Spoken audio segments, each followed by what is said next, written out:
Qingchuan City, Jiangnan Province, Dragon Nation, Blue Star. The first school-wide assembly after our 18th birthdays would decide where we stood for the rest of our lives. More than 200 years ago, alien races and demonic beasts had arrived alongside spiritual energy. Blue Star had expanded, and humanity had awakened supernatural talents. From then on, strength was no longer merely an advantage. It was the price of survival. An awakening device stood in the center of the athletic field. After Principal Li Jiang announced the rules, the students went up one by one. The device rated talents across 9 grades, from F to SSS. In general, the higher the grade, the faster a person could cultivate and the greater the upper limit of their abilities. Most of the early results were ordinary, until Li Hai, the son of a prominent family, placed his hand on the device. S-grade metal affinity. The field erupted for the first time. Tens of millions of people awakened in the Dragon Nation every year, but an S-grade talent was already enough to attract the attention of elite universities. Later, Luo Yushi awakened an SS-grade ice affinity, and the cheers nearly blew the roof off the stands. Wang Shua, standing beside me, stared with his eyes practically popping out of his head. I patted him on the shoulder. Don't just stare at everyone else. If you awaken an SS-grade talent, you won't be any less impressive than she is. You say that like SS grade is easy to get. That was what he said, but when his turn came, he ran up faster than anyone. SS grade, Shadow Affinity. The principal broke into a smile on the spot. Ninth Martial Academy had produced only one SS grade student the previous year. As long as nothing went wrong, the country's top martial universities would be fighting over Wang Shua after the martial arts examination 100 days from now. He charged down from the stage, his face red with excitement. Brother E, what do you think? Not bad, but since I'm the grand finale, maybe I'll get SSS grade. I made it sound easy, but I had no confidence at all. I had transmigrated here from Earth 3 years ago. I had been an orphan in my previous life, and this body's parents had died on a military mission when I was 12. The original he had then been in a car accident at 15, which was how I came to be here. Over the last 3 years, I had seen how this world treated the weak, and I had called out for a system more times than I could count. There had never been an answer. Today's awakening was almost my only chance to change my fate. After several thousand students finished their tests, I was the only one left on the field. Last student UE. I stepped onto the awakening platform and pressed my hand against the device. 2 utterly different currents of energy awakened inside me at the same time. One flowed toward my palm. The other seemed to be concealed by some force and never appeared on the screen. F-grade, Space Affinity. The crowd went silent for a moment, and then the murmurs began. Space affinities were exceedingly rare, but a low-grade space talent could barely use even the most basic abilities. Pairing such a precious affinity with the lowest possible grade made it feel more like a joke. Principal Li Jiang did not mock me. He only reminded me, space affinities are rare. A low grade doesn't mean you have no chance, so don't give up. I thanked him and walked back to Wang Shua. Those 2 currents of energy still bothered me, but the device had displayed only one F-grade talent. Afraid that I had been crushed by the result, Wang Shua immediately thumped his chest. Brother E, I'll look after you from now on. As long as I have something to eat, I will never let you go hungry. He said it loudly enough for several nearby students to hear. Someone laughed that he was already rushing to recruit a lackey when he had only just awakened. Wang Shua glared back so fiercely that they all looked away. I did not explain. Beside the awakening platform stood a crystal tablet used to record talents, and a teacher was entering the final set of data into my file. From this moment forward, that F-grade space talent would follow me through class placement and resource applications. It would even affect the initial screening for martial universities. Without some additional stroke of fortune, most ordinary F-grade awakened people could only take civilian jobs related to their talents. High-intensity combat would remain beyond them. I lowered my head and opened my hand. The energy that had surged into my palm had not completely vanished. Every so often, an almost invisible distortion flickered between my fingers. The other power had sunk deep into my body, like a thundercloud forcibly sealed inside my flesh. The device had detected only the former, and none of the teachers had noticed anything unusual. Some students on the field were already celebrating. Others had received F-grade results and were crying in corners. We were all 18, yet one screen had just divided our futures onto different roads. I hated that reality, but I could not deny how important talent grades were. Demonic beasts would not dull their claws because someone worked hard, and alien races certainly did not believe in fairness on the battlefield. Come on, Let's get back to class. Wang Shuo slung an arm around my shoulders. Dinner's on me tonight. Save your money for cultivation resources first. I pushed his arm down. Cultivating an SS grade talent costs far more than you think. He was about to argue, but the announcement ordering each class to leave the field had already begun. I followed the crowd toward the classroom building, outwardly calm while my mind kept returning to those two currents of energy. Even without a system, if that hidden lightning affinity was real, I had not lost yet. That thought comforted me more than anything anyone had said on the field. Just as I was about to respond, a crisp notification sounded inside my head. The host's talent awakening has been detected. Universal system successfully bound. Beginner gift pack issued. The weight pressing on my chest vanished in an instant. It turned out my true awakening had only just begun. I did not let my reaction show. I simply asked the system what it could do. Its answer was direct. Completing missions would earn me talent points. Talent points could raise my talent grades, cultivation realm, and martial skill proficiency. They could also be used to buy items in the shop. I immediately opened my status panel. Character, Yui. Realm, none. Vitality, 10. Mental power, 16. Talents, F grade space affinity. SSS grade lightning affinity. Shop, locked. Inventory, beginner gift pack. The translucent panel existed only in my mind. I tried turning my head and closing my eyes, but it remained suspended at the clearest point in my thoughts. Wang Shuo walked past me without reacting at all. The system also confirmed that unless I deliberately showed someone an item, no one else could see the interface or hear its notifications. 10 vitality units and 16 mental power units were normal for an untrained student. The SSS grade lightning affinity on the panel, however, struck like a real bolt of lightning and connected every mystery from the awakening. The device had not displayed a false result. Either the system or some other force had helped me conceal the more dangerous part. That was actually a good thing. An orphan with no family protection who awakened both space and lightning, one of them at SSS grade, would attract the school's attention. It would also inspire anyone with malicious intentions to act early. Revealing only space gave my real trump card the most reasonable disguise possible. The device had not malfunctioned. It had simply detected my space talent. The second power hidden inside me during the awakening was my SSS grade lightning affinity, and the system confirmed that the talent had always belonged to me. I opened the gift pack immediately. Space talent upgraded to S grade.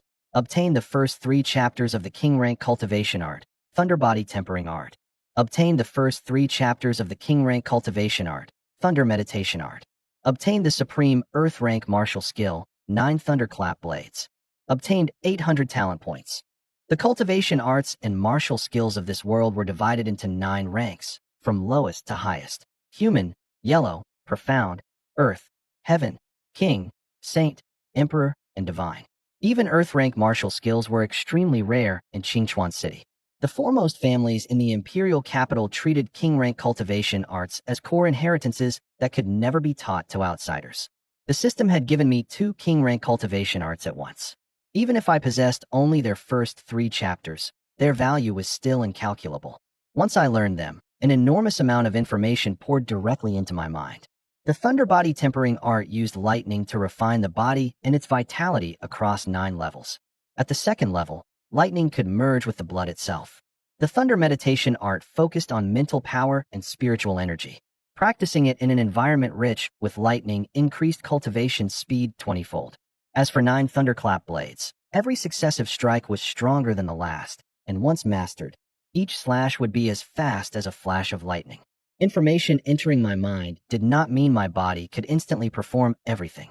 I knew every movement and every meridian, and I could simulate every slash in my head, but I still needed a sufficient realm and repeated practice to support them. The system had given me a road on which I would never take a wrong turn. It had not magically erased every step of the journey. I tried circulating the Thunder meditation art, and the spiritual energy drifting around me was immediately drawn in by my mental power. There was no thunderstorm outside the classroom building, yet the lightning element was still several times more active than it would have been under a basic meditation method. If I cultivated in a genuine lightning-rich environment, that 20-fold boost would be no exaggeration. The moment I received that power, missions appeared as well. Main mission: place first in Jiangnan province on the martial arts examination in 100 days. Reward unknown. Growth mission: cultivate the Thunder Body tempering art to level 2. Reward: 2,000 talent points. Neither goal could be completed immediately. Fortunately, the system promised to begin issuing daily missions tomorrow, and the shop would refresh 5 items every day at 90% off. When I closed the panel, Wang Shua still thought the F-grade talent had left me dazed. Brother E, don't worry, he said earnestly. If you hadn't helped me 2 years ago, those guys might have forced me to drop out. Now that I've awakened an SS grade talent, it's my turn to protect you. Warmth spread through my chest. I was not ready to reveal my dual talents, so I only smiled. Don't worry, I'll still be the one carrying you from now on. On our way back to the classroom, the 3 people who had bullied Wang Shua years ago happened to block our path. Their leader had awakened a B-grade beast transformation talent. When he saw that I had received only an F-grade result, he decided his chance had finally come. If Wang Shua weren't protecting you, you'd already be lying in a hospital bed. Wang Shua's expression changed instantly, and he stepped in front of me. The 3 of them did not dare start a real conflict with someone who had just awakened an SS grade talent. They left us with a threat and walked away. I did not pursue them. The system had already decided what role they would play. Timed mission: defeat the 3 people who threatened me within 15 days. Reward: 300 talent points. Ranking mission: place in the top 10 at the school's ranking tournament in 15 days. Reward: superior D grade Thundercleaver Saber and 800 talent points. Our homeroom teacher, Dong Lei, then handed out basic body tempering and meditation methods to the entire class. He also explained the cultivation system. Reaching 100 vitality units would make someone a Tier 1 martial artist, while reaching 100 mental power units would make them a Tier 1 psychic cultivator. Both paths had 10 tiers, and each tier was divided into 10 levels. The higher a student placed in the rankings 15 days from now, the more resources the school would provide. Dong Lei drew 2 staircases on the blackboard. Martial artists began by tempering their flesh. At Tier 2, they tempered their bones, and every later breakthrough brought another physical transformation. Psychic cultivators first condensed their perception, then expanded their mental sea. Training both paths was not unusual. The real difficulty was that doing so required twice the resources and twice the time. Most people chose one primary path once the direction of their talent became clear. Wang Shua had awakened a shadow affinity, and his abilities depended more heavily on mental power. Dong Lei advised him to focus on mental cultivation and train vitality as a secondary path. The space affinity I had revealed also belonged to the mental side, so the teacher gave me the same recommendation. Only I knew that lightning tempering and spatial perception were both indispensable. I had to walk both paths at once. When the dismissal bell rang, Zhang Wu and his 2 friends were still looking back at me from the doorway. They thought 15 days would be enough to make me recognize the gap between us. They had no idea the system mission had already transformed them from a problem into 300 talent points. Ordinary students could start only with the most basic cultivation arts. I already held 2 king rank arts in my hands. I did not answer a single voice mocking me for my F-grade talent. 15 days from now, they would learn exactly what they had gotten wrong. After leaving school, I returned to the aging apartment complex on the west side of the city. After this body's parents died, the person who truly raised me was Li Qingwei. She had awakened a D-grade plant affinity that let her sense the condition of spiritual plants. After graduating, she took a job at a company that cultivated them. To everyone else, she was only my neighbor. To me, she was my only family in this world. When I came through the door, she was cooking in an apron. Xiaoyi, how did your awakening go today? My lightning affinity would come to light sooner or later, and I did not want to hide it from her. The testing device showed an F-grade space talent, but I actually awakened dual talents. My space affinity has already reached S-grade, and the other is an SSS grade lightning affinity. The plate in her hand stopped in midair, and she made me confirm it twice. Dual talents were extraordinarily rare in public records. It was perfectly understandable that she could not believe me at first. It's true, I met her eyes. Once I'm strong enough to hunt demonic beasts, I'll buy you a new place. I'll also find a way to raise your talent grade and cultivation realm. Li Qingyue's eyes reddened, but the first thing she did was pull out the more than 200,000 yuan she had saved over several years of work. She wanted me to use it to buy pills and spiritual elixirs. I refused. Some of the compensation my parents had left behind still remained. More importantly, I now had the system. I could not let her keep staking her entire life on me. You took care of me before, I told her. Starting today, it's my turn to take care of you. She did not argue any further. Instead, she opened an extra bottle of wine to celebrate my adulthood and awakening. There was nothing expensive in that meal, but for the first time, I truly felt that this old apartment was home. Li Qingwei rarely drank. After 2 glasses, a flush spread across her cheeks. She pulled out old photographs my parents had left behind and warned me over and over never to leave the city alone merely because I possessed powerful talents. Young awakened people died outside Qingchuan City every year. Many did not die because they were too weak, but because they mistook a safe first trip for a promise that every trip would be safe. Learn how to survive before you learn how to win. She put the photograph back in the drawer. Your father used to say that all the time. This body's memories of his parents were incomplete, but I remembered the two of them in military uniforms in that photograph. They had died during a military mission, and the compensation had been enough only to maintain an ordinary life. If I wanted to uncover the complete record of that mission, I would need to enter a higher-level martial university at the very least. That gave the martial arts examination another layer of meaning. Back in my room, I began allocating my 800 talent points. 100 points raised my vitality to 100 units, making me a Tier 1, Level 1 martial artist. Another 100 raised my mental power to 100 units, allowing me to become a Tier 1, Level 1 psychic cultivator. Advancing my mental power from Tier 1, Level 1 to Level 2 cost 200 points, and I did not hesitate. Once the upgrade was complete, my mental power reached 300 units, and the lightning gathering in my palm grew visibly denser. The first level of the Thunderbody Tempering Art cost 800 points, which I could not afford yet. Reaching beginner proficiency in 9 Thunderclap blades cost only 300.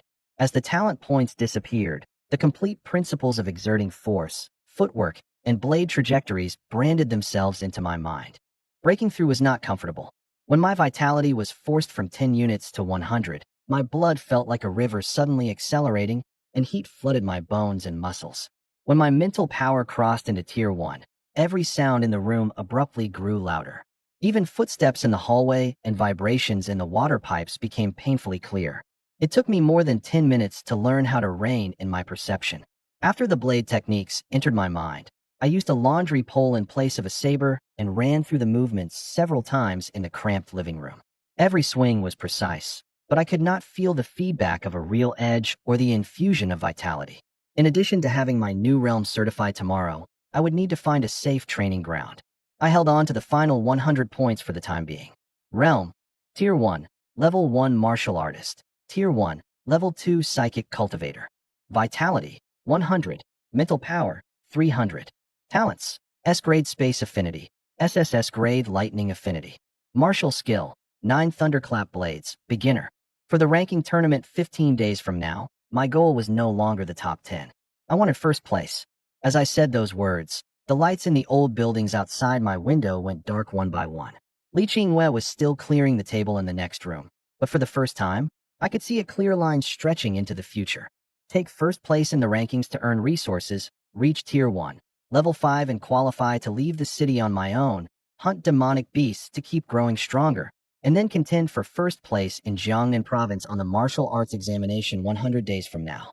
The system's main mission set a distant goal, but every step in front of me was concrete. The next day, I went to Qingchuan City's Martial Artist Tower and applied for certification as both a martial artist and a psychic cultivator. At first, the young woman administering the tests assumed I was simply a newly awakened Tier 1 martial artist. The moment the equipment displayed my results, her expression changed. The first floor of the Martial Artist Tower was like a miniature government district. Certification, mission, trade, and medical counters lined its walls. The hall held both young people who had only just entered Tier 1 and hunting teams wearing bloodstained armor. Maps of dangerous areas outside the city played continuously on the walls, with the number of deaths over the past month marked across each red zone. When my turn came, a staff member first had me sign a risk acknowledgement. I then placed my hands on the vitality scanner and the mental crystal tablet in turn. The vitality test produced nothing more than warmth. When the mental crystal lit up, however, 2 nearby employees turned their heads at the same time. You only awakened yesterday? The receptionist glanced at my identification. Have you received any formal training before? No. She tested me again with backup equipment, but the numbers did not change. The certification system immediately uploaded the results, and 2 new symbols appeared on my identity card: Martial Artist and Psychic Cultivator. Vitality, 100, Tier 1, Level 1. Mental Power, 300, Tier 1, Level 2. I had completed 2 certifications less than a day after awakening, and my mental power had already crossed the threshold into Tier 1, Level 2. The receptionist checked my information twice before handing me 2 Tier 1 badges. She also told me that newly certified cultivators could claim 2 intermediate Tier 1 vitality pills and 2 portions of intermediate Tier 1 spiritual elixir for free. After collecting the resources, I went straight home and swallowed 1 vitality pill. Normally, a pill had to be slowly absorbed with the aid of a cultivation art, and only part of its medicinal power could be used. The system converted it directly the moment it entered my body. As the pill dissolved, warm medicinal power flowed down my throat and spread through my limbs. I had barely started guiding it with my cultivation art when the system separated it into the purest possible vitality. Impurities that might otherwise have accumulated in my meridians were expelled immediately. 30 units did not sound like much, but to someone who had only just entered Tier 1, it represented several days or even several weeks of cultivation. I did not swallow every remaining resource merely because the first absorption had gone smoothly. I stood and completed a full cycle of body tempering movements, making sure my heart rate, meridians, and muscles could withstand the increase before taking the next pill after an interval. The system could process the medicine, but my body still needed time to adapt to a sudden increase in strength. Vitality increased by 30. The system explained that it could remove harmful impurities and absorb 100% of a medicine's power. However, the more pills and elixirs of the same tier I consumed, the smaller the increase would gradually become. That limitation mattered. The system could improve efficiency, but it could not let me rely on low-tier resources forever. New missions appeared immediately afterward. Daily mission: cultivate the Thunder Body Tempering Art for 3 hours and the Thunder Meditation Art for 3 hours. Reward: 100 talent points. Growth mission: raise both vitality and mental power to Tier 1, Level 5. Reward: 500 talent points. I absorbed all the remaining pills and elixirs, raising my vitality to 160 and my mental power to 360. My speed already far surpassed that of an ordinary student, but Tier 1, Level 5 was still a long way off. What truly reassured me was that the resources, cultivation arts, and system upgrades had formed a complete path of growth. All I had to do now was walk that path faster than everyone else. That day's 6 hours of cultivation were harder than I had expected. Every circulation of the Thunder Body Tempering Art felt like fine needles piercing my skin, while meditation required me to calm my mind immediately after enduring the pain. Cultivating 2 king rank arts at once produced astonishing speed, but the exhaustion was just as real. It was past midnight when the mission completion notification sounded. I washed the sweat from my body and recorded the changes in my vitality and mental power again. The system's numbers were not game statistics. They represented power my body could truly wield. With every future improvement, my awareness would have to keep pace. When we returned to school on Monday, everyone was discussing Luo Yushi and the cultivation progress of students from prominent families. She had already become both a Tier 1 martial artist and a psychic cultivator, while many heirs had also entered Tier 1 with the help of family resources. Wang Shua caught up with me and excitedly announced that his mental power had reached Tier 1, Level 1, though his vitality was still a little short. His family was not wealthy. After learning that he had awakened an SS grade shadow affinity, his parents had spent almost all their savings on cultivation resources. When he asked about my progress, I decided to tell him about my dual talents. The space affinity the device displayed was only one of them. I also have an SSS grade lightning affinity. Wang Shua froze for a few seconds. His first reaction was not to doubt me, but to break into a huge grin. Then I guess you're still the one protecting me. I told him to keep it secret for now. There was no reasonable explanation for dual talents, and revealing them too soon would only invite unwanted scrutiny. Once we entered the classroom, Mr. Dong Lei began testing the entire class's vitality and mental power. Wang Shuo registered 90 vitality and 116 mental power, which meant he had officially become a Tier 1 psychic cultivator. When my turn came, the equipment displayed: vitality, 346, Tier 1, Level 2. Mental power, 398, Tier 1, Level 2. The classroom went silent for 1 second, then more than a dozen people started asking questions at once. Some suspected the equipment had malfunctioned. Others guessed that my parents had left me high-rank resources. A few immediately changed how they addressed me and started calling me Brother E. I remembered exactly how they had treated me when they saw my F grade yesterday, so a few enthusiastic words meant nothing to me. Dong Lei ordered everyone else back to their seats and retested me personally. During the vitality test, I revealed only the power of my current realm and did not use the extra physical strength granted by the Thunder Body Tempering Art. During the mental test, I reined in my spatial perception to avoid any inexplicable fluctuations. The two sets of results differed by less than 1 unit. There was clearly nothing wrong with the equipment. Wang Shuo was grinning more broadly than anyone in the back row, as though the numbers belonged to him. Zhang Wu and his two friends avoided my eyes. They had clearly begun to regret yesterday's threat. Yesterday, I had used part of my parents' compensation to buy 7 intermediate Tier 1 vitality pills. I had also completed 2 days of daily missions. With the system's absorption and my 2 king rank cultivation arts working together, both statistics had crossed into Tier 1, Level 2. Dong Lei knew the only talent I had publicly revealed was F grade, so he asked directly why I was cultivating so quickly. I did not expose the system or my lightning affinity. I brushed the question aside by claiming I had stumbled upon a fortunate opportunity. He did not press me. Every martial artist had secrets. He cared more about whether I could earn resources in the ranking tournament 15 days from now. After learning that my parents had died young and that I had limited financial means, he told me to come to his office after class. In his office, Dong Lei closed the door before asking whether an outside organization had signed me in advance. He was worried that someone might use high-rank pills to forcibly inflate a student's realm, then use the resulting debt to control them. After I denied it, he warned me that abnormal cultivation speed would attract investment, but it would also attract predators. You don't have to tell a teacher your secrets, he said.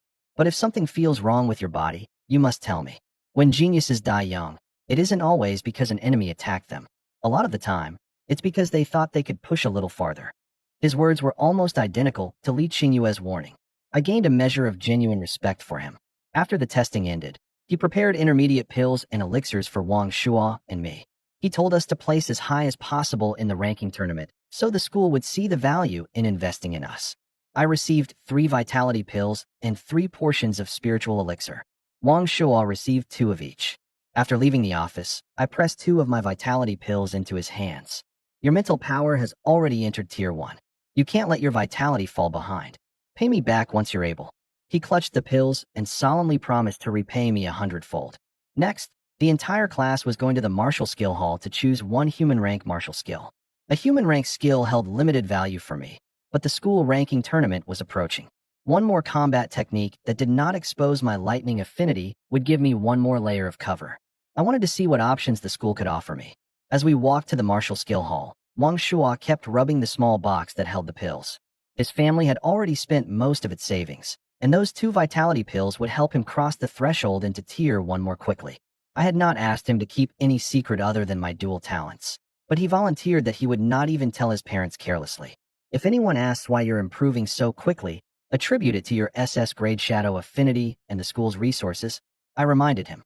Don't mention how much I gave you. Neither of us was strong enough to protect our secrets yet.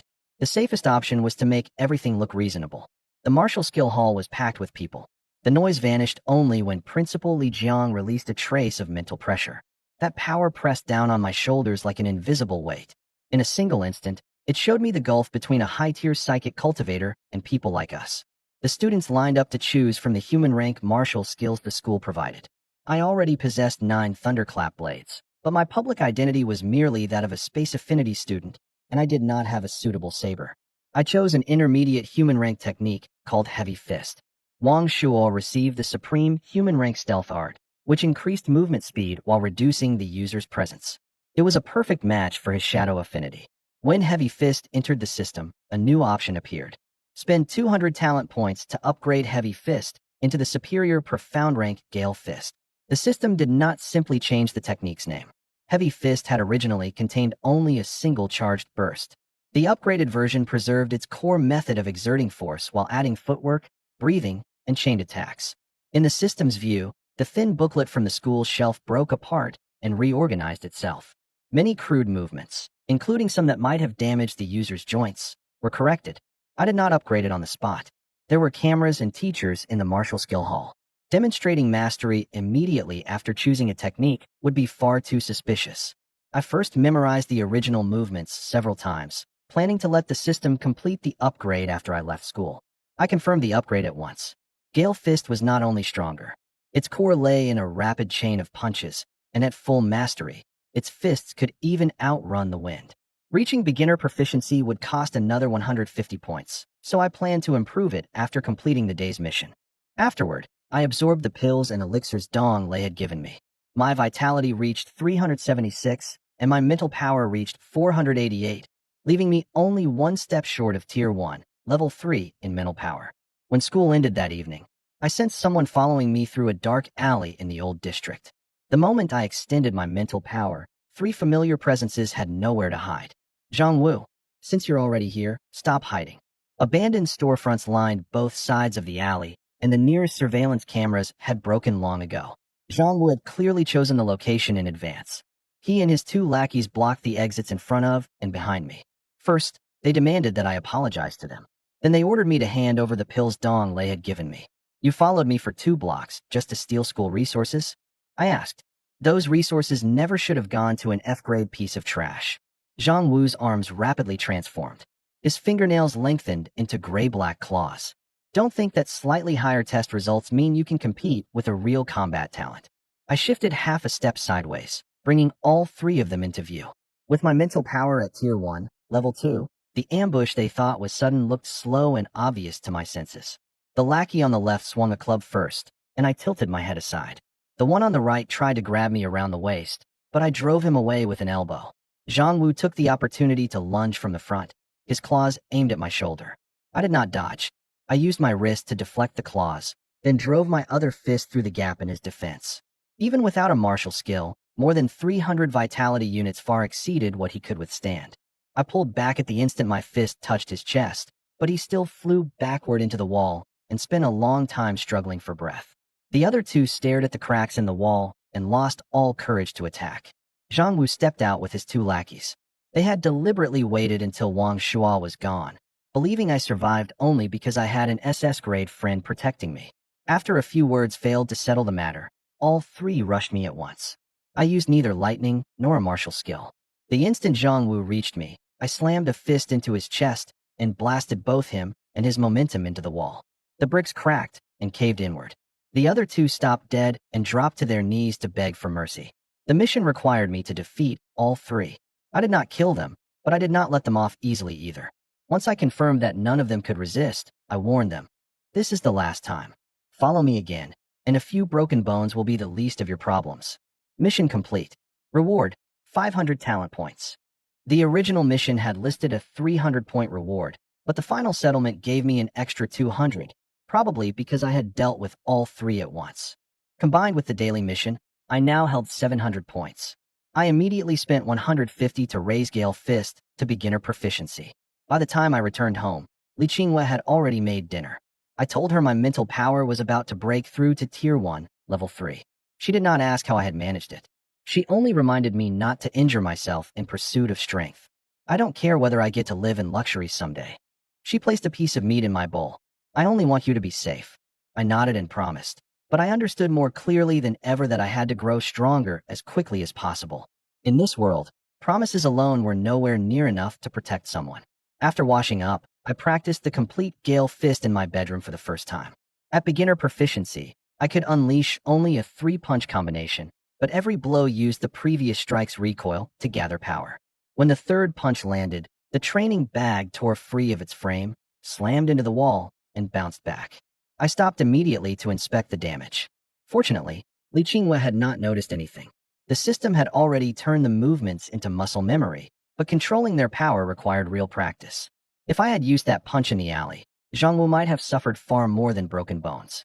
I tied the bag back into place and added power control to my training plan. The ranking tournament would have referees and boundaries. Strength I could truly use meant winning with 1 punch without killing a classmate in the process. 15 days passed in the blink of an eye. Leaving the city to hunt required at least Tier 1, Level 5 strength or membership in a team of 10 or more, so I had no choice but to cultivate at school and at home. By completing daily missions without interruption, I raised my vitality to 658 and my mental power to 756, while accumulating 1,850 talent points. I had avoided spending them piecemeal because I wanted to concentrate every upgrade immediately before the ranking tournament. First, I spent 200 points to push both vitality and mental power to 800, bringing both paths into Tier 1, Level 4. Then I spent 250 points to raise Gale Fist to Minor Mastery and 600 to raise 9 Thunderclap Blades to Minor Mastery. I could now unleash the first 4 slashes in succession, with every strike stacking more power onto the next. I invested the final 800 points into the thunder body tempering art. Lightning repeatedly refined my body from within. Once the pain passed, I officially completed the first level. Vitality, 1080. Mental power, 800. Realm, Tier 1, Level 4 Martial Artist. Tier 1, Level 4 Psychic Cultivator. Cultivation Art, Thunder Body Tempering Art, Level 1. Martial Skills, 9 Thunderclap Blades, Minor Mastery. Gale Fist, Minor Mastery. The power brought by those consecutive upgrades made the floor creak beneath my feet. I did not stand immediately. Instead, I used the meditation art to stabilize my mind. My vitality had leaped from the 600s to more than 1,000. The slightest carelessness in my movements could damage the furniture. Once my mental power reached 800, countless sounds from the entire building also flooded toward me at once. I slowly pulled my range of perception back into the room, then practiced releasing my vitality at 1/10, 1/5, and 1/2 strength. Only when I could hold a glass without crushing it and accurately hear a particular bird beating its wings outside the window did I consider the new realm truly under control. After completing the first level of the Thunder Body Tempering Art, an invisible toughness seemed to cover my skin. I lightly drew a training knife across my arm and left only a white mark. An ordinary Tier 1, Level 4 cultivator could never do that with physical resilience alone.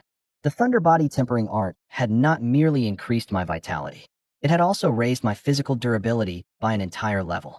In other words, even without using a talent, I could withstand most attacks below Tier 1, Level 5 head-on. When I arrived at school the next day, everyone was guessing who would become champion. Luo Yushi, Huang Heng, and Wang Shuo, the 3 students with SS grade talents, were the overwhelming favorites. Meanwhile, my F-grade space affinity had become a joke. Wang Shuo's progress had not been slow either. His vitality had reached 306, and his mental power 415, placing both at Tier 1, Level 2. After we registered, Dong Lei announced the tournament format. All 960 competitors would fight randomly assigned matches, and the first phase would reduce the field to 200 students who would enter 4 elite classes. Anyone eliminated early after drawing an exceptionally strong opponent would have one final opportunity to challenge a member of the top 200. The school had prepared 4 regulation arenas, and each match could last no more than 10 minutes. A competitor would lose by surrendering, falling outside the boundary, or becoming unable to fight. Referees had the authority to stop a match before a lethal attack landed.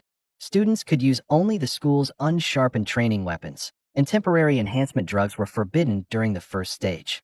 Those rules tried to keep bad luck from burying strong students while preventing anyone from suffering an irreversible injury for the sake of rank. Even so, eliminating more than 900 competitors through consecutive matches made stamina management essential. Some students unleashed everything in the first round and struggled to recover even after advancing. Wang Shuo and I agreed that no matter whom we drew, we would fight at our own pace. If we met early, we would determine the winner openly and honorably. Neither of us needed the other to throw the match. The rewards for the top 10 far exceeded those for every other rank. First place would receive 2 million yuan and a profound rank cultivation art. Second place earned 1.4 million yuan and a yellow rank art. Third place brought 800,000 yuan and a human rank art. 4th through 10th would each receive 300,000 yuan and 5 Tier 1 vitality pills. Those resources would be enough for me to break through again and qualify to leave the city to hunt. Names began scrolling across the giant screen. 2 arenas started their matches at the same time. As I watched group after group of students step onto the platforms, I finally felt that the ranking tournament had truly begun. Huang Heng walked past through the competitor's tunnel with several lackeys. When he saw me, he deliberately stopped. According to his public records, his SS grade pseudo-demon transformation offered both offense and defense. The Huang family had also supplied him with profound rank martial skills, which was why everyone listed him among the top 3 favorites. Don't think slightly higher test results mean you can win. He glanced at my competitor badge. Once you're in the arena, no one will be there to shield you. I could say the same to you. Dong Lei called me over for check-in before the conflict could grow. Even so, I remembered the cold demonic aura clinging to Huang Heng. Pseudo-demon transformation was not genuine alien power, only a talent that imitated it. Compared with ordinary elemental affinities, however, it was undoubtedly closer to a practical killing technique. And in everyone's memory, my public strength was still nothing more than F grade. Luo Yushi was the first competitor to silence the entire audience. Her opponent possessed a C-grade rapid recovery talent, but he could not heal nearly as quickly as she could injure him. The referee had barely announced the start when she swung her sword once, and a wave of icy sword energy knocked her opponent out of the arena. Wang Shuo also won his first match without trouble. Then my name finally appeared on the giant screen. UE, F-grade space affinity. Zhang Ti, B-grade tiger transformation. The moment the screen displayed our information, Zhang Ti's classmates started cheering in advance. His vitality was at Tier 1, Level 2, and his tiger transformation could temporarily enhance it further. No matter how anyone looked at it, he seemed far better suited to the arena than a space cultivator with no abilities. When I stepped onto the platform, the referee checked both sets of protective gear and specifically asked whether I needed any adjustments. Even he was probably worried about a serious injury in the very first match. Almost no one around the arena expected me to win. An F-grade space talent lacked usable abilities, while Zhang Ti's tiger transformation enhanced his speed, vitality, and body at the same time. Once he came onto the platform, he even urged me to surrender voluntarily. No need. I rolled my shoulders. You can attack first. At the referee's signal, Zhang Ti transformed and drove a fist straight into my chest. His strength approached Tier 1, Level 3, but when the punch landed, my feet did not move an inch. The dull impact echoed across the arena. The tiger stripes along his arm bulged as he released his full strength.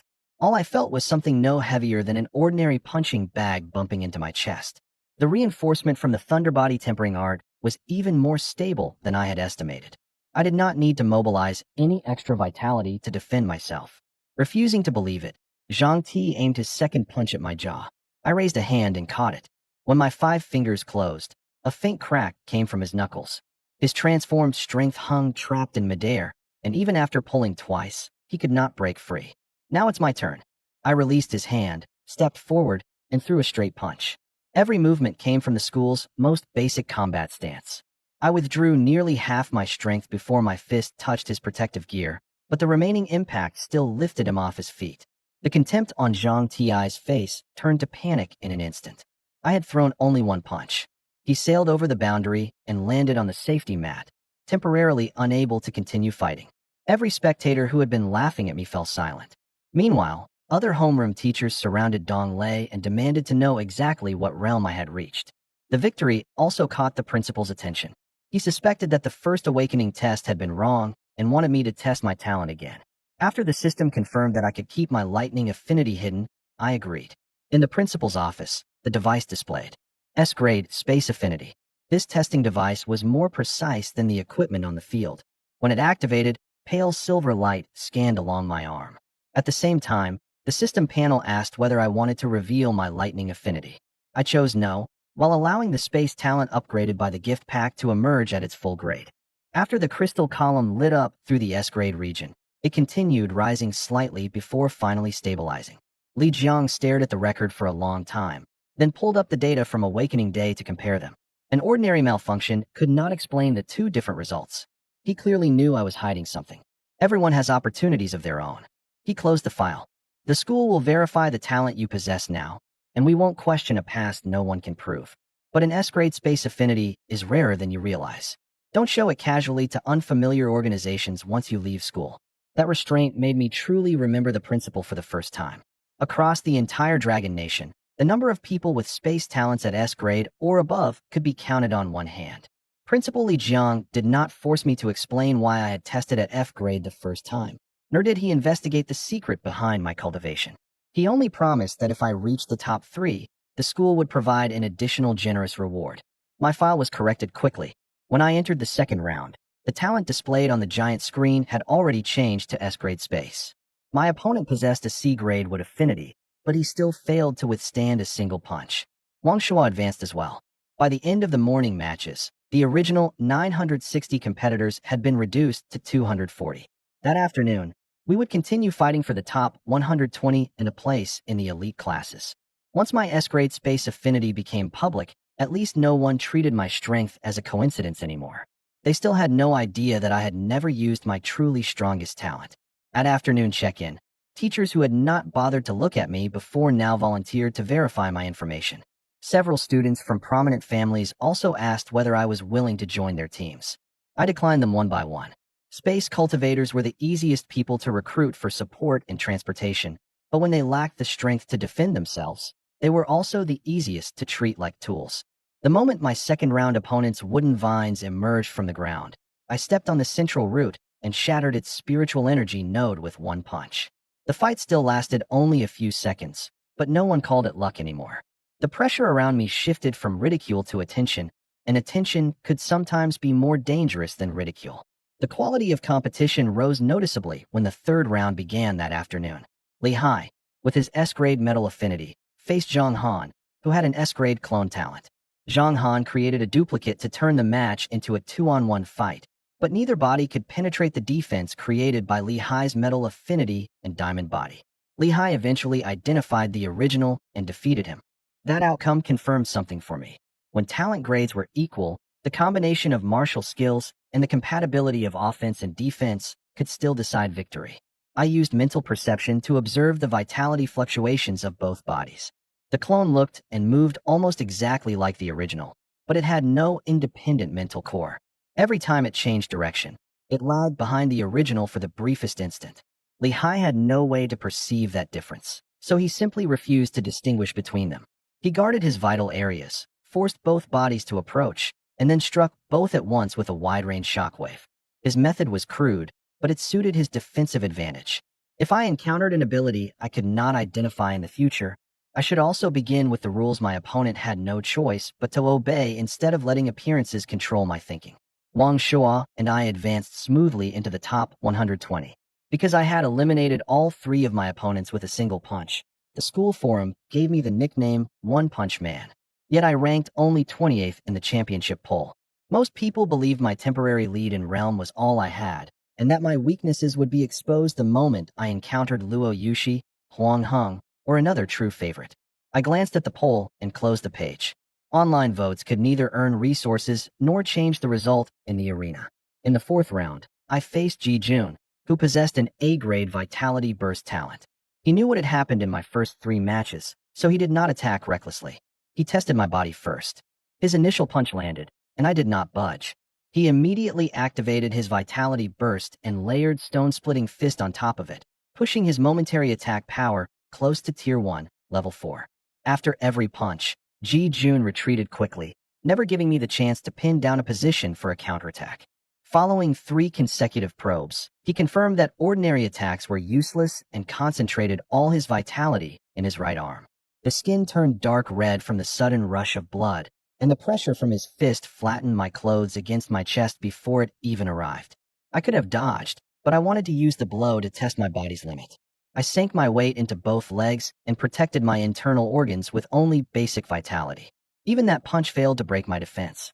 The first level of the Thunder Body Tempering art made my body 1 level stronger than my realm. Ji Jun had exhausted his strongest technique. Before surrendering, he made only one request. Since everyone calls you One Punch Man, let me take 1 punch.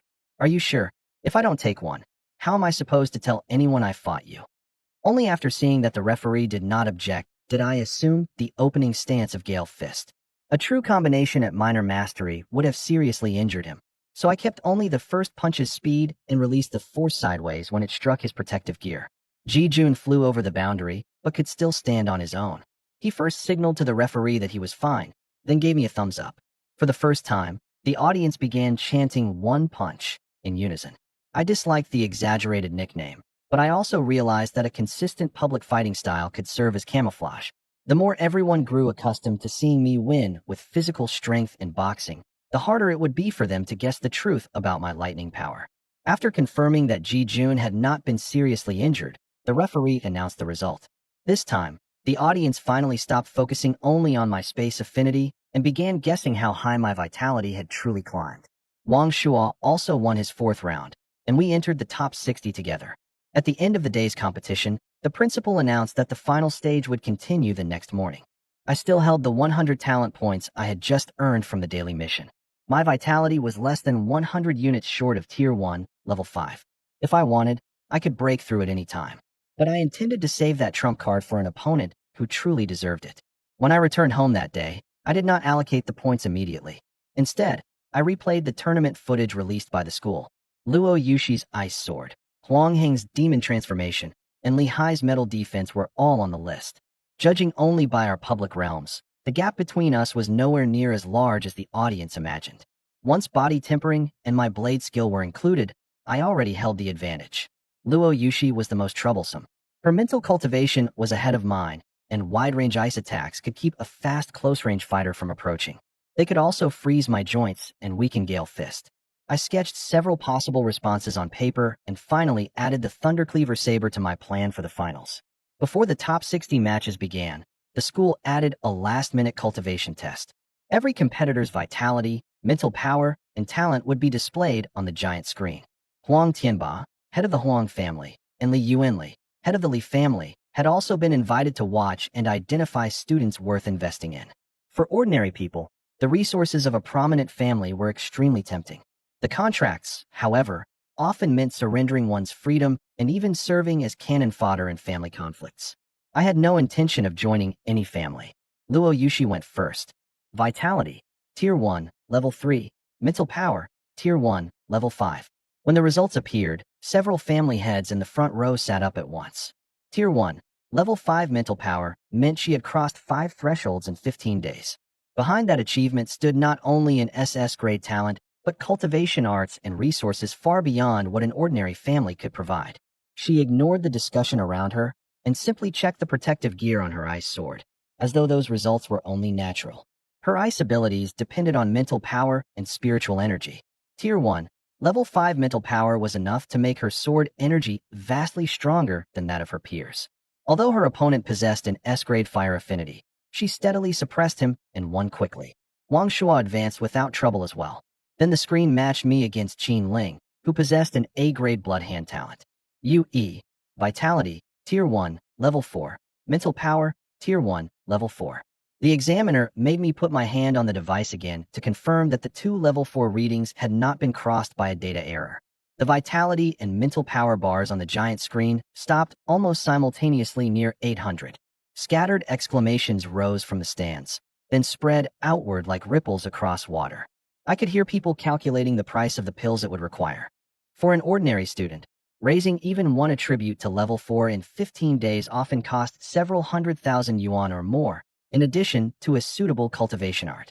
Reaching level 4 on both paths meant twice the investment, while my public records showed nothing but military compensation and an ordinary home address. Huang Tianba no longer looked at me as merely a dark horse in a school tournament. Li Yuanli also began speaking quietly with the steward beside him. Attracting the attention of powerful people was not entirely a good thing, but if I wanted first place, I could not avoid this step. Qin Ling's blood hand excelled at explosive close-range attacks, but both his realm and his body were inferior to mine. I did not prolong the match.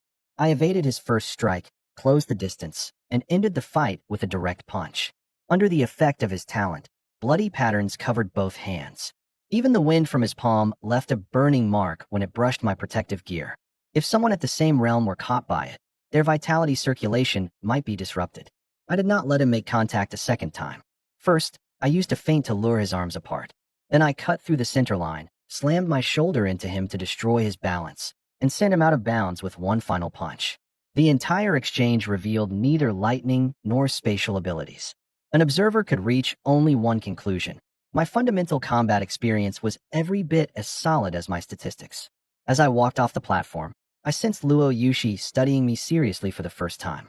Huang Tianba and Li Yuanli had also committed my name to memory, but across the stands, I could not tell what either of them was planning. After the top 30 roster was confirmed, Dong Lei called me. Only Wang Shuo and I remained from class 15. He hoped I would reach the top 5 and Wang Shuo the top 10. I took the opportunity to ask, "If I take first, will you give me an additional reward, sir?" He laughed and cursed me for bargaining, but he clearly promised that if I won the championship, his personal support would not be stingy. 2 million yuan and a profound rank cultivation art from the school, the gift the principal had promised, plus resources from my homeroom teacher. This ranking tournament was already worth far more than a number on a list. More important was the right to leave the city alone. Once I reached Tier 1, Level 5, I could register as a hunter at the martial artist tower without depending on an unfamiliar team. Demonic beast cores, flesh, and materials could all be exchanged for money. Lightning cores might even advance my cultivation arts. If I relied only on school rewards, I would never keep up with the speed of growth the system demanded. I moved my eyes from the reward list to the matchups. None of the 30 remaining competitors was weak, and every round from here could pit me against one of the school's favorites. Wang Shua was also on the list. We met each other's eyes across several rows of seats and raised our fists at the same time. I looked up at the opponents remaining on the giant screen. The matches worth taking seriously were only just beginning. My opponent in the round of 30 was Huang Heng. Huang Heng, SS grade pseudo-demon transformation, vitality, tier 1, level 4, mental power, tier 1, level 3. When the draw appeared, quiet discussion rippled through the competitors' seats. Huang Heng had never used his full strength in the earlier rounds. Every opponent had either surrendered in advance or fallen quickly beneath the pressure of his demon transformation.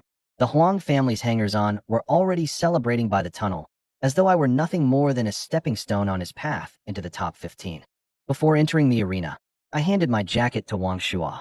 Worried that Huang Heng might try something underhanded, he told me to signal the referee the instant I noticed anything unusual. I was more concerned about Huang Tianba. The Huang family head was sitting in the front row himself, which meant this match involved far more than student rankings. Huang Heng had a terrible reputation at school. He relied on his family's influence to bully other students. Many of those incidents had happened off campus, however, and the school had never possessed direct evidence it could use against him. Once we stepped onto the platform, Huang Heng decided that because I had no spatial abilities, my S-grade talent was useless.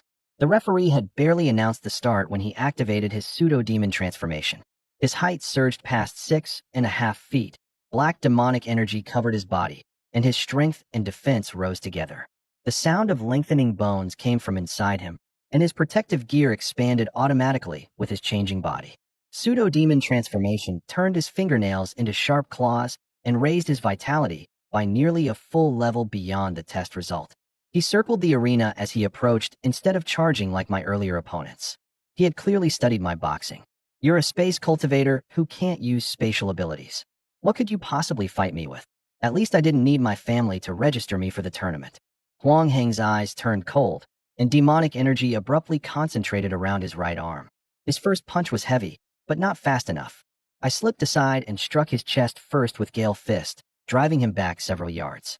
Huang Heng immediately layered Tyrant Body and Tyrant Fist on top of each other, trying to make up the difference with his family's martial skills. He attacked repeatedly while I used the speed of my minor mastery Gale Fist to search for an opening. The moment his rhythm paused, I closed the distance and drove 6 punches into the exact same point. Tyrant Body condensed a dark red layer of vitality across his chest. The first punch left only hairline cracks in it. Believing the defense had worked, Huang Heng drove a knee toward my abdomen. I blocked horizontally with my elbow and used the rebound from the collision to land the second and third punches even faster.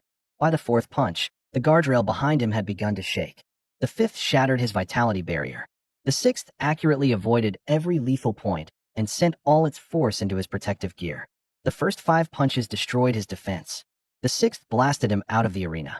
The stands erupted in cheers when Huang Heng hit the floor. To the many students he had bullied, this victory felt far better than an ordinary advancement. Huang Tianba sat in the front row with a dark expression. I did not know what he would do, but a family accustomed to crushing people with its influence would never treat this defeat as an ordinary match. Huang Heng was still conscious when the medics went forward to examine him. He stared at me through the crowd, his lips moving several times. I could not hear the entire sentence, but I made out the words, "won't leave this school." The referee saw his expression as well and reminded both sides that the match was over. Public rules could control what happened in the arena, but not what the Huang family did in private. I did not answer him. I simply committed the threat to memory. After the top 15 were confirmed, an afternoon draw determined the quarterfinalists. Luo Yushi advanced easily as always, and I eliminated my next opponent quickly. Wang Shua drew the only bye and entered the top 8 directly. During the lunch break, I had risen to second place in the school's championship poll, behind only Luo Yushi. But the poll was not what truly needed my attention. The Huang family was. From the look Huang Heng gave me as he left the platform, I was already certain that this conflict would not end with the tournament. At noon, the principal stationed security around the competitors' tunnel. Dong Lei also kept Wang Shua and me in the teacher's lounge and refused to let us leave campus alone. Those precautions offered further proof that even the school did not trust the Huang family to follow the rules. I weighed the extra reward the principal had promised against the retaliation Huang Hung might attempt. If I abandoned the tournament to avoid the Huang family, I would lose the resources and confirm that their threats worked. Continuing to win would at least keep more eyes on me, making it harder for them to disguise an assassination as an accident. In the quarterfinals, Wang Shuo faced Li Hai and his S-grade metal affinity. The instant the match began, Wang Shuo suppressed his presence and used shadow power to blend his body into the darkness along the arena's edge. He attacked twice from Li Hai's blind spots.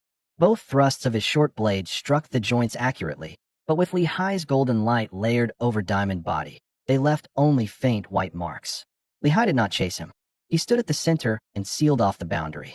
When Wang Shuo approached for a third attack, Li Hai suddenly released a vitality shockwave in every direction. The shadows were forcibly dispersed, stripping away Wang Shuo's concealment. In the direct collision that followed, Li Hai drove him out of the arena. His shadow-based stealth could interfere with an opponent's vision, but neither his realm nor his direct attack power was enough to break Li Hai's defense. His run ended in the quarterfinals. He had already secured a top 10 reward, but he was still disappointed. I told him there was no shame in losing to an opponent who countered his style and possessed a higher realm. What mattered was knowing what he needed to improve next.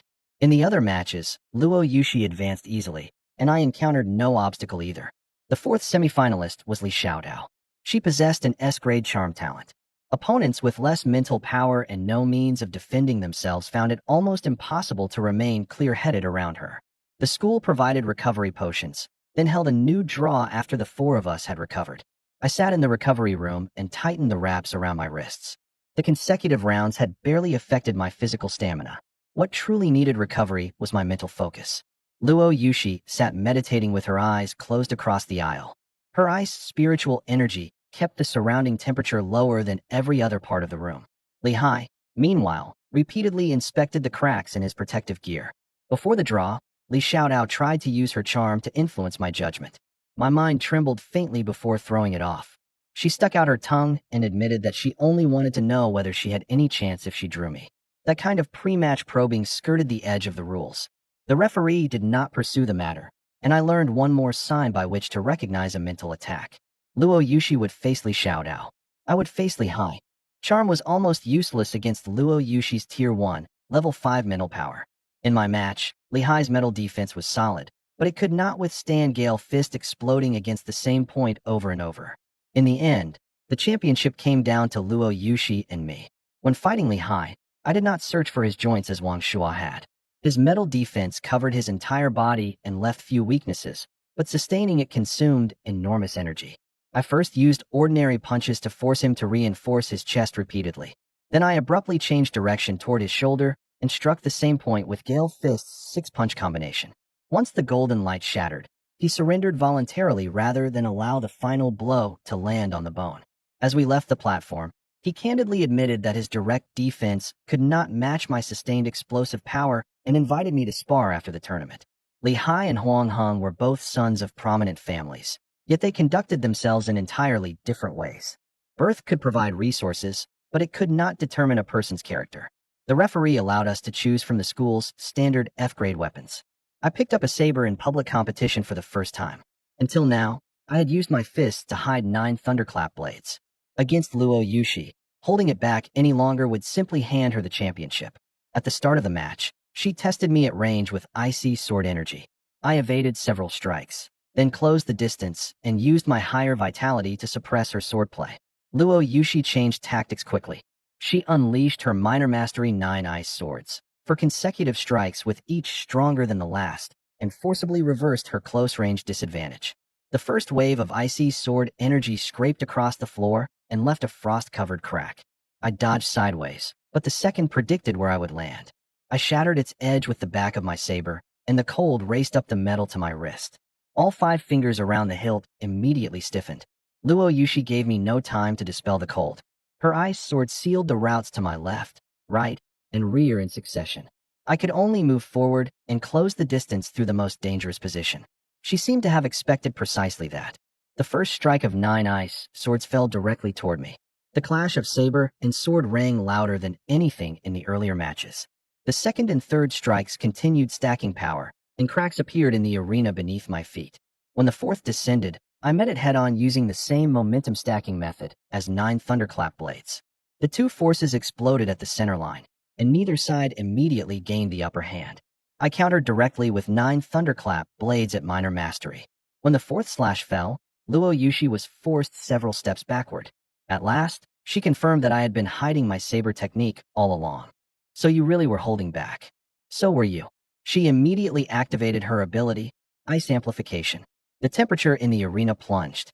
The cold strengthened every wave of sword energy, and without lightning power supporting me, my saber energy gradually fell under her suppression.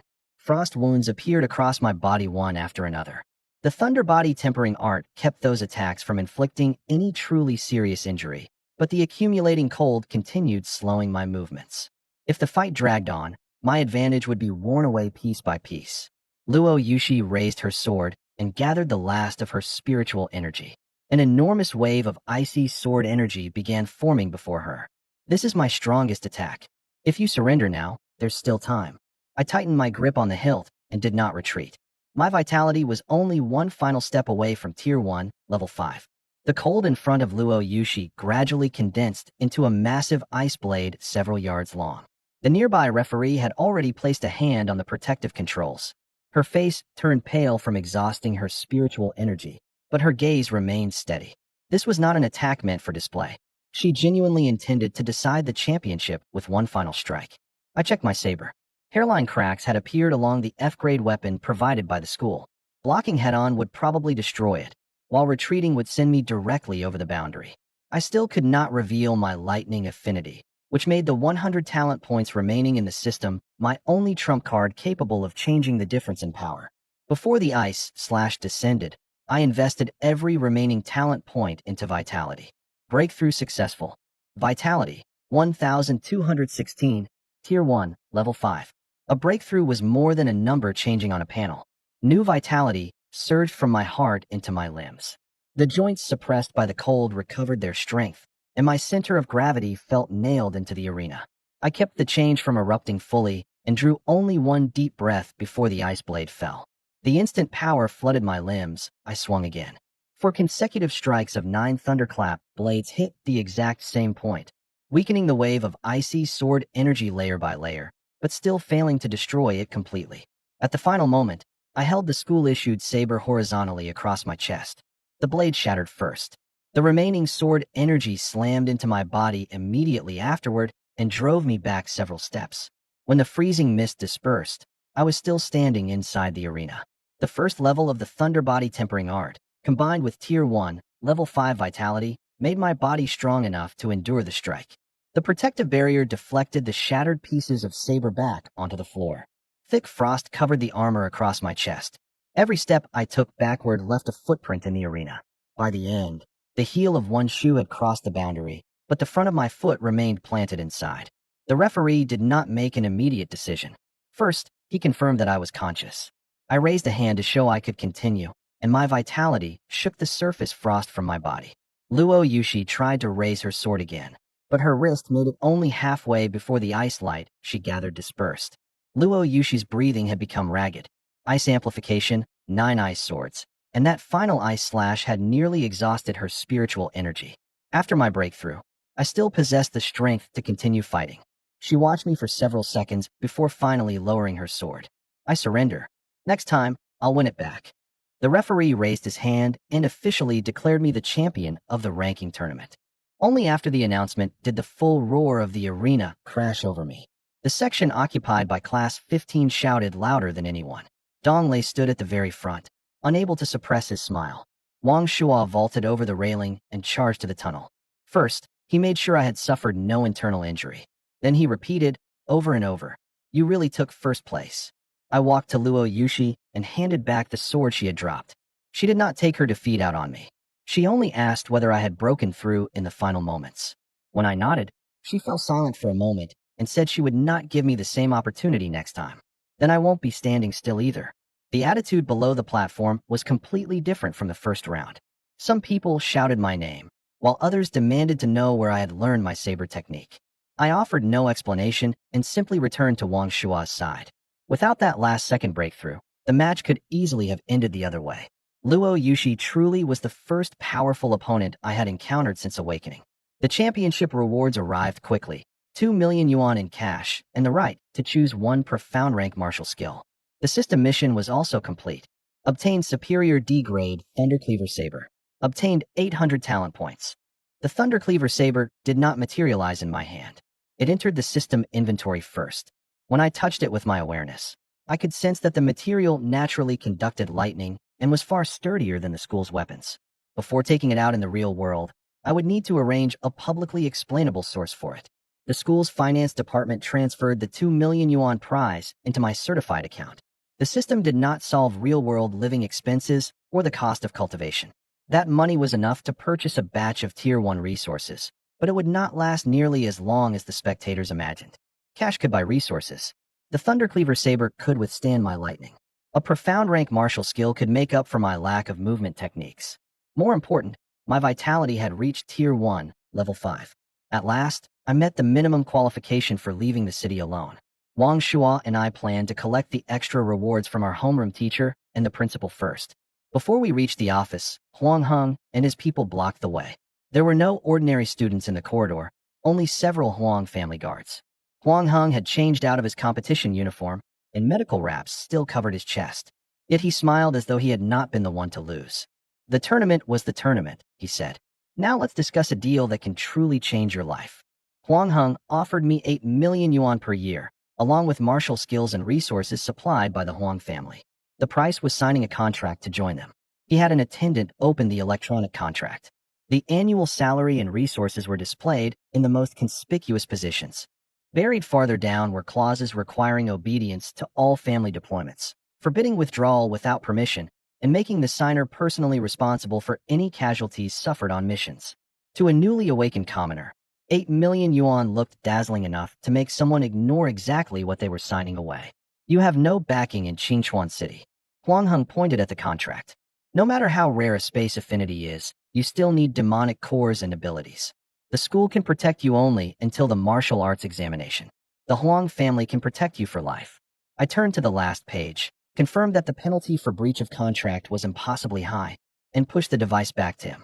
For an ordinary person, this might have been an opportunity to cross social classes. But between the principal's warning and Huang Heng's conduct, I could see the truth clearly. Their so-called cultivation support merely exchanged resources for an enforcer who obeyed orders. I raised one finger. Believing I wanted 10 million, Huang Heng agreed immediately.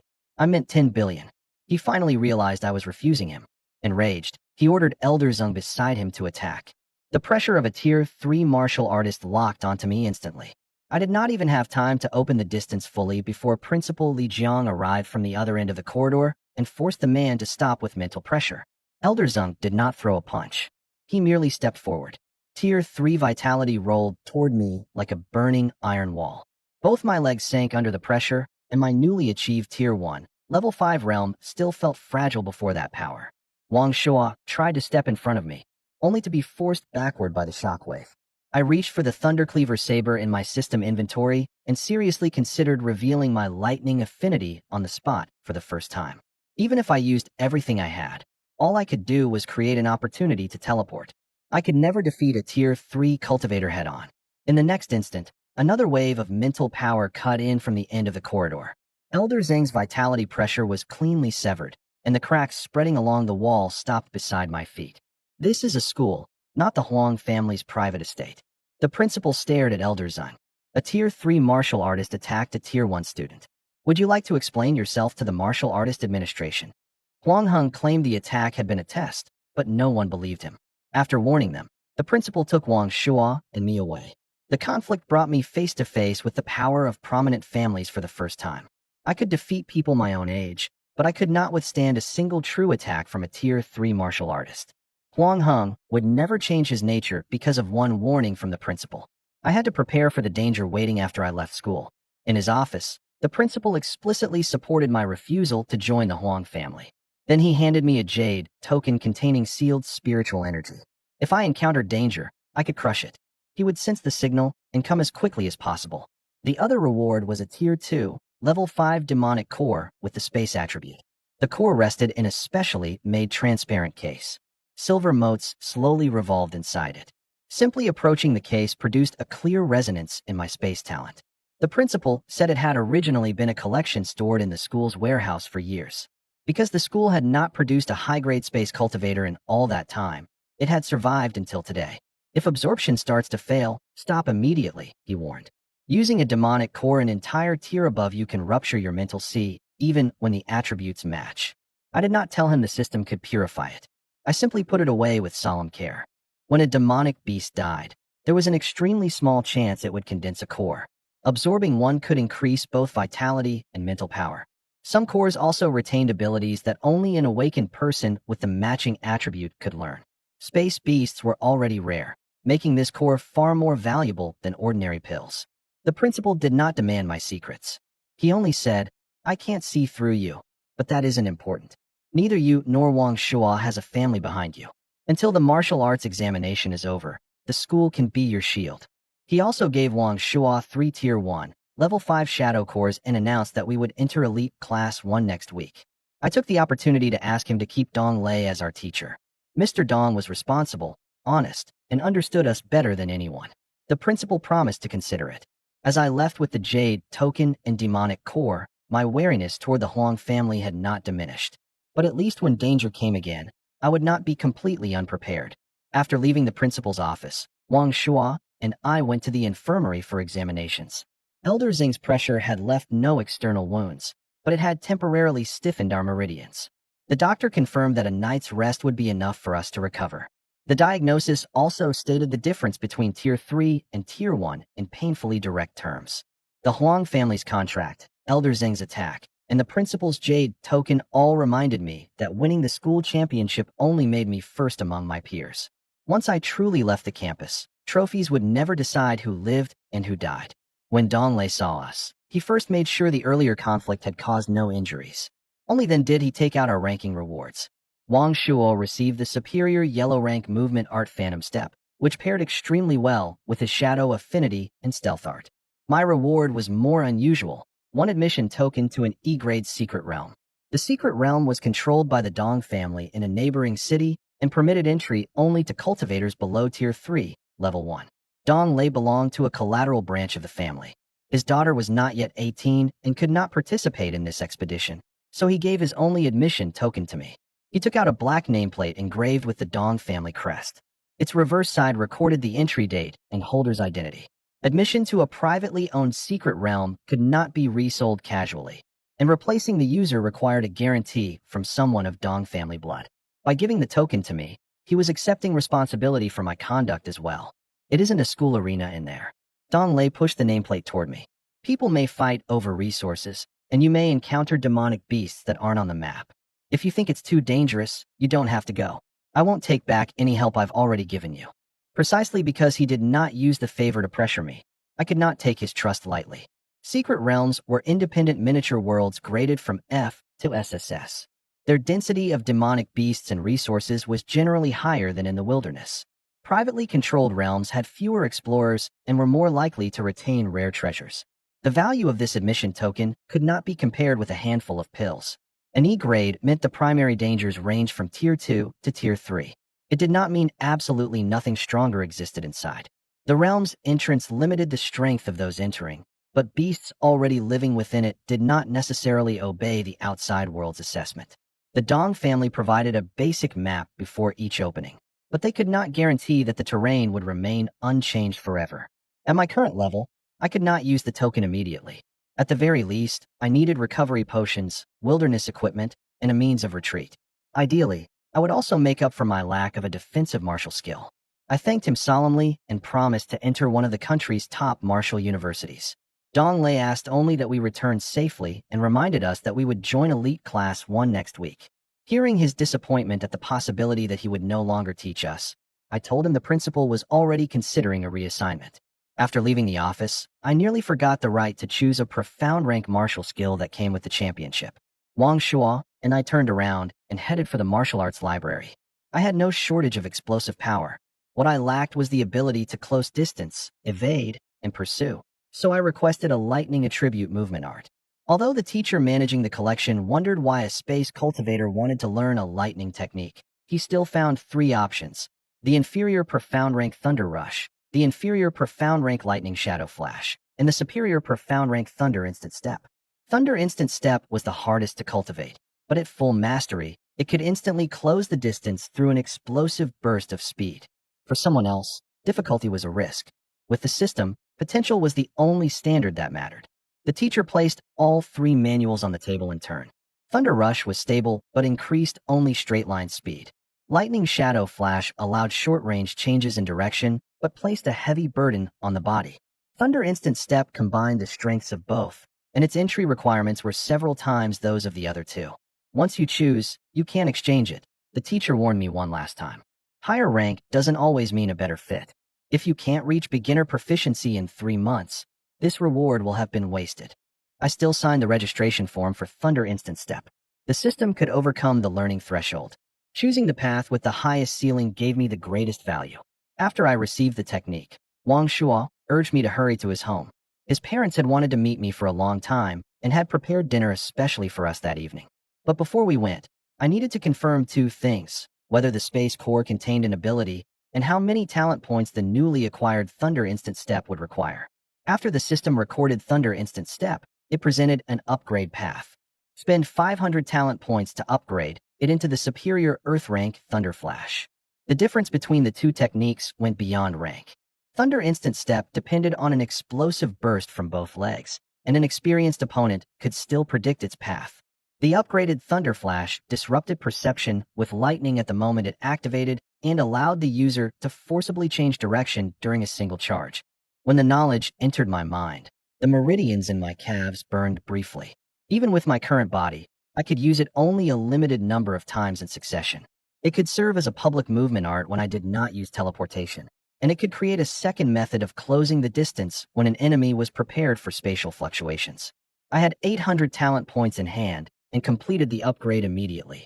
Thunder Flash combined long-distance acceleration with instantaneous directional changes, perfectly filling the gap before I entered close range.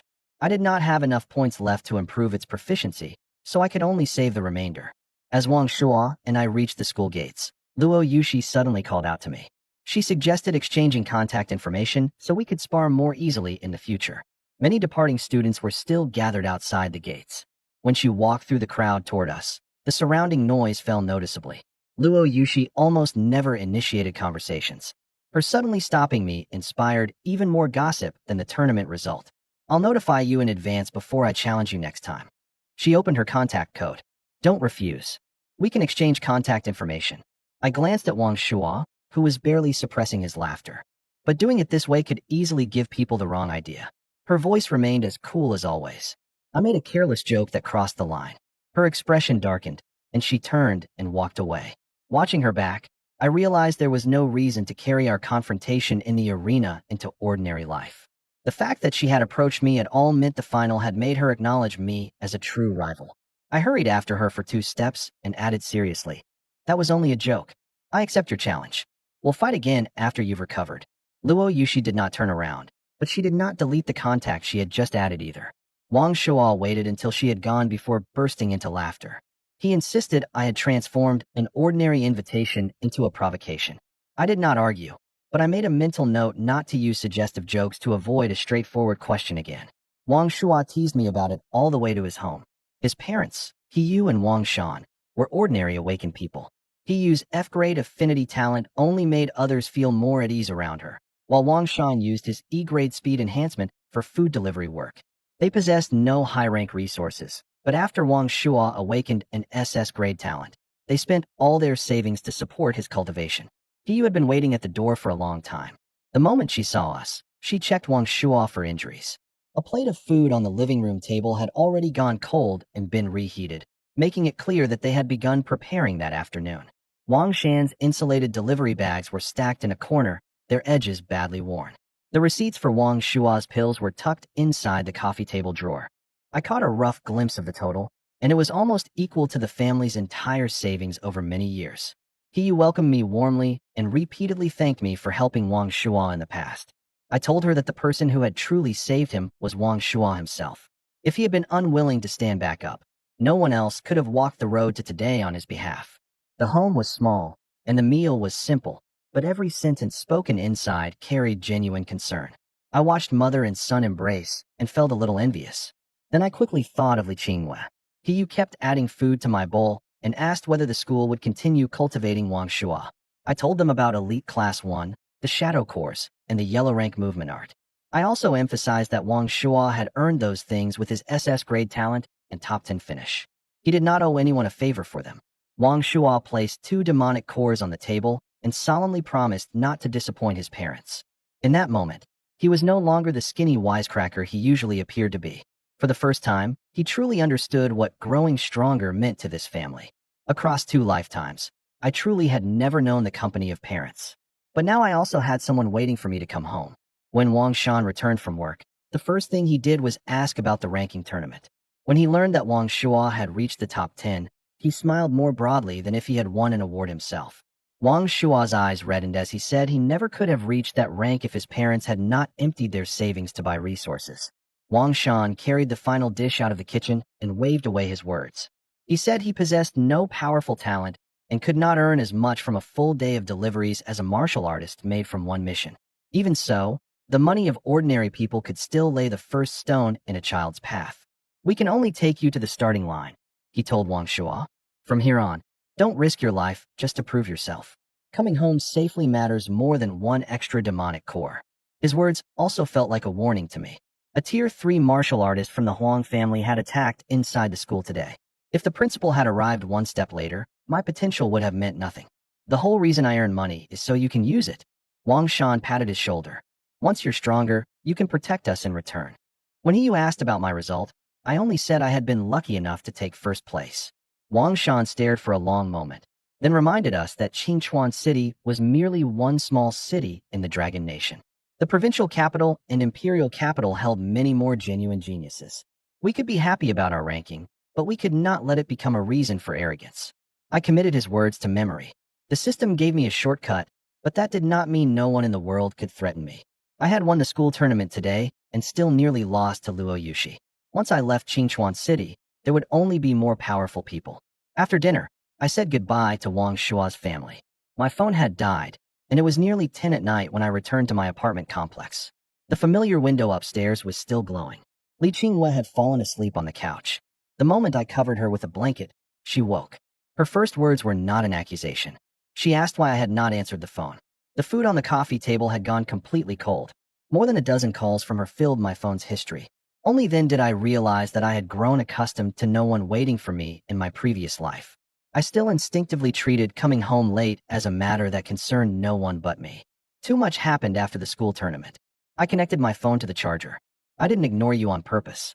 I know you're grown up, and I know you're strong now. Her voice was quiet, but at least let me know where you are. I did not use being busy as an excuse. On the spot, I set an automatic low battery alert and wrote down Wang Shua's and Dong Lei's numbers for her. If she could not reach me in the future, she would not have to sit at home alone and imagine what had happened. I had dinner at a classmate's house, and my phone died, I explained. Then I promised immediately, if I'm going to be late again, I'll always tell you in advance. Only then did she relax. I told her about the championship and the 2 million yuan prize. I wanted to take her shopping on Saturday. Her first reaction was still to tell me to save the money for cultivation resources. Only after I insisted that this was my way of thanking her for years of care did she agree to go out with me on our day off. After Li Qingwei returned to her room, I stood by the window and looked across the city's lights. Every time I returned late in my previous life, nothing waited for me but a dark room. Now, among 10,000 lights, one finally remained lit because I had not come home. I treasured that more than the championship. I placed the distressed jade the principal had given me in the moonlight beside the window and examined it. The jade would activate only when crushed. It had no tracking or surveillance function. The principal had given me a choice and a line of safety. The light Li Qingwei left on reminded me that every time I crossed that line, I also had to think about coming back. 2 million yuan could be exchanged for resources, and a championship could be exchanged for fame. No shop could place a price on that light, yet it was the reason I would never allow myself to fail. The next day, I began dealing with the space core the principal had given me. Under normal circumstances, a Tier 1 awakened person could not withstand the energy of a Tier 2, Level 5 core, and the absorption process would take a very long time. The system could purify it across tiers and convert it directly. First space attribute demonic core absorbed. Bonus ability obtained, teleportation. For every 100 space attribute demonic cores absorbed in the future, one space ability will be obtained. Under the system's purification, the surface of the core gradually turned transparent. Silver spatial energy flowed along my arm and entered my mental sea. At first, I felt only slightly dizzy. Then my entire sense of distance in the room changed. The table, doorframe, and windowsill suddenly seemed to consist of countless coordinates that could be folded together. Teleportation was not high-speed physical movement. It briefly overlapped 2 points in space after I selected an origin and destination. The destination had to lie within my range of perception and could not overlap solid matter. Otherwise, the ability might merely fail, or it could cause a crushing spatial injury. After the core dissolved into energy, my vitality rose to 1,880 and my mental power to 1,688, firmly stabilizing both at Tier 1, Level 5. My teleportation distance depended on mental strength. Its current limit was about 100 feet, and repeated use consumed enormous amounts of spiritual energy.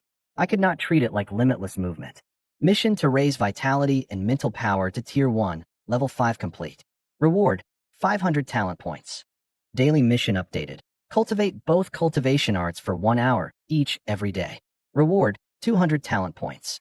New mission, raise vitality and mental power to Tier 2, Level 1. Reward, 1,500 talent points. I did not leave home immediately. Instead, I ran short-range tests inside the apartment. The first time, I moved only a foot and a half and nearly struck my toes on the bed frame. The second time, I locked onto an open space in the living room and discovered that I still faced the original direction when I reappeared. On my third test, I tried teleporting twice in quick succession, and a sharp pain immediately pierced my mental sea.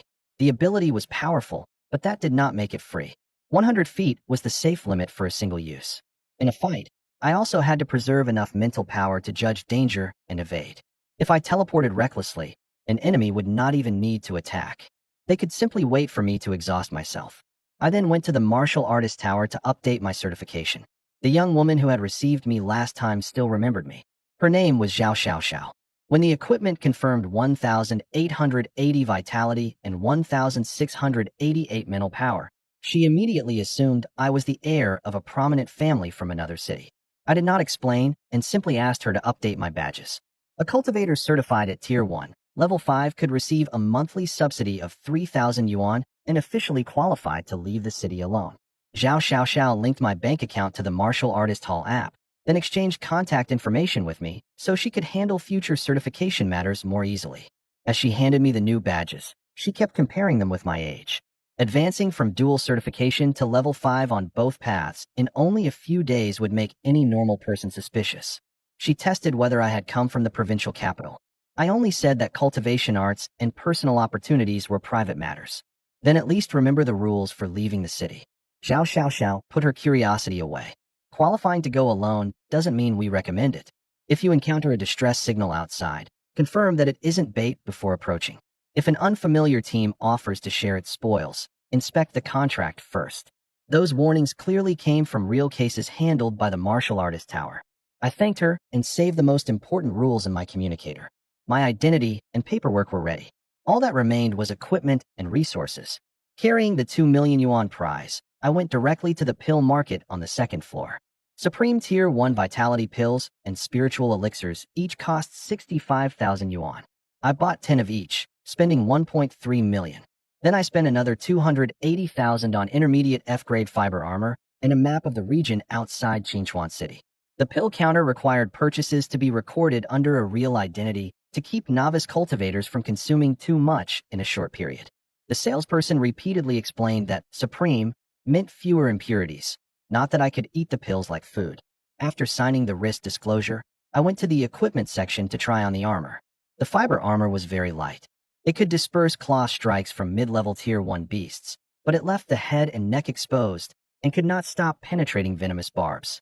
I did not have enough money for a complete set of high-grade armor, so I added only a first aid kit, clotting agents, and scent masking powder. Survival in the wild often depended less on owning one expensive piece of equipment than on anticipating every small gap in advance. Before I left the martial artist tower, a white-haired old man stopped me. He introduced himself as Zhao Guanshan, one of the tower's senior officials and Zhao Xiaoxiao's grandfather. He first tested me by offering to take me as a disciple, and I refused outright. Only then did Zhao Guanshan explain that my unusual dual certification had caught his attention the first time I visited.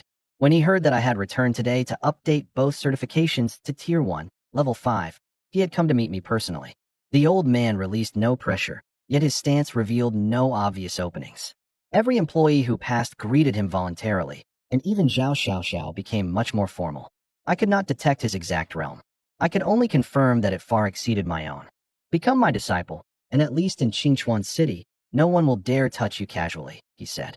The offer seemed to solve the threat of the Huang family perfectly, but a master-disciple bond ran deeper than employment. I knew nothing about his position and was unwilling to hand my future to a stranger because of one danger, so I shook my head again. I used the S-grade space affinity in my public file as an explanation. He did not probe any deeper. Instead, he offered me a commission. While outside the city, I was to gather some common water spirit grass. No matter how much I found, he would pay 500,000 yuan. Water spirit grass was worth nowhere near that amount. Zhao Guanshan did not need the plant. He was establishing a relationship before I had fully grown.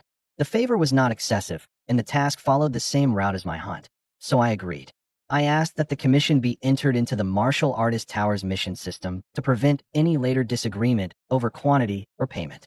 Zhao Guanshan not only agreed but restricted the gathering area to regions occupied by Tier 1 beasts. He did not require me to enter a dangerous zone for the grass. That raised my opinion of him considerably. An investment was still an investment, but at least he had not used his age or status to push the risk onto me. After returning home, I absorbed all 10 Supreme Vitality pills and 10 portions of Supreme Spiritual Elixir at once. Vitality, 2,580. Mental Power, 2,388. Realm, Tier 1, Level 6 Martial Artist, Tier 1, Level 6 Psychic Cultivator. After completing that day's cultivation, I had 1,100 talent points. I spent 1,000 to raise 9 Thunderclap blades to Major Mastery, allowing me to unleash the first 6 slashes in succession. New mission: cultivate any martial skill to full mastery. Reward: 500 talent points. Repeatable. After 9 Thunderclap blades reached Major Mastery, holding the Thundercleaver saber felt as though 6 distinct trajectories had appeared before me. The first 6 slashes were not mechanical repetitions. The first broke the opponent's momentum, the second pursued, and every later strike carried forward the vibrations of the last. If an opponent could not interrupt me within the first 3 slashes, the mounting power would become increasingly difficult to endure. In a rented training room, I stopped after practicing only the 4th slash. The wall protection system was already sounding repeated alarms. A Major Mastery martial skill paired with Tier 1, Level 6 Vitality exceeded the durability of an ordinary school facility. I could test it properly only in a virtual training room or outside the city. My primary combat system had now taken shape. S-grade space provided teleportation. SSS grade lightning strengthened my attacks. The Thundercleaver saber carried the lightning. Major Mastery 9 Thunderclap blades supplied explosive power, and the fiber armor offered basic protection. I also divided my public and hidden methods into 2 layers. Under ordinary circumstances, I would use only Vitality, Boxing, and Space. Only when facing an enemy who absolutely had to die would I use Lightning, the Thundercleaver saber, and the complete 9 Thunderclap blades. A trump card was not something that could never be used. It was something that, once used, could leave no enemy alive to pass on the information. But numbers were only numbers. Before leaving the city, I had to confirm what level of beast I could truly defeat. That afternoon, I went to the nearest Diamond Martial Arts Hall. Diamond Martial Arts Hall had a virtual beast training room. I paid 30,000 yuan and began by simulating a Tier 1, Level 6 Lightning Serpent. After putting on the fiber armor and drawing the Thundercleaver saber, I released my lightning talent for the first time with no spectators present. My first slash sent lightning and saber energy through the beast simultaneously and cut it in half. The virtual training set visual, auditory, and pain feedback to 80%. When the lightning serpent lunged, its scales scraping over the floor sounded no different from a real demonic beast. I first used my mental perception to lock onto its curving path, then let the Thundercleaver saber carry ordinary lightning. Blue-white electrical scars remained everywhere the blade passed, and the severed virtual body continued convulsing for several seconds. The first full release of my SSS-grade lightning affinity made its power far more tangible than the numbers on my status panel. It did more than increase the destructive power of my saber energy. It also paralyzed muscles and disrupted the energy circulation of low-tier beasts. I increased the difficulty level by level. Tier 1, Level 7 could still be eliminated quickly. Level 8 required serious effort. Level 10 forced me to use lightning, teleportation, and major mastery 9 thunderclap blades together. And even then I needed a bitter fight to make the kill. A Tier 1, Level 8 Ironback Wolf tore through the outer layer of my armor with its first lunge. I teleported away from its attack on my throat and needed 3 consecutive slashes from the side to cut through its spine. A Tier 1, Level 10 Two-Headed Lizard was even harder. One head sprayed poisonous mist while the other fought at close range, forcing me to change my destination point constantly. When my 6th slash killed it, my virtual vitality had fallen to 20%, and repeated teleportation had pushed my mental power close to the warning line. The system declared victory, but the training room displayed another message at the same time. If the poisonous mist had been real, I might still have died 1 minute later. Therefore, capable of killing and safe to hunt were completely different things. On my first trip outside the city, I set the upper limit for any deliberate target at Tier 1, Level 8. If I discovered that a species traveled in groups or possessed venom or an unusual ability, I would lower that limit further. During defense testing, ordinary attacks from Tier 1, Level 8 posed little threat to me. Overall, my limit approached Tier 1, Level 10, but I could never operate at my limit in the wild. A virtual fight had no second beast and no human waiting to take advantage of my weakness. If I exhausted my vitality and spiritual energy to kill a Level 10 beast, I would not even be able to flee. After I exited the training room, a public challenge was taking place in the Martial Hall's arena. The owner's son, Sun Chong, had awakened S-grade physical reinforcement and reached Tier 1, Level 4 vitality. Any newly awakened student from our year who defeated him could receive the hall's strongest defensive martial skill, Diamond Body. The challenge rules were posted beside the platform. Competitors had to be the same age and from the same awakening class. Disposable lethal items were forbidden, and the martial hall would cover medical treatment. Sun Chong had already won 17 consecutive matches. The previous challenger's punch had not even made him step backward. When the staff saw the S-grade space affinity in my file, they first asked whether I wanted to borrow a weapon. The challenge reward required only victory and placed no restrictions on ordinary martial skills. I took out the Thundercleaver saber, but kept its lightning below the level that would cause permanent injury. I needed a defensive martial skill, so I showed my student identification and entered the arena. Sun Chong did not underestimate me. The instant the match began, he activated physical reinforcement and Diamond Body, holding a long spear horizontally before his chest. I did not use 9 thunderclap blades for my first strike. I only enhanced ordinary saber energy with lightning power. The saber energy struck the spear, and Sun Chong was driven out of the arena along with his weapon. Diamond Body absorbed most of the damage, but the spear bent under the impact. Sun Chong forced himself upright outside the boundary, both arms still shaking from the collision. After checking that his chest had only a shallow injury, he frankly admitted defeat to the referee. The spectators had never imagined his 17-win streak would end in a single strike. Their cheers turned into a collective gasp. I also reassessed the amount of power I had used. The Thundercleaver saber amplified lightning far more than a training weapon. Even with ordinary saber energy, I should not have struck a Tier 1, Level 4 opponent with my full strength. Fortunately, Diamond Body was solid enough to keep the challenge from becoming an accident. I was about to sheath the saber when an enraged shout suddenly came from deep inside the martial hall. "Who dares injure my son?" An aura far beyond Tier 1 locked onto me. I did not counterattack immediately. I merely lowered the tip of my saber toward the floor while my other hand hovered near the principal's jade token. The newcomer was at least Tier 3. If he attacked without listening, all I could do was buy enough time to call for help. Sun Chong moved faster than anyone. Dragging the bent spear, he stepped between the newcomer and me and shouted 4 words. It was a fair challenge. The burly man who charged in was Sun Ba, owner of the martial hall and Sun Chong's father. He had seen only his son being knocked from the arena, and his first reaction was to demand why I had injured him. Sun Ba's footsteps shook fine dust from the arena's edge, and none of the instructors dared approach. He first inspected Sun Chong's chest, then looked at the bent spear. His expression grew darker by the second. I could understand a father's reaction to seeing his child on the ground, but I could not accept his pressuring a challenger before asking about the rules. Hall Master, the match was recorded. I pointed at the camera above us.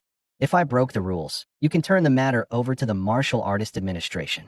My words made him pause for an instant and gave Sun Chong time to explain.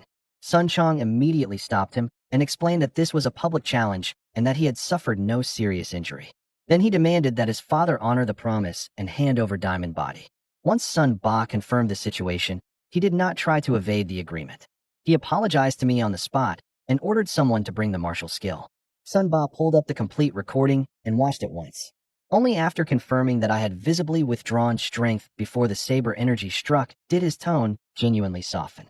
In front of all the watching students, he retracted his pressure and admitted that he had acted impulsively. For a Tier 3 Hall Master to apologize in public was more difficult than simply tossing me the martial skill. Sun Chong continued to insist that the challenge reward be issued as promised. When someone suggested finding an excuse for a rematch, he said a loss was a loss. If Diamond Martial Arts Hall could not honor one public promise, even its strongest defensive art could not hold up its reputation. The system finished recording the technique, and I formally learned Diamond Body. The martial skill concentrated vitality to reinforce the skin, muscles, and bones. It could form a second layer of defense with the Thunder Body tempering art. The original manual contained a complete map of vitality circulation. The key was not keeping the entire body hard at all times, but concentrating power at the point of impact immediately before being struck. A beginner who maintained full body reinforcement would exhaust all their vitality in minutes. With the system's help, I reached beginner proficiency. All I lacked was reaction training under real blows. Sun Ba also let me test it once inside the hall. An instructor struck my shoulder with Tier 1, Level 6 force. Diamond Body dispersed the impact first, and the Thunder Body tempering art absorbed what remained. In the end, the blow left only a small bruise. The 2 layers of defense truly could stack. Sun Ba tested me about my background, but I did not answer. In the outside world, openly revealing that I had no backing would only make malicious people more likely to target me. Letting them assume I came from some powerful organization was safer. Before I left, Sun Chong caught up and asked why I cultivated so quickly. I could not tell him about the system, of course, so I only said that I worked harder than other people. He took the answer as a genuine secret and earnestly declared that he would double his training and surpass me one day. Hard work doesn't mean never sleeping. Seeing that he was already preparing to return to the training room, I added, "You just lost a match. Your muscles and meridians need to recover. Ruining your body isn't hard work." Sun Chong froze, then carefully saved the words in his communicator. His pursuit of strength was somewhat blunt, but never hypocritical. I shared one lesson from my virtual training. Setting a limit you could complete safely and increasing the pressure step by step was more effective than gambling on your absolute limit every time. He was a little stubborn, but his character was decent. We exchanged contact information, and I accepted his invitation to train and spar at the hall in the future. With the defensive martial skill in hand, my equipment and combat system were more complete. It was still early, so I decided not to delay any longer. That very afternoon, I would leave the city for my first true hunt. The guards at the city gate verified my badges. Only after confirming that I had reached Tier 1, Level 6, did they permit me to leave alone.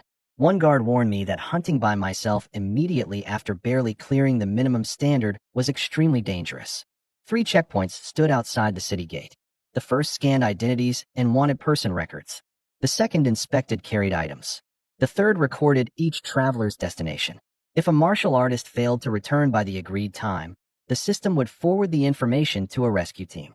Rescue was not guaranteed to arrive in time, however, and it came with a high fee. I entered my planned route and promised to return before sunset. The guard also gave me an ordinary distress flare. Red signified an attack by a group of demonic beasts. Purple signified the discovery of a heretic cult or alien race. Against an enemy above Tier 1, Level 9, a flare might not save my life, but it could at least mark my last known position. I accepted the warning without changing my plan. After following the map for 12 miles, I reached an abandoned town occupied by demonic beasts. The road had broken apart, wild grass swallowed the houses, and the bones of humans and beasts occasionally appeared beside the street. This was entirely different from a virtual training room. An attack could be hidden behind every step. Once the city wall disappeared behind me, the air changed quickly. There were no vehicles or crowds, only the mingled smells of rotting leaves, beast blood, and rust. The abandoned road sign still bore the town's name, but claw marks covered the space beneath it. Vines had overgrown an overturned bus, and only bleached bones remained behind its windows. I lightened my footsteps and swept every building along the street with mental perception. I also selected open ground as my teleportation destinations in advance, so panic would not carry me into an enclosed space. Virtual training allowed another attempt. Here, every mistake had only one outcome. Two rot rats were gnawing on a corpse when the system issued missions. First demonic beast killed. Reward, inspection function. Kill 10 demonic beasts. Reward, 300 talent points. I put on the armor and quickly eliminated both targets with 2 waves of saber energy. Once inspection unlocked, looking directly at a demonic beast allowed me to read its species and realm. Both rot rats were Tier 1, Level 3. Neither had condensed a core, so I placed the bodies in the system inventory to sell after returning to the city. The moment the first rot rat fell, the smell of blood spread. I did not stand there inspecting the reward. First, I stored both carcasses and every scrap of scattered flesh. Then I covered the traces with scent masking powder. A few minutes later, a flock of carrion birds landed on the nearby rooftops, proving that every battle attracted new predators. Inspection required me to see the target. It could not penetrate walls or automatically warn me about something behind my back. It displayed only the current realm and basic information. It would not identify traps or predictabilities for me. I treated it as an intelligence tool, not an absolute answer. Most of the battles that followed were effortless. I stopped testing techniques on every individual beast and used the method that consumed the least vitality. After I killed 10 beasts, the system issued 300 points and raised the target to 100 kills for a reward of 600. When a Tier 1, Level 6 Ironhide Rhinoceros appeared, I still eliminated it with 1 slash. The combat limit estimated through virtual training was broadly reliable, but visibility, terrain, and smells in the real wilderness all interfered with judgment. I kept part of my mental power watching the rear at all times. The Ironhide Rhinoceros charged out from behind a collapsed shop and smashed through half a wall. I did not use 9 thunderclap blades. As it lowered its head to accelerate, I teleported to its side and cut the Thundercleaver saber through the gap between the plates on its hind leg. The beast lost its balance and crashed into an abandoned car. One finishing strike ended the fight, and the entire exchange consumed less than 10% of my reserves. Efficiency mattered more than showing off. After hunting 30 low-tier beasts, I still retained more than 70% of my vitality and mental power, enough to handle an unexpected threat during my retreat. Huang Heng had already ordered Elder Zheng to attack me inside the school. There were no cameras here and no principal watching over me, making this the ideal place for another attempt. I had no evidence that anyone had followed me, but I did not dare dismiss the possibility as needless worry. After hunting more than 30 demonic beasts, I encountered a Tier 1, Level 8 ironclad scorpion.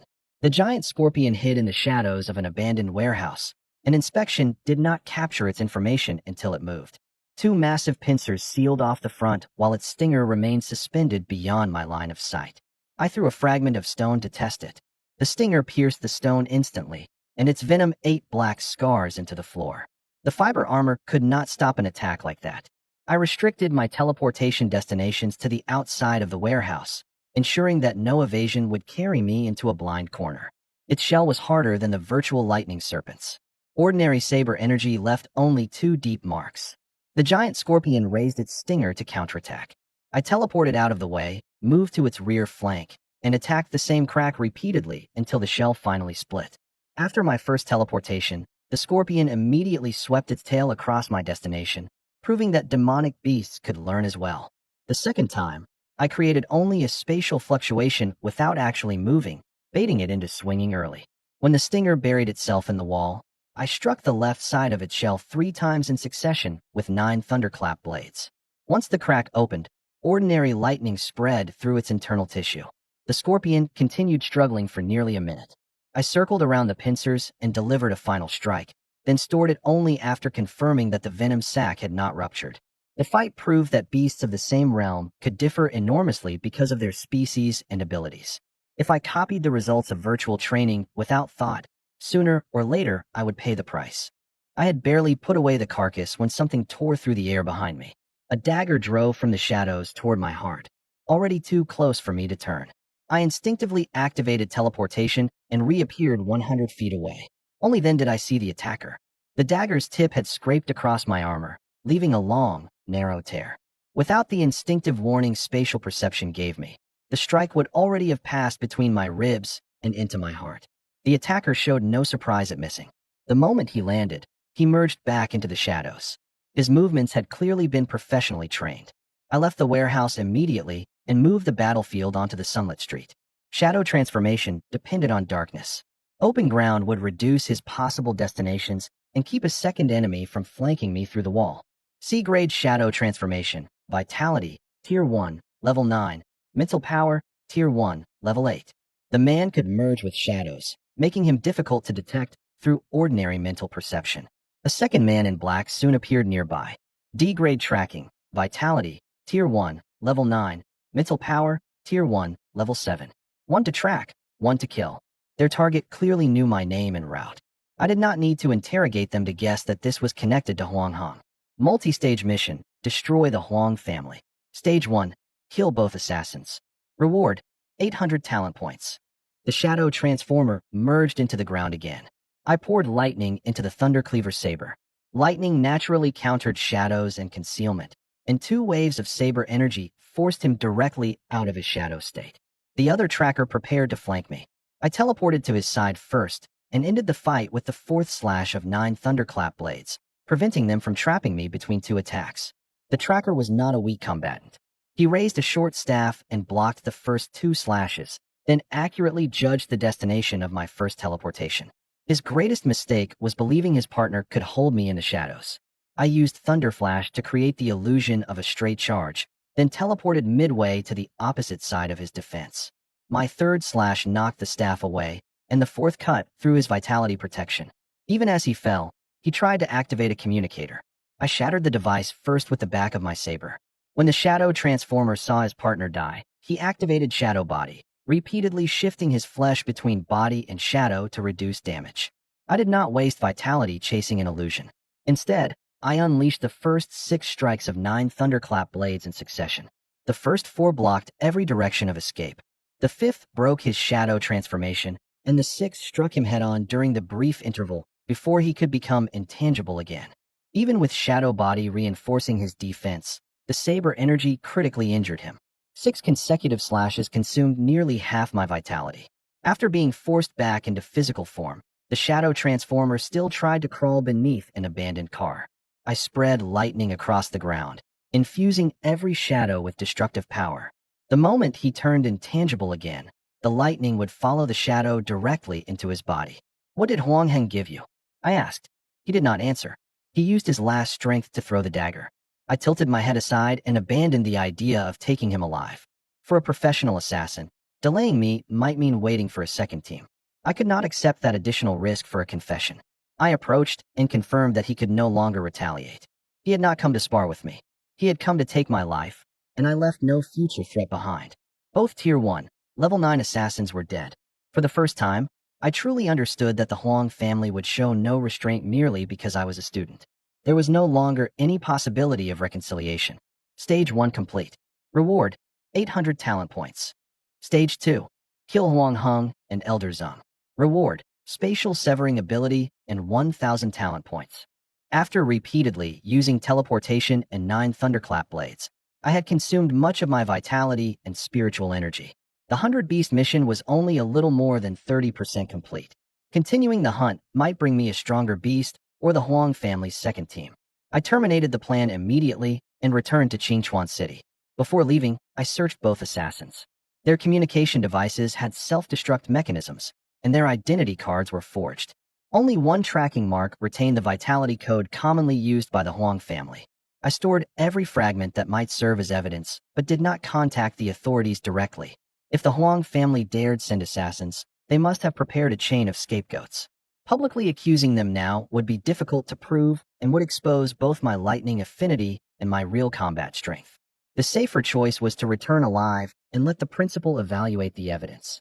On the way back, I changed routes at regular intervals and used teleportation to cross hard ground that retained no footprints. Only when the city wall came into view did my taut nerves loosen slightly. After entering the city, I sold the spoils at Treasure Pavilion inside the martial artist tower. More than 30 low-tier beast carcasses and one tier 1. Level 8 ironclad scorpion brought a total of 140,000 yuan. The assassin's worn intermediate E-grade dagger sold for another 450,000. The Treasure Pavilion appraiser first weighed everything, then quoted separate prices based on hide, bone, and core value. The rot rats were worth little more than the processing fee. Most of the value came from the ironclad scorpion's shell and intact venom sac. I did not rush to accept. I checked the martial artist tower's posted prices for the day before signing. The dagger was unexpectedly more valuable. It was made from non-reflective materials suited for concealment, and traces of paralyzing poison remained on the edge. I made the appraiser clean it completely first. That confirmed once again that if the blade had entered my back, I would have struggled to escape to the city even if the wound had not killed me instantly. I had just received 590,000 yuan, and I immediately spent 650,000 on 10 Supreme Tier 1 Vitality pills. After absorbing them all, my vitality reached 3,280, leaving me only 120 short of Tier 1, Level 7. When I returned home, Li Qingyue's expression changed the instant she learned I had left the city. My parents had died fighting demonic beasts. Her fear of the wilderness could not be erased by a few claims that I was strong. I had changed out of the damaged armor before entering, but she still noticed a trace of blood that had not washed out of my cuff. She made me sit and examine my entire body. Only after confirming the blood was not mine did she ask why I had not told her in advance. I didn't want you to worry. The moment I said it, I knew it was a bad excuse. If you don't tell me, I'll only worry more while I know nothing. I told her about the hunting area, the beast levels, and when I had retreated. I also promised to leave my route with her before going outside the city in the future.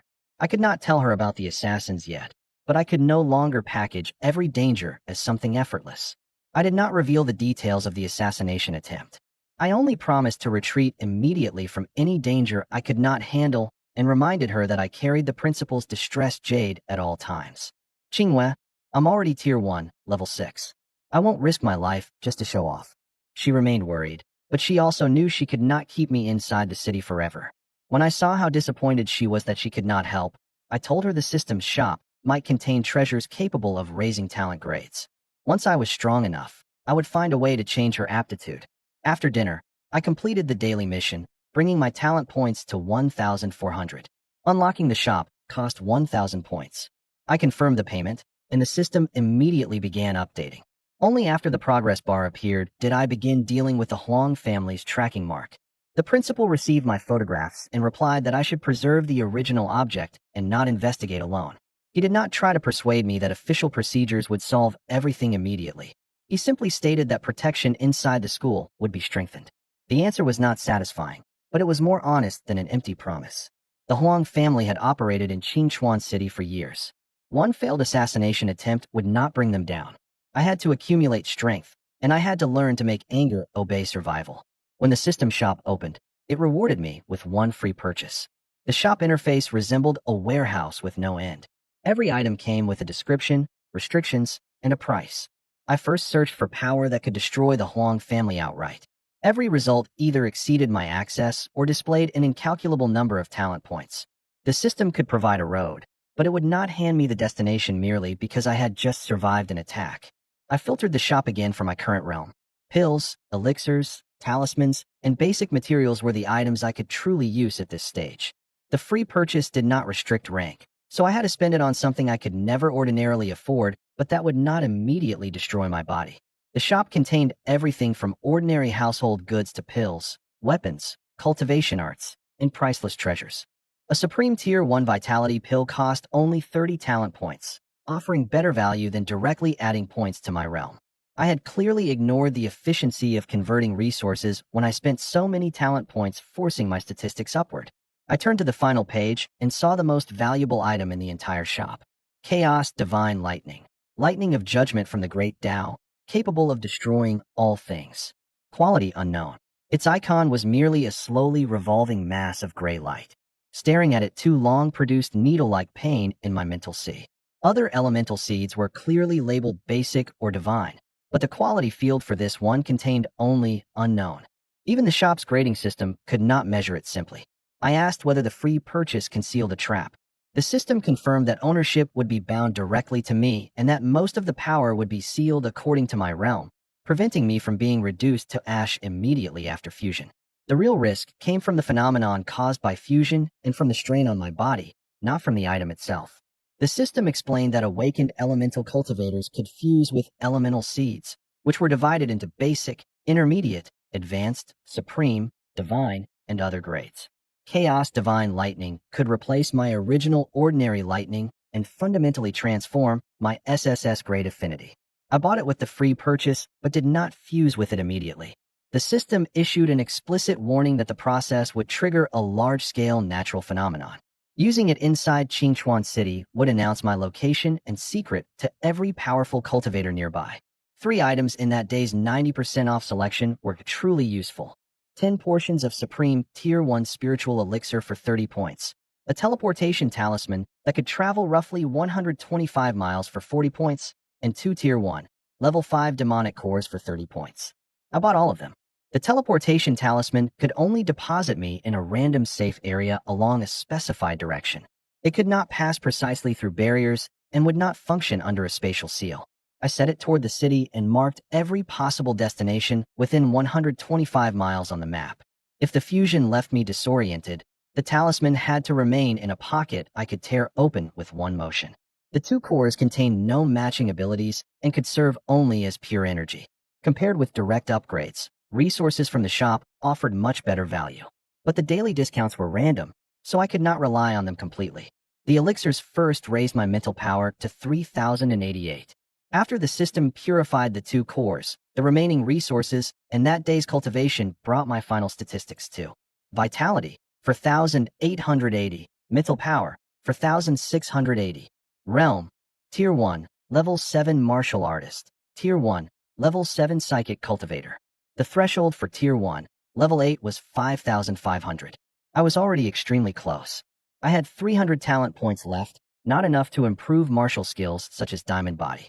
The next day, I would take the teleportation talisman outside the city and fuse with Chaos Divine Lightning in an uninhabited area far from Qingchuan. The phenomenon would likely attract high-tier beasts and powerful cultivators. The danger could not be predicted completely, but if the fusion succeeded, what I possessed would no longer be ordinary lightning. I did not go to sleep immediately that night. First, I kept the distressed jade on my body.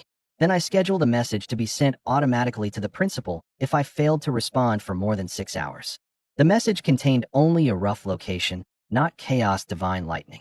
If I truly died during fusion, at least someone would know where to begin searching. I disliked preparing for failure, but I was even less willing to leave Li Qingwei waiting forever for someone who would never return. On Friday morning, after Li Qingwei left for work, I packed the map, teleportation talisman, and 2 changes of clothes, then departed through Qingchuan City's eastern gate once again. The teleportation talisman had a maximum range of roughly 125 miles, while my teleportation ability had expanded with my mental power to about 165 feet. Against a truly high-tier cultivator, that distance was nowhere near enough to escape. My plan therefore allowed only one chance. Travel deep into an isolated region, complete the fusion, and tear open the teleportation talisman immediately without lingering at the site. I traveled outward along the map for more than 2 hours and entered a forest frequently occupied by Tier 3 beasts. The deeper I went, the fewer bird and insect calls I heard, while the claw marks in the ground grew deeper. I avoided several auras whose strength I could not judge and finally stopped in a relatively open clearing. A dry riverbed ran through the center of the clearing. Rock walls on both sides blocked the view from a distance, and there were no broad carpets of dead leaves to start a forest fire. I first walked the perimeter and selected 3 backup teleportation points. Then I held the talisman between the fingers of my left hand. The system confirmed that I would be unable to move once fusion began. I cleared away every nearby object that lightning might ignite, drank a recovery potion, and brought my vitality and mental power to their optimal condition. No amount of preparation could eliminate the unknown, but it could at least reduce human error. System, fuse me with Chaos Divine Lightning. At first, there was no sound. In the next second, the sky abruptly darkened. Gray-black thunderclouds spread outward with me at their center. The beasts in the forest fled in every direction as though they had encountered a natural predator. I could even sense high-tier auras stirring in the distance. When chaos divine lightning entered my body from the system's space, my meridians, bones, and flesh felt as though they were being torn apart at the same time. Gray electrical arcs repeatedly raced through my limbs. Every pass shattered and reassembled my original lightning power. I tried to ask for the progress, but the system did not respond. I could only keep myself conscious. The first wave of electricity split all the skin on my body. The second drove into my bones until even my breath tasted of blood. I tried to tighten my grip on the teleportation talisman, but my fingers had stopped obeying me. My original lightning power, strong enough to kill a Tier 2 demonic beast, was like fragile paper before those gray arcs. It was torn apart again and again. I could only repeat my name, Qingchuan City, and Li Qinghue to myself, preventing my consciousness from dissolving into the pain. As long as I remembered why I had to return, I could not let myself fall unconscious here. The thunderclouds above gradually condensed into a colossal bolt of gray lightning. At that moment, the sense of death became so real that I almost tried to stop immediately. But fusion had already begun. There was no way back. I circulated the thunder body tempering art and thunder meditation art, protecting my body while actively guiding that power. The lightning finally descended from the heavens. It was not a fleeting instant like ordinary lightning. A pillar of gray light connected the clouds and earth. Every sound in the area vanished first, only to return together in one colossal detonation. The thunder body tempering art circulated madly along the electrical arcs, while the meditation art barely protected the core of my mental sea. I smelled burning clothes and scorched earth, and I could no longer feel my limbs. The only thing I could confirm was that my body continued absorbing that power instead of turning to ash. Gray light swallowed my vision completely. After the detonation, every tree and patch of ground nearby had turned black. I did not know how much time passed before the system's notification finally sounded again. Chaos Divine Lightning Fusion successful. Limited by the host's realm, only basic intensity can currently be released. Its power will gradually unseal as the host grows. I raised my right hand, and gray electrical arcs leaped between my fingers. It lacked the brightness of ordinary lightning, but the aura it gave off was one of far more direct destruction. Several powerful auras were already approaching rapidly in the distance. I did not dare test the lightning. I tore open the teleportation talisman at once, and spatial power carried me back near Qingchuan City.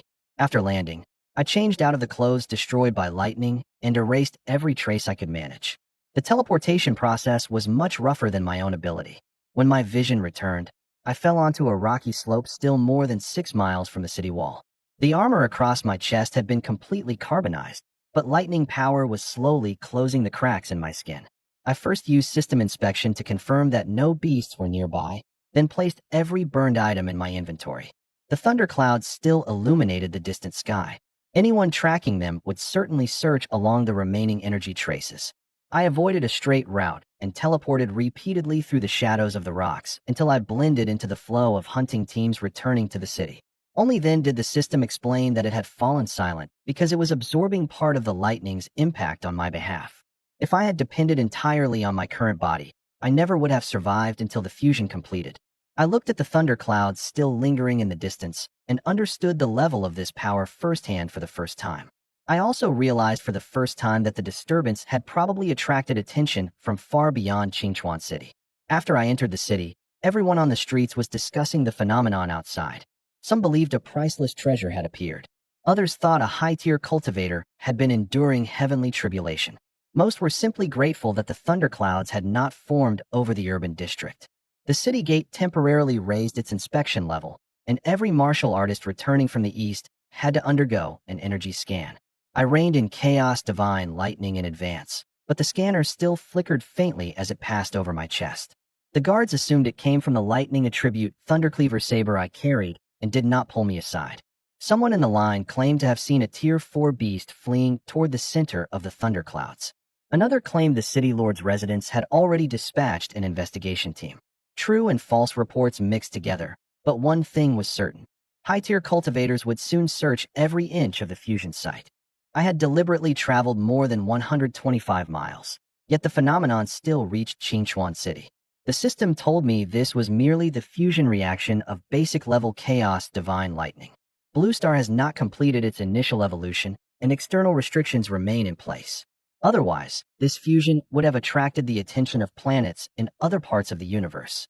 What does initial evolution mean? I pressed inside my mind. The system offered only a few vague concepts. The spiritual energy revival 200 years ago had not been the endpoint. Blue Star was still expanding, and certain spatial passages and secret realms were products of the planet's transformation. The external restrictions both protected this world from being easily located by stronger civilizations and limited the heights local life could reach. The information was not enough to form a complete answer, but it suddenly made the martial arts examination, the Huang family, and even Qingchuan City feel very small. If civilizations capable of sensing chaos divine lightning truly existed across the universe, then I could conceal myself now only because Blue Star's own barrier helped me. Those words revealed a secret greater than any talent.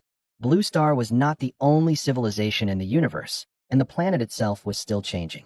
I continued asking questions, but the system only said my current strength was too low for more knowledge to matter. I did not force it. High-tier cultivators from the city were already heading toward the thunderclouds. Any unusual action could leave a clue. For the next 2 days, I decided to stop leaving the city and make everyone believe the phenomenon had nothing to do with an ordinary student inside Qingchuan. The daily discount did not produce anything useful, so I cultivated at home. An entire day with the 2 king rank arts raised my vitality only from 4,880 to 4,976, and my mental power from 4,680 to 4,799. For the first time, I recorded the efficiency of cultivation alone in detail. On an ordinary clear day, Thunderbody tempering art increased my vitality only slowly, while the meditation art was somewhat faster. A thunderstorm or high-quality lightning environment would increase the speed significantly. Pills filled my reserves quickly. Cultivation arts refined my foundation and raised the limit of what I could absorb. Neither could replace the other. After fusing with chaos divine lightning, ordinary outlets and artificial current offered no assistance at all. Forcing myself to absorb them might only damage the equipment. I needed a genuine thunderstorm, a lightning elemental seed, or a high-tier demonic core. The increase was slow compared with pills and cores, but it taught me the importance of resources again. The system could improve efficiency. It could not create vitality and mental power from nothing. If I wanted to widen the gap before the martial arts examination, I needed more money, more cores, and more talent points. Before evening, I opened my phone. Discussion of the thunderclouds had already climbed to the top of national trending lists. Videos taken from many different regions showed the same gray-black sky. The most distant footage had even come from outside Jiangnan province. No one knew what had truly happened at the center of the lightning. Photographs from the site had already appeared beneath the trending topic. A blackened riverbed extended for miles. At its center, there was neither a treasure nor the body of a cultivator. Some people concluded that the treasure had already been taken, and more organizations began investigating every space cultivator who had left nearby cities that day. I deleted any public posts that might reveal my route and checked the city gate records. The system could not alter real-world data. Fortunately, I had registered for a different low-tier region, and the teleportation talisman had kept me from returning along a straight route from the east. The existing clues were not enough to connect me to the phenomenon. I had to make sure it stayed that way. Li Qingwei came straight to me after work. She had seen the thunderclouds outside the city from her company and knew I had been hunting frequently. She had spent the entire day worrying. The moment she entered, she smelled a trace of smoke. I had changed clothes in advance, but failed to notice several burned and curled strands of hair. Under her questioning, I said only that the aftermath had caught me from a distance and that I had already escaped with a teleportation talisman. It was not the complete truth, but it explained the traces. I let her inspect my recovered wounds and told her about my decision to stop leaving the city for the time being. She did not continue pressing me. She only said that in the future, I could not use the words, "I'm fine," in place of every detail. I did not tell her the truth. I said I had already returned to the city when the phenomenon appeared. Chaos divine lightning involved power far beyond Qingchuan City. Knowing the truth would not allow her to help. It would only pull her into danger. During dinner, I mentioned our plan to visit the shopping mall the next day. Instead, she told me that her parents were coming in the morning. They wanted to arrange a blind date between her and the son of a family friend. Li Qingwei did not want to go, but she also did not want to disappoint her parents. I offered to speak with them and at least postpone the matter until after the martial arts examination. Only after studying me to make sure it was not an impulsive offer did she embrace me lightly and say she would leave it to me. "You don't need to fight with my parents for me," she said. "They're only worried that no one will take care of me later." "Then we should make the real concern clear," I replied. A blind date can be a choice. It shouldn't become an assignment because you feel guilty. She had carried responsibility for me in this home for 3 years. The least I could do was shield her from one arrangement she did not want to accept. Li Lei and Zhang Feng arrived the next morning. The man they had chosen possessed a C-grade intelligence talent and worked for a technology company. His circumstances were genuinely good by the standards of an ordinary family. Her parents meant no harm. They were simply worried that their daughter was growing older while spending all her time caring for me and delaying her own life. As Zhang Feng spoke, her eyes moved several times between the walls of the old apartment and me. I did not argue merely because it made me uncomfortable. From a parent's perspective, it was difficult not to worry when their daughter, who possessed a D-grade talent and earned an ordinary income, spent her savings on a boy unrelated by blood. I told them truthfully about winning the ranking tournament, my martial artist certification, and the school's cultivation plan. I did not flaunt the 2 million yuan prize. I needed to prove that I could already shoulder the cost of living, not use one competition to force them to approve any private relationship. Uncle, Auntie, I'm already an adult, and I've awakened my talent. I did not directly contradict them. Please give me until the martial arts examination ends. By then, I'll explain my plans for the future and for Qingyue's life. If she's still willing to go on a blind date then, I won't stop her. They clearly heard that I had other intentions behind my words, but they did not question me on the spot. In the end, they agreed to wait until after the examination.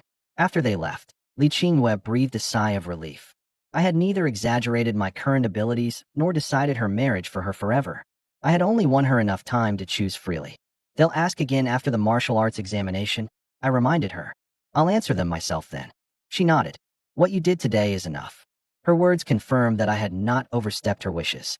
Protecting someone did not mean making every decision on their behalf. It meant ensuring they did not have to make one alone at the moment of greatest pressure. At last, we could continue with the rest of today's plans. I took her to the largest shopping mall in Qingchuan City. Li Qingyue rarely bought anything for herself. Once we entered the store, she first chose clothes I could wear on formal occasions. Whenever it was her turn, she always said the things she already owned were still good enough. The prices on the mall's first floor made her shake her head every time she looked at a tag. I did not simply buy everything. First, I asked which piece she truly liked. She repeatedly compared fabric, practicality, and discounts, then still chose the least expensive set. 2 million sounds like a lot, but cultivation costs money too, she said. That's why we'll buy only what you'll wear, not things that sit around gathering dust. We ultimately kept several outfits suited for work and daily life and returned the expensive accessories recommended by the sales associate. Spending money to thank her did not mean deliberately wasting the cultivation resources she cared about most. I asked her to try on a white dress. When she stepped out of the fitting room, even the sales associate could not help complimenting her. I bought several outfits she had selected or tried on, spending a total of 60,000 yuan. She tried to pay, and I stopped her outright. Today was supposed to be my way of thanking you. If you pay, it changes the entire meaning. Over lunch, I explained my longer-term plan for the first time. After the martial arts examination, I would try to enter an academy in the imperial capital. If I established myself there, I would bring her and her parents to the capital as well. I did not want her to depend on me. I wanted her to avoid being forced into a life by financial or family pressure. Li Qingyue believed I had only just begun and did not need to take responsibility for so much yet. I did not continue arguing. No plan would make her believe me as much as what I actually accomplished in the future. After returning home that evening, I completed the daily mission and reached 700 talent points. The discounted shop produced a misfortune talisman. For 10 points, it would make a target suffer continuous bad luck for 12 hours. I bought it and invested the remaining 690 points into the system's upgrade for Diamond Body. Diamond Body evolved into the intermediate heaven rank Thunder Armor. When the evolution information appeared, lightning meridians replaced the original Vitality Circulation map. Thunder Armor did not simply cover me in electrical arcs. It directed incoming attacks across the armor's surface and used lightning to disperse them. If an enemy made close-range contact, the remaining power could also travel backward through the opponent's weapon. Chaos Divine Lightning was too destructive. Even at beginner proficiency, I would have to control its output. Otherwise, defending against an ordinary punch might send enough current back to destroy my opponent's arm. This martial skill was better suited to life-and-death battles outside the city. In school sparring, I could use only the ordinary lightning version. Thunder Armor converted lightning into close-fitting armor that both reinforced my defense and counterattacked enemies at close range.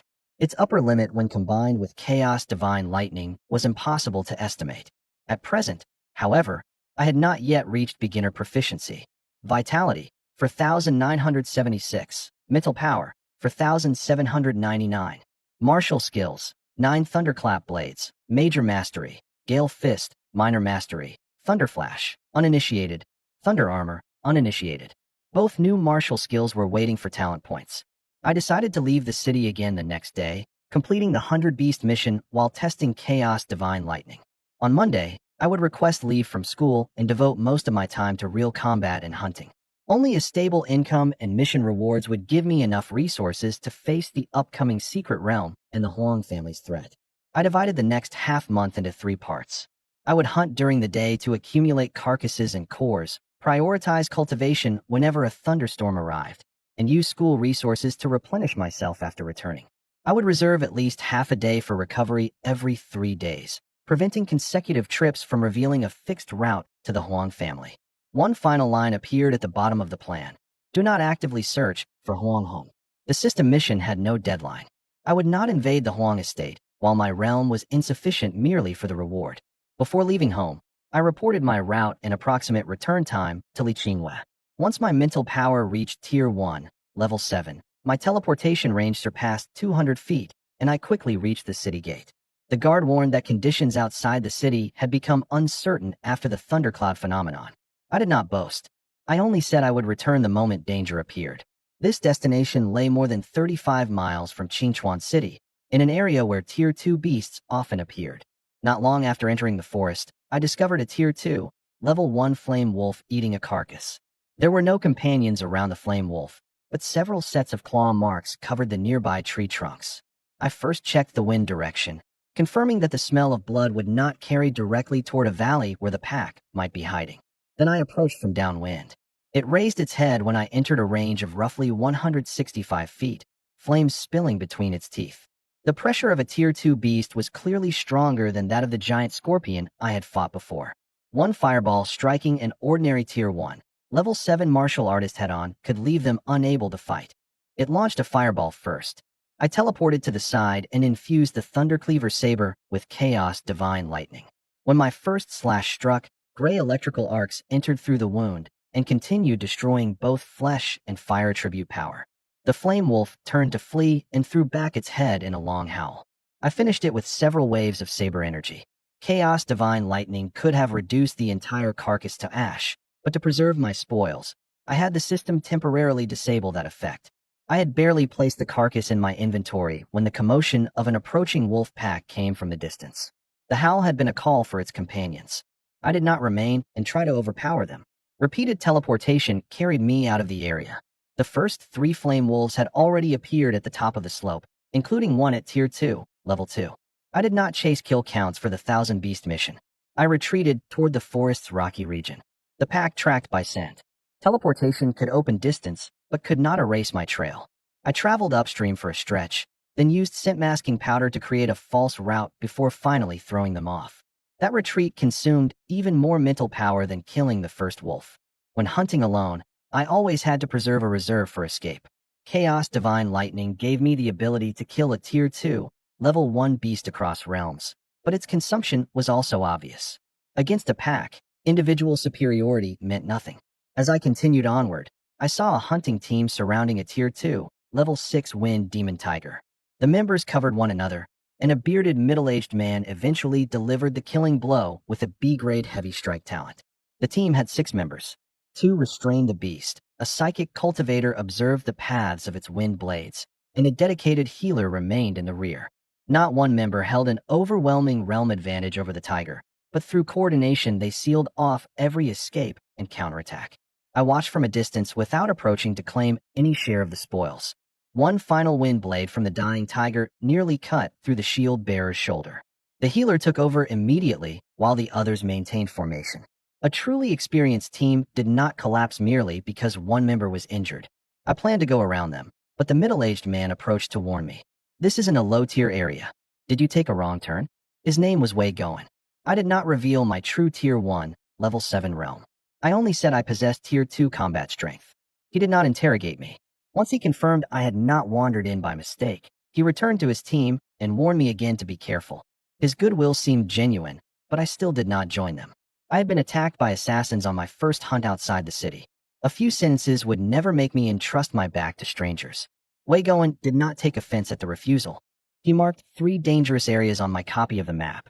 Tier 3 tracks had recently appeared in one, while poachers often operated in another.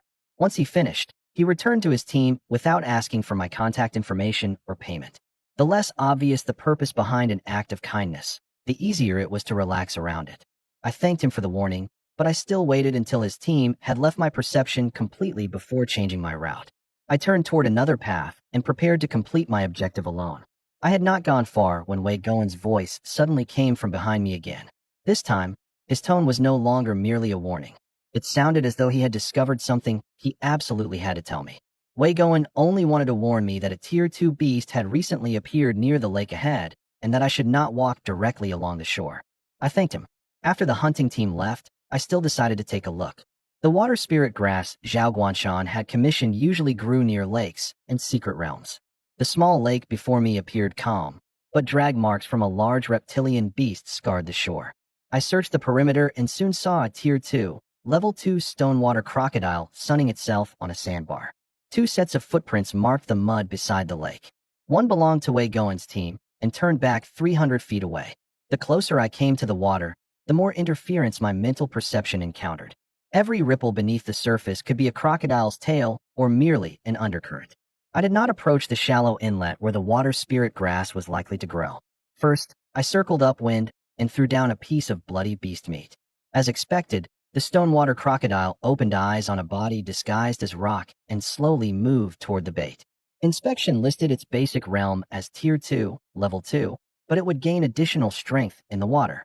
After inspection confirmed that no second crocodile was nearby, I infused the Thundercleaver saber with Chaos Divine Lightning and sent 2 waves of saber energy from a distance. The edges failed to break its scales, but gray lightning remained on the surface and continued corroding its defense. The awakened stonewater crocodile lunged at me head-on. I teleported above it and drove the first 2 slashes of 9 thunderclap blades into the same point. Cracks finally spread across the shell, and the 6th slash entered through the opening and left a massive wound. The crocodile was not slow before entering the water. One sweep of a foreclaw shattered the rocks along the shore. My first teleportation placed me on its back, but the slick scales deflected my saber, forcing me to follow quickly with a second strike. Beginning with the third, it deliberately rolled to the side and tried to crush me into the mud. I left before it rolled over and used a lightning spear to force it away from the lake. Gray electrical arcs struck the crack and briefly paralyzed the muscles in its abdomen, giving me a chance to complete the rest of my stacked saber sequence. The crocodile did not fall immediately. Its thick tail swept toward me. I teleported again near the head, avoiding the tail's strongest frontal force, and launched a second sequence of 9 thunderclap blades at the joint between its eye and skull. Chaos Divine Lightning invaded through the wound. After struggling several times, the crocodile went still. I did not recklessly enter the water merely because I had won. Visibility beneath the surface was almost zero, and no one could know whether a stronger beast waited below. Zhao Guanshan's commission had no deadline. 500,000 yuan was not worth gambling my life in unknown waters. Several young water spirit grass plants did grow along the shore, but their roots connected to the spiritual vein beneath the lake. Pulling them up by force would expose my arm in the water. I probed several times with mental power and sensed a massive shadow passing through the depths. The shadow never surfaced, and inspection could not penetrate the water. I retreated immediately and marked the location on my map. I could return with the team another day. An unknown beast would not spare me merely because the commission was inexpensive. Afterward, I continued hunting low-tier beasts in the surrounding area until my total kill count reached 100. 100 Beast Slayer complete. Reward, 600 talent points. New mission, complete 1000 Beast Slayer. Reward, 2000 talent points. Combined with the daily mission, I had 800 points. I immediately spent 500 to raise Thunder Armor to beginner proficiency. When the gray lightning formed thin armor over my body, its defense was stronger than Diamond Body, and it could also burn any target that approached. That evening, I sold more than 60 Tier 1 and Tier 2 beast carcasses to Treasure Pavilion for a total of 1.45 million yuan. To conceal my ability to fight across realms, I said the Tier 2 prey had come from a teammate. I exchanged the money for 10 Supreme Vitality pills and 10 Supreme Spiritual elixirs. Because of repeated use of resources at the same tier, the increase from each dose had fallen from 70 to 60. After absorption, my vitality reached 5,576, bringing me into Tier 1, Level 8. My mental power reached 5,299, leaving me 201 short. The marginal effect of low-tier pills was growing smaller and smaller. For my next improvement, I would have to consider Tier 2 resources. When I sold the Stonewater crocodile, the appraiser confirmed that its hide remained intact and offered a high separate price. Tier 2 materials were already worth more than large quantities of low-tier carcasses, but the combat risk had multiplied as well. I recorded the day's consumption, potion costs, and income together. The real profit was nowhere near as high as the gross figure suggested. After returning home, I also sent the lake's coordinates to Wei Goen and warned that a stronger beast might be underwater. He replied only to acknowledge the message and did not ask why I had gone there anyway. His restraint and refusal to intrude made me willing to preserve the connection. When I returned to school on Monday, the classmates who had once mocked me in class 15 suddenly became enthusiastic. Some congratulated me sincerely. Others only wanted a connection to the top-ranked student. I did not respond to each person and waited with Wang Shuo for our new assignments. Snacks and slips of paper containing contact information covered my desk. Some people had even written apologies for their earlier ridicule. I accepted every explicit apology, but I moved all unidentified gifts to the teacher's desk and told everyone to take back their own property. Relationships could be rebuilt. We could not pretend the past had never happened merely because of one ranking. Zhang Wu and his two friends sat in the last row, their arm injuries already healed. They did not provoke me again and lowered their heads whenever they saw me. I did not pursue them further. The system mission had settled that account long ago. As long as they never crossed the line again, the old conflict ended there. Dong Lei announced that 3 students from the class had entered the top 200. Wang Shuo and I would join Elite Class 1, while Li Liang would join Elite Class 3. Just as Dong Lei prepared to take us to our new rooms, the principal called and formally invited him to become homeroom teacher of Elite Class 1. The call was on speaker. Class 15 fell silent first, then applauded together. Dong Lei had taught ordinary classes for years. Elite Class 1 meant more resources and greater influence at the school. He did not accept immediately. First, he asked who would take responsibility for his original students. Only after the principal promised to appoint a reliable teacher did he agree. That was exactly why I had recommended him. A teacher who cared only about the achievements elite students could bring would never ask what happened to his old class before accepting a promotion. After ending the call, the first person he looked at was me. Only once we left the classroom did he ask quietly, "Did you say something to the principal?" "I only tried to win you an opportunity." I smiled. "The demonic core and secret realm token you gave me were worth far more than this favor." Dong Lei did not argue any further. He only promised to notify me the moment the opening date of the secret realm was confirmed. Elite Class 1 gathered the top 50 students from the rankings. Luo Yushi sat in the front row resting with her eyes closed. Huang Heng stood beside her talking endlessly, and she never even lifted her head. The moment he saw me enter, Huang Heng's expression darkened. Luo Yushi also looked at me for a while, clearly still remembering the unpleasant exchange at the school gate. The classroom had no assigned seating, but higher-ranked students naturally occupied the front rows. Li Hai voluntarily saved a seat for me. Beside him, Li Xiaotao asked whether my teleportation could carry another person. I said only that it could not at present and did not allow an idle question to turn into a seminar on my abilities. Elder Zeng was absent from Huang Heng's side, but several classmates still surrounded him. He did not mention the failed recruitment in public. Instead, he hinted that I should be careful outside. In full view of him, I touched the principal's jade token, reminding him that the school already knew what the Huang family had done. The principal personally announced Dong Lei's appointment. He also reminded the class that entering the elite program meant only receiving more resources, not that their rankings were fixed. The top 50 could challenge one another, and a winner would take the higher position. Resources were distributed once every half month, with higher ranks receiving more pills and elixirs. Those rules would force everyone to keep competing. A challenge had to be registered in advance, and no one could be required to accept more than one per day. Anyone whose injuries had not healed could postpone. Rankings could not simply be traded. If a higher-ranked student deliberately threw a match, the school could revoke both students' resources. Teamwork and theory classes also counted toward monthly evaluations, preventing people who knew only how to fight in an arena from monopolizing every cultivation slot. Dong Lei projected the first resource list onto the screen. Only a few pills separated Luo Yushi and me. To an ordinary student, however, that difference could mean a month of cultivation. Competition was never only about empty prestige. It continuously amplified the gap at every later stage.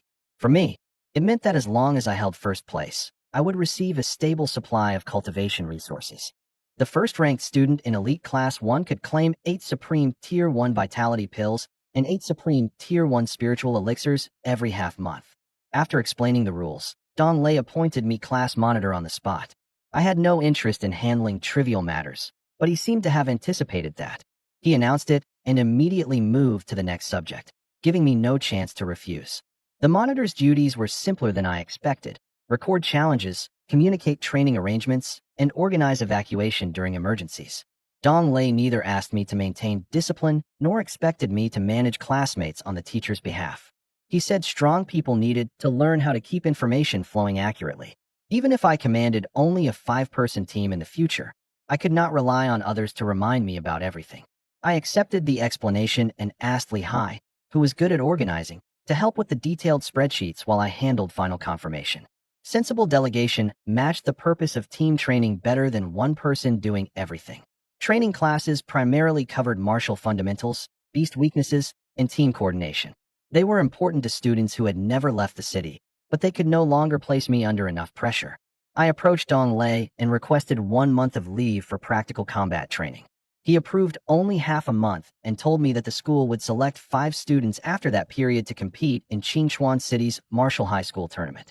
Students from every school would contest the city rankings, and the results would affect the allocation of resources for the next academic year. Qingchuan City had 16 martial high schools, and 9th Martial Academy, usually ranked in the lower half. The top 3 individual competitors would receive cash and admission to a secret realm, while their schools would earn larger pill quotas for the following year.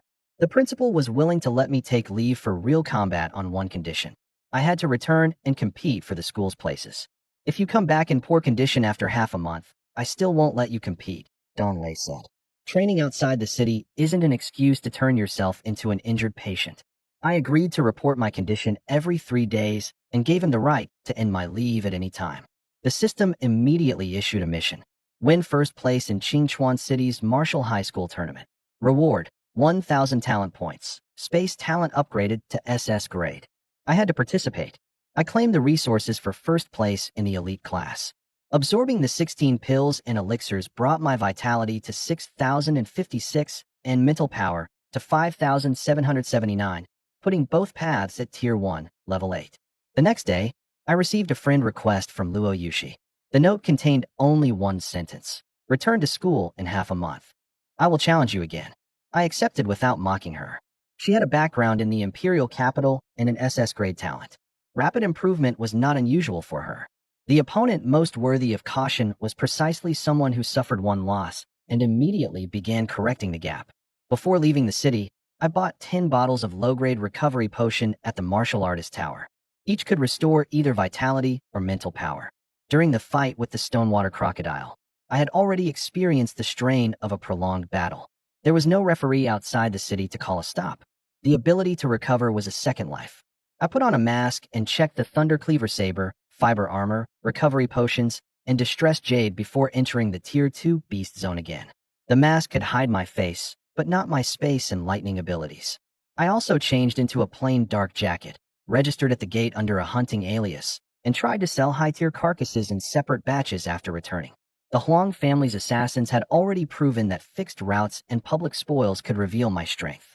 My goal for the next half-month was not to rush blindly through Thousand Beast Slayer.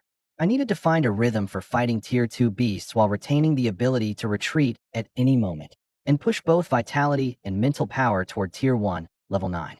Deep inside the forest, a Tier 2, Level 3 giant stone rhinoceros blocked my path. It had been lying beneath a hillside, its rocky armor exactly the same color as the surrounding stones.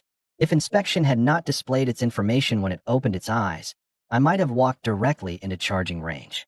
Most nearby trees had been broken at the roots, and repeated trampling had left deep pits in the ground, proving that this was its territory. I first moved uphill to keep the fight from forcing me into a low dead end, then drank half a bottle of recovery potion to remain at full strength. Tier 2, Level 3 stood an entire major tier above me. I could not treat any test against it like an ordinary hunt. The beast was nearly the size of a small truck, with natural rock armor covering its entire body. Ordinary lightning saber energy left only shallow marks. Chaos divine lightning continued corroding the surface, but not quickly enough to prevent a counterattack. The rhinoceros stamped its forehooves, and stone spikes erupted continuously beneath my feet. I teleported out of the first attack, then appeared on its back.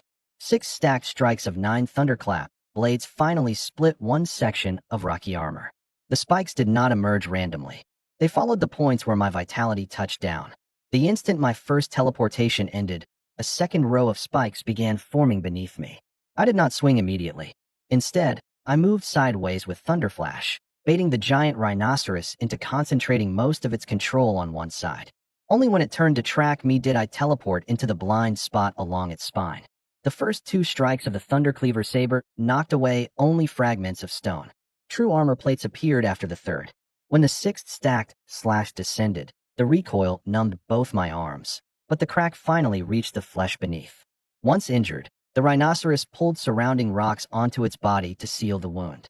Its defense grew even thicker than before. I opened the distance and struck it directly with condensed chaos divine lightning. Gray electrical arcs spread through the stone layer and shattered its defense piece by piece. The rhinoceros did not endure passively. It controlled the earth and made rocks close and around me, trapping me at the center while lowering its head to charge. After 2 consecutive teleports, the spatial fluctuations had not fully recovered, and I could not activate a third immediately. For stone walls rose at the same time, while rubble fell from above. Mental perception could locate the thinnest wall, but my body could not outrun the enclosure. Forcing another teleportation might tear my mental sea. I could only place my hope in my beginner thunder armor and the Thundercleaver saber. Thunder armor. Gray lightning armor clung to my entire body. I cut through the wall ahead and forced my way through the opening. The rhinoceros's hoof came down directly behind me. The impact of the ground threw me through the air. Thunder armor absorbed most of the shock, but a dull pressure still spread through my chest.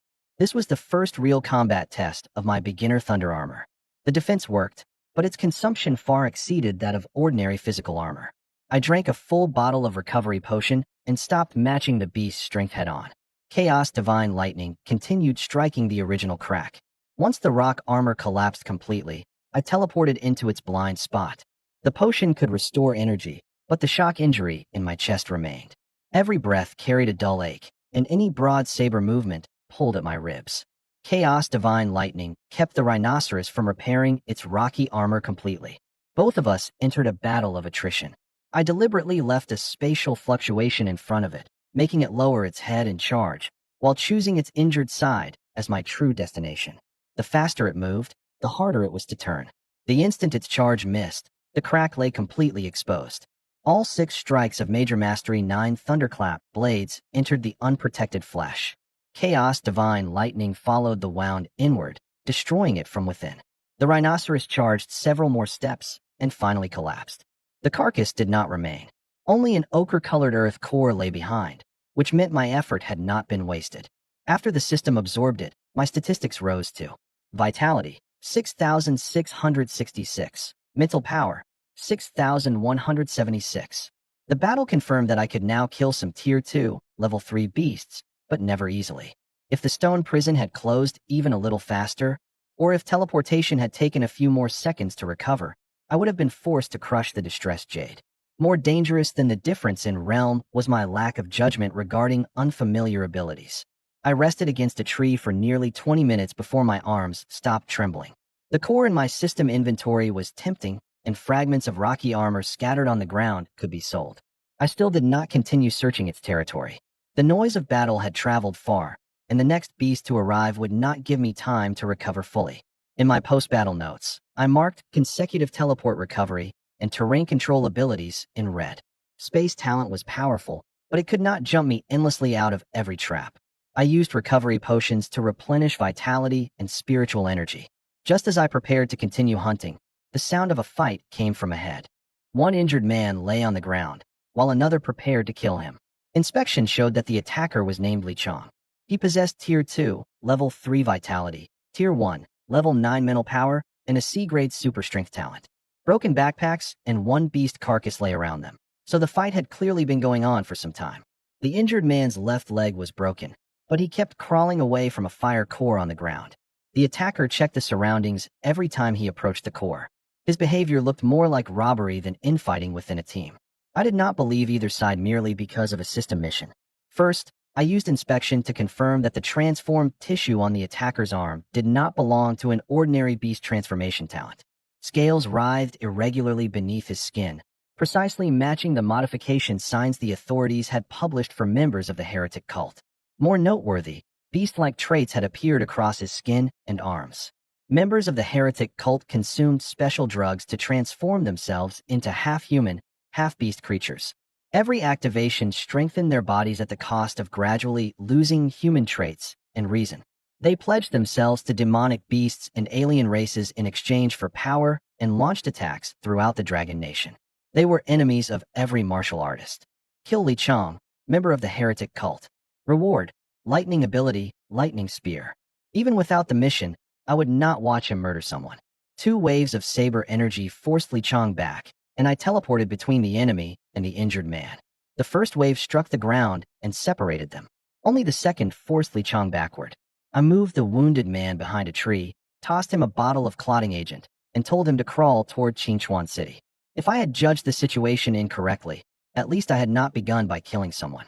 When Li Chong saw the color of chaos divine lightning, fear appeared in his eyes before turning into greed. He asked where I had obtained my lightning elemental seed and promised to let me leave if I handed over my weapon. Those words instead confirmed that he would never allow a witness to survive.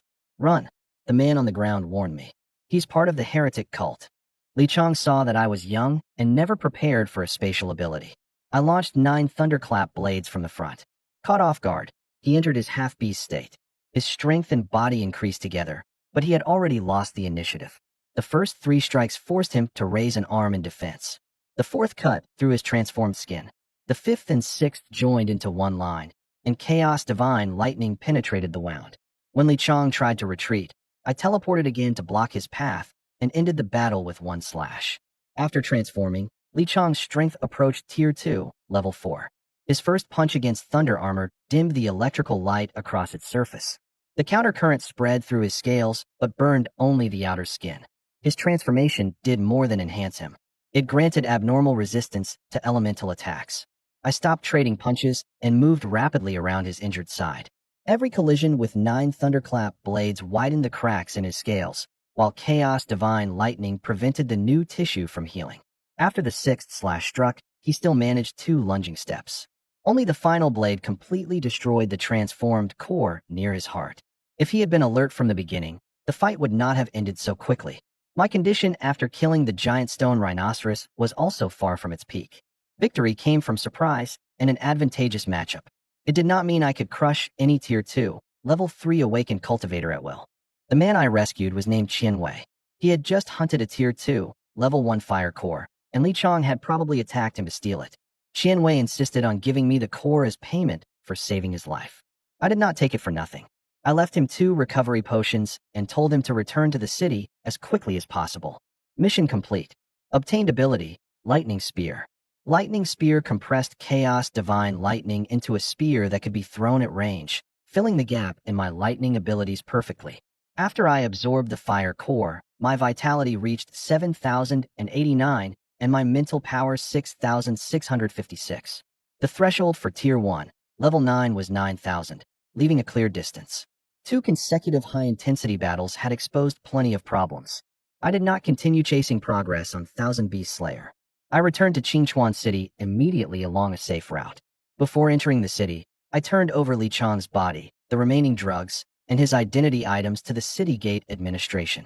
Once the staff confirmed signs of the heretic cult, they immediately sealed off the location I provided and required a complete statement from me.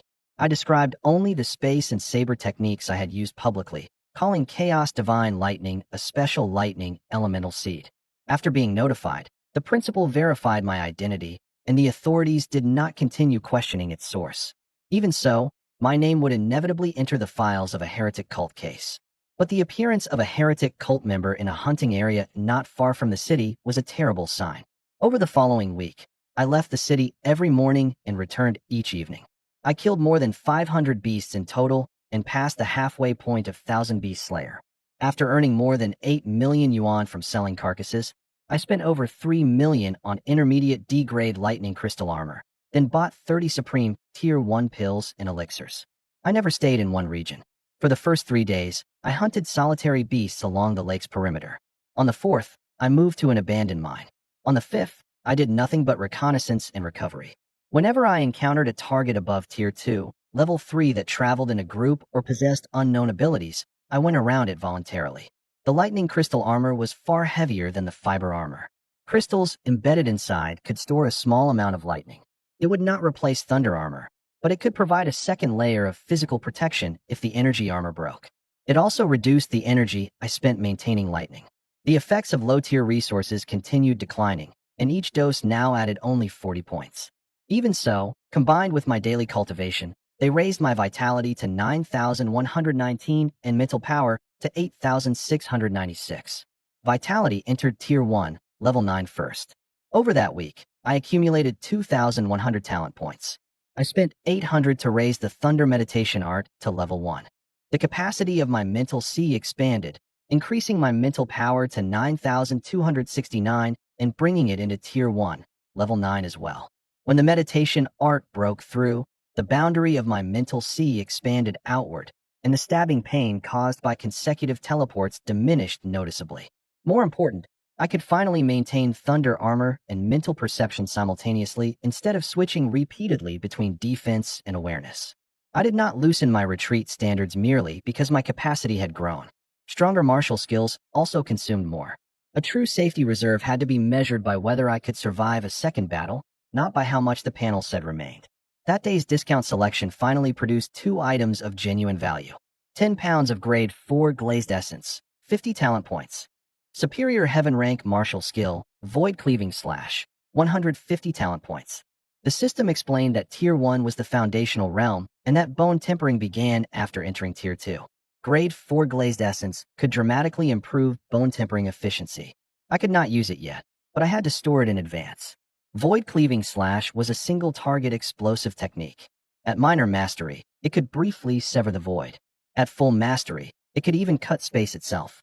I bought both items, then spent another 600 points to raise void cleaving slash to beginner proficiency. I kept the remaining 500 points for now. At beginner proficiency, the Thundercleaver saber traced only an extremely thin black line ahead. The line lasted less than half a second, yet the training targets silently separated through the center. Its cut was smoother than any produced by saber energy.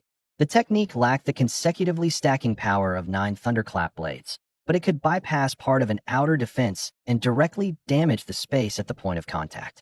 The system also warned that void cleaving slash was more effective in spatially stable regions. If the opponent controlled space, a domain, or a high-tier barrier, its severing effect would weaken. A heaven rank martial skill was not an unconditional killing blow. It still depended on realm and accuracy. Once I consolidated my strength, I delivered the water spirit grass I had found in the wild to the martial artist tower. Zhao Guanshan paid the promised 500,000 yuan and invited me to dinner. During the meal, he openly admitted that the water spirit grass commission had only been an investment. He hoped that when I became capable, I would look after the Zhao family and Zhao Xiao. I accepted the honest exchange without promising anything beyond my means. I only said I would repay their help as long as doing so did not violate my principles. Zhao Guanshan also told me that Luo Yushi was the second daughter of a foremost family in the imperial capital. Her arrival in Qingchuan City 3 years ago apparently had something to do with escaping a family-arranged marriage. Only then did I understand why she possessed resources far beyond Qingchuan's prominent families and why Huang Han constantly hovered around her. I did not ask who the proposed husband was. Zhao Guanshan also said he had learned the matter through old connections and could not guarantee every detail. A background I had not confirmed with the person herself could serve only as a warning of possible risk. It could not become the sole basis on which I judged Luo Yushi. What did concern me was the possibility that the imperial Luo family would notice if they learned she frequently sparred with me in Qingchuan City. Space, chaos, divine lightning, and the system could not withstand pointless investigation. I needed to maintain ordinary boundaries between classmates, but that was her private business. As long as it did not affect the martial arts examination or my plans, I had no reason to interfere. After returning home, I saw a discussion of the city tournament in the elite Class 1 group chat. Some claimed I had requested leave because I was afraid of being challenged, and Huang Heng's lackeys mocked me openly. My vitality and mental power had both entered Tier 1, Level 9. I had no intention of returning to school early over a few words. Someone had already issued a challenge for first place. Under the rules, I could postpone while on approved leave. Huang Heng cropped the word postponed into an image and implied that I received special treatment from the principal. I offered no explanation in the group. I simply saved the complete leave approval and the date of tournament selection. Anyone truly qualified to challenge me would wait in the arena. People who provoked me through messages only wanted to disrupt my training rhythm. In half a month, the result would answer them. At 6 that evening, I went to the Spiritual Plant Cultivation Center to meet Li Qinghue after work. I had fought outside the city almost every day for the past week. On my rare day of rest, I also wanted her to see that I was uninjured. She came out with a coworker named Shuri. Seeing how young I was, Shuri teased me several times, and Li Qinghue immediately steered the conversation away. Only after the coworker left did she ask why I had suddenly come to pick her up. A waiting area for the night shift workers stood beside the cultivation center's entrance. Li Qinghue froze for a moment when she saw me, then instinctively checked whether I wore any bandages. Over the past several days, I had sent only one brief message saying I was safely home. She could not see the battles, and a shorter message did not make her worry less. I pulled the ordinary jacket open slightly to show that the lightning crystal armor beneath it remained intact. I also promised not to cultivate or leave the city that night. Rest was not a waste of time. It let the people who cared about me see that I still knew how to stop. I've been hunting too long. It's time for a break, I said. Let's have dinner together. At the restaurant, a customer slapped a young waitress to the floor merely because she had accidentally filled his glass too high. She knocked over the dishes on our table as she fell. Instead of stopping, the man began looking Li Qinghue over with a vulgar expression. The waitress had only an ordinary person's vitality, and a broken plate cut her palm when she fell. The restaurant manager tried to intervene, but the customer displayed his Tier 1 badge and threatened to beat anyone else who interfered. Some of the surrounding diners recorded the scene. Very few dared approach. City law prohibited martial artists from abusing their strength against ordinary people, but before law enforcement arrived, the badge alone was enough to make most people retreat. I moved Li Qinghue behind me and first ordered the man to stop and pay compensation. I told him to apologize. Relying on his Tier 1, Level 5 realm, he assumed I was an ordinary student and threatened me instead. One punch blasted him out of his chair. Before he could rise, I restrained both arms and threw him outside the restaurant. I did not continue hitting him or escalate the matter into a more serious conflict. When he tried to activate his talent, I used less than 10% of my vitality. None of the tables or chairs broke, and he merely lost the ability to resist for a short time. The manager called the police, and the city patrol arrived quickly. I left my certification information and the location of the security footage, then departed only after confirming that the waitress was willing to testify. If I had seriously injured him in public, an attempt to stop violence would have become another crime. The stronger I became, the less I could treat every moment of anger as unlimited permission to attack. The waitress thanked me repeatedly. I only reminded her to preserve the recording and contact the police if necessary. Li Qinghue watched me and said the way I had handled the situation made her feel safe. After dinner, we watched a movie. A thunderstorm was raging when it ended, so we had no choice but to return home early. When we separated at her door, Li Qinghue seemed unsettled, but she only said she was tired. I did not question her. I waited until she went inside before returning to my room. The thunder after the movie sounded closer than it had during dinner. She had gripped the strap of her bag all the way home, and when the elevator light flickered once, her knuckles immediately turned white. I thought the restaurant conflict had disturbed her. I never imagined that the weather was what truly frightened her. After her door closed, I remained in the hallway for a moment. I heard nothing unusual and went home, missing my chance to ask directly. Lightning flashed continuously outside the window. After fusing with chaos divine lightning, I felt no fear of storms. Instead, I could sense the active lightning element in the air with perfect clarity. A few minutes later, a message from Li Qinghue arrived on my phone. It contained only one sentence. Thunder scares me a little. I went next door immediately. When Li Qinghue opened the door, She still tried to claim that she had mentioned it casually. Then another peal of thunder sounded, and the color visibly drained from her face. As a child, she had endured a violent storm alone while her parents were away. Since then, sudden thunder had always frightened her, though she had never told me before. The main light in the living room was off. Only one small lamp glowed beside the couch. Every time lightning illuminated the curtains, she instinctively looked toward the door.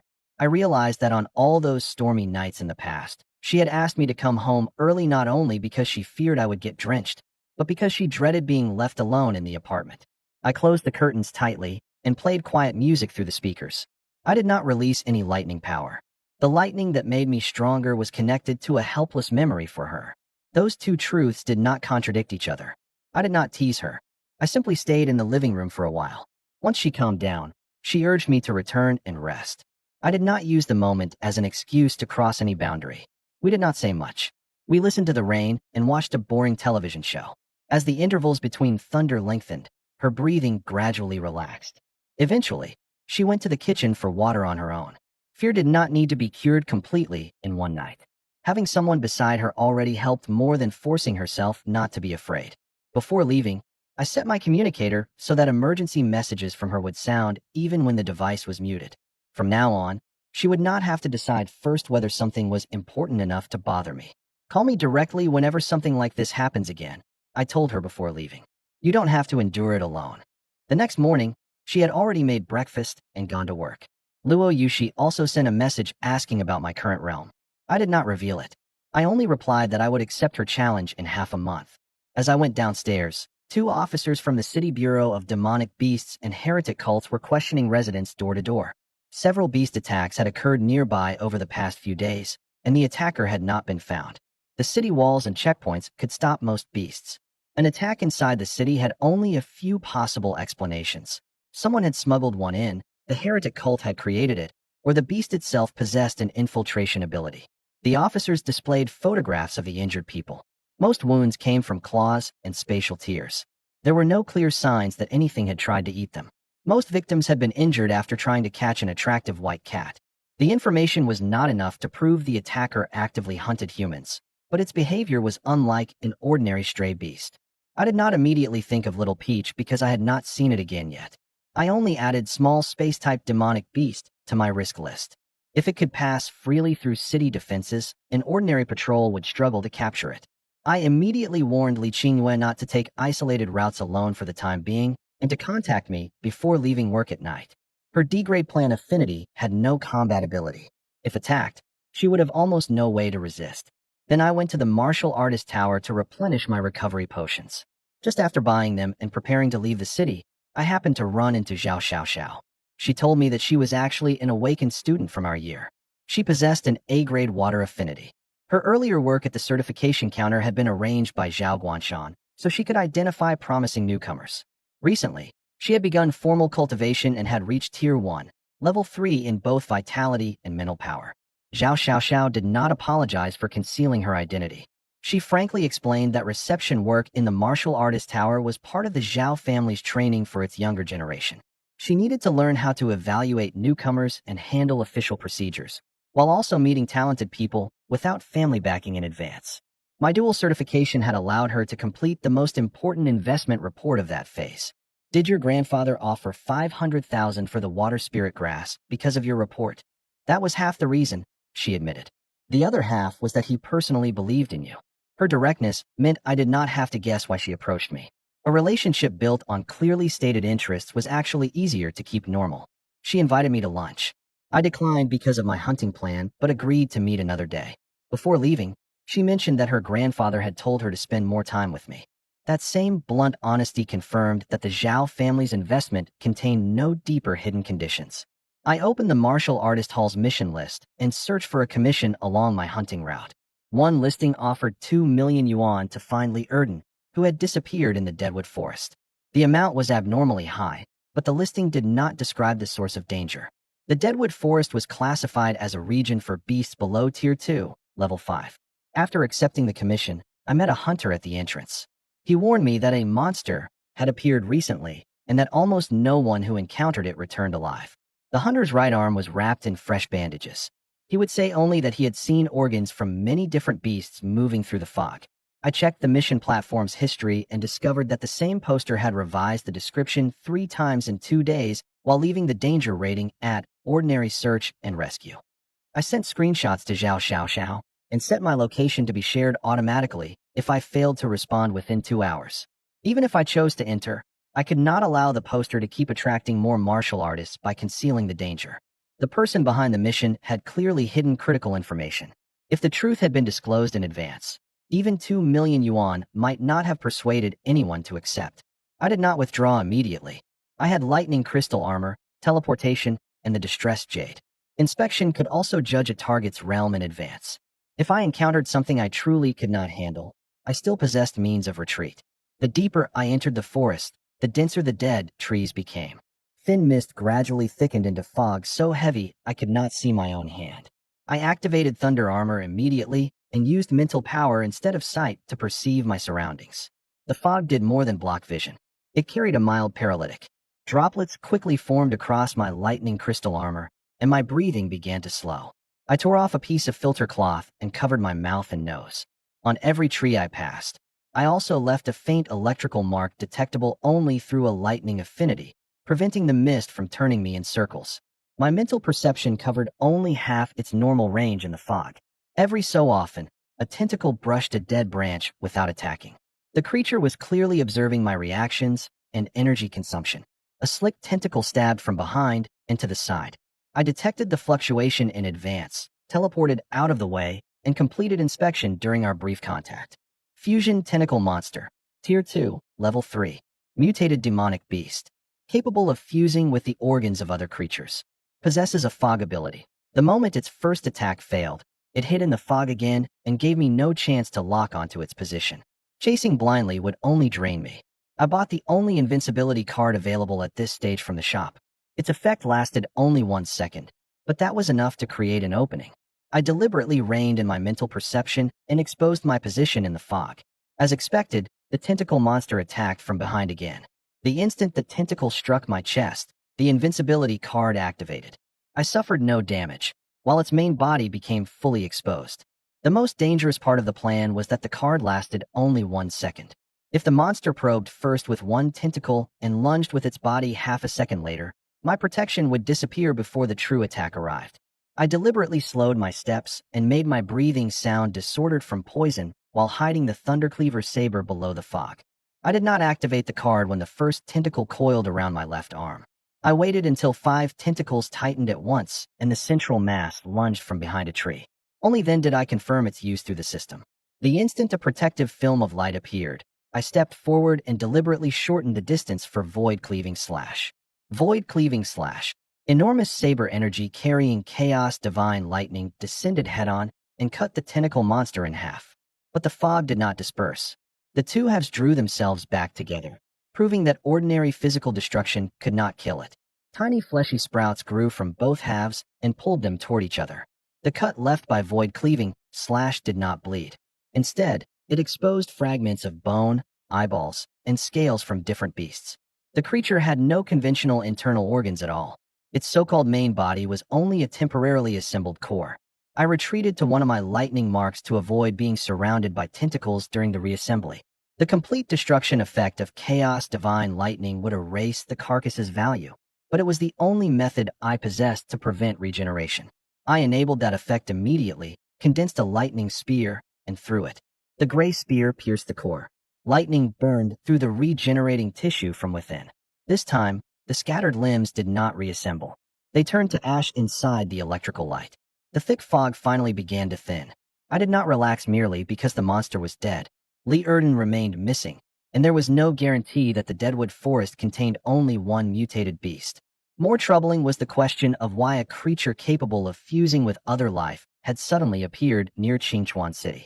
After the fog cleared, I discovered a hollow beneath a giant dead tree. A faint plea for help came from inside. I did not enter recklessly. From outside the opening, I first asked for the person's name, companions, and the identity of the mission poster. Marks around the entrance showed where tentacles had dragged something inside, and many odors mixed within. I threw in a lightstone first and confirmed that no second monster waited there. Only then did I burn through the mucus clinging to the walls with lightning. The voice was extremely weak, but it accurately recited the mission number and the final digits of the poster's communicator. The man identified himself as Li Erden and said his older brother was Li Taiju, matching the information in the commission. Inspection also confirmed that he possessed a C-grade feigned death talent, Tier 1, Level 9 Vitality, and Tier 1, Level 8 Mental Power. Several victims' bodies lay inside the hollow. Li Erden had fooled the tentacle monster by pretending to be dead, but he was critically injured. I fed him healing and recovery potions, then carried him out of the forest. Feigned death had lowered his heartbeat until it nearly stopped, but it had also prevented his body from processing the poisonous fog. Healing potions could only stabilize him. I secured him to my back with a harness and withdrew along my earlier lightning marks. He lost consciousness several times on the way, and each time I stopped to confirm he was breathing. Only after leaving the fog zone did I dare accelerate. I could not carry the other bodies at the same time. I recorded their coordinates and identity items and promised to notify the authorities for recovery. Prioritizing one living person did not mean the dead should remain in the monster's nest forever. He told me that the fog had separated his 5-person team after they entered. 3 teammates had already died, and his brother's fate was unknown. I told him that his brother had posted the reward, so Li Taiju had at least escaped alive. After we returned to the city, the mission poster waited outside on UN residential complex. The moment Li Taiju saw his brother, he dropped to his knees and thanked me. I refused the gratitude and asked why he had concealed the monster. His expression changed immediately. Li Taiju admitted that he knew a monster occupied the Deadwood Forest. No one had accepted his earlier listings, so he deleted the warning and hoped someone would rescue his brother. He had gambled with a stranger's life. He argued that he had staked his entire savings on the commission. Under my questioning, however, he admitted that 2 million yuan was nowhere near enough compensation for the known danger of a Tier 2, Level 3 mutated monster. The true reason anyone accepted was not the reward. It was the information he had deliberately removed. I placed the platform screenshots and the injured hunter's testimony before him. Despair could explain a choice. It could not erase the consequences. If I hadn't been capable enough, you would be waiting for a second body right now. He offered to pay with his life and genuinely drew a knife to kill himself. Li Erden threw himself forward and offered his own life in exchange for his brother's. I teleported in front of Li Taiju, knocked the knife away with one punch, and made sure the injury he suffered also served as a price for the deception. Even after the knife struck the ground, the 2 brothers kept fighting to accept responsibility. One wanted death to end his guilt. The other wanted to return the life that had just been saved. It looked like deep devotion, but both choices left other people to deal with the consequences of living. If you truly care about each other, then neither of you should die. I made Li Taiju look at his brother's wounds. Go to the authorities and admit what you concealed. Compensate the victims' families, then keep paying them back with what you earn in the future. Death won't solve anything. I stared at both brothers. Live and take care of your dead teammates' families. And never use other people's lives to fill your own despair again. Li Taiju agreed and said both brothers would obey my orders from then on. I refused to take them as subordinates. I kept only their contact information so we could notify each other if new clues related to the Deadwood Forest appeared. The original reward had been 2 million yuan. He ultimately transferred 3 million, while reserving part of his money to compensate the families of the other 3 teammates. I accepted the payment. Saving someone was a choice. Deception required a price. Neither canceled the other. Too much had happened that day, and I did not continue hunting. Before returning home, I organized the information about the tentacle monster and the cultist Li Chong for submission to the authorities. Members of the heretic cult, a beast infiltrating the city, and a mutated monster had appeared near Qingchuan in quick succession. There was a good chance they were not 3 unrelated accidents. After returning home, I slept until 8 that evening. When I awoke, Li Qingyue was sitting beside the bed, checking my face and arms for injuries. The lightning crystal armor rested beside the door, several new dents from tentacle strikes across its surface. She had probably realized from the armor that this was no ordinary hunt. Still, she had not searched my inventory while I slept. She had simply waited for me to wake. You promised to explain the dangers clearly. She pointed at the armor. What was it this time? I did not dismiss everything as a minor injury. I told her about the concealed information in the mission, the Deadwood Fog, and the monster's regeneration. I changed only the system item into a disposable defensive talisman I had prepared in advance. I described what happened in the Deadwood Forest, but omitted Chaos Divine Lightning in the system. She did not become happy because I had saved someone. Her first question was whether I had considered that I might never return. Xiao Yi, you don't have to keep risking your life to prove anything, she said quietly. There's nothing wrong with living an ordinary, peaceful life. I don't care how much money you make. All I want is for you to be safe. There was no accusation in her voice, which hurt more than anger would have. To me, killing the tentacle monster meant missions, combat strength, and saving a life. To her, every hunt was simply one more chance that I would not come home. I showed her the screenshots I had taken before accepting, my automatic distress settings, and the conditions under which I planned to retreat. I also admitted that I had underestimated the risk created by missing information. A promise to survive could not rely only on confidence. Every preparation had to be verifiable. I understood what she wanted, but I could not pretend the world would remain peaceful. Alien races, demonic beasts, the heretic cult, and the Huang family were all real threats. Without strength, an ordinary life depended entirely on when danger chose to arrive.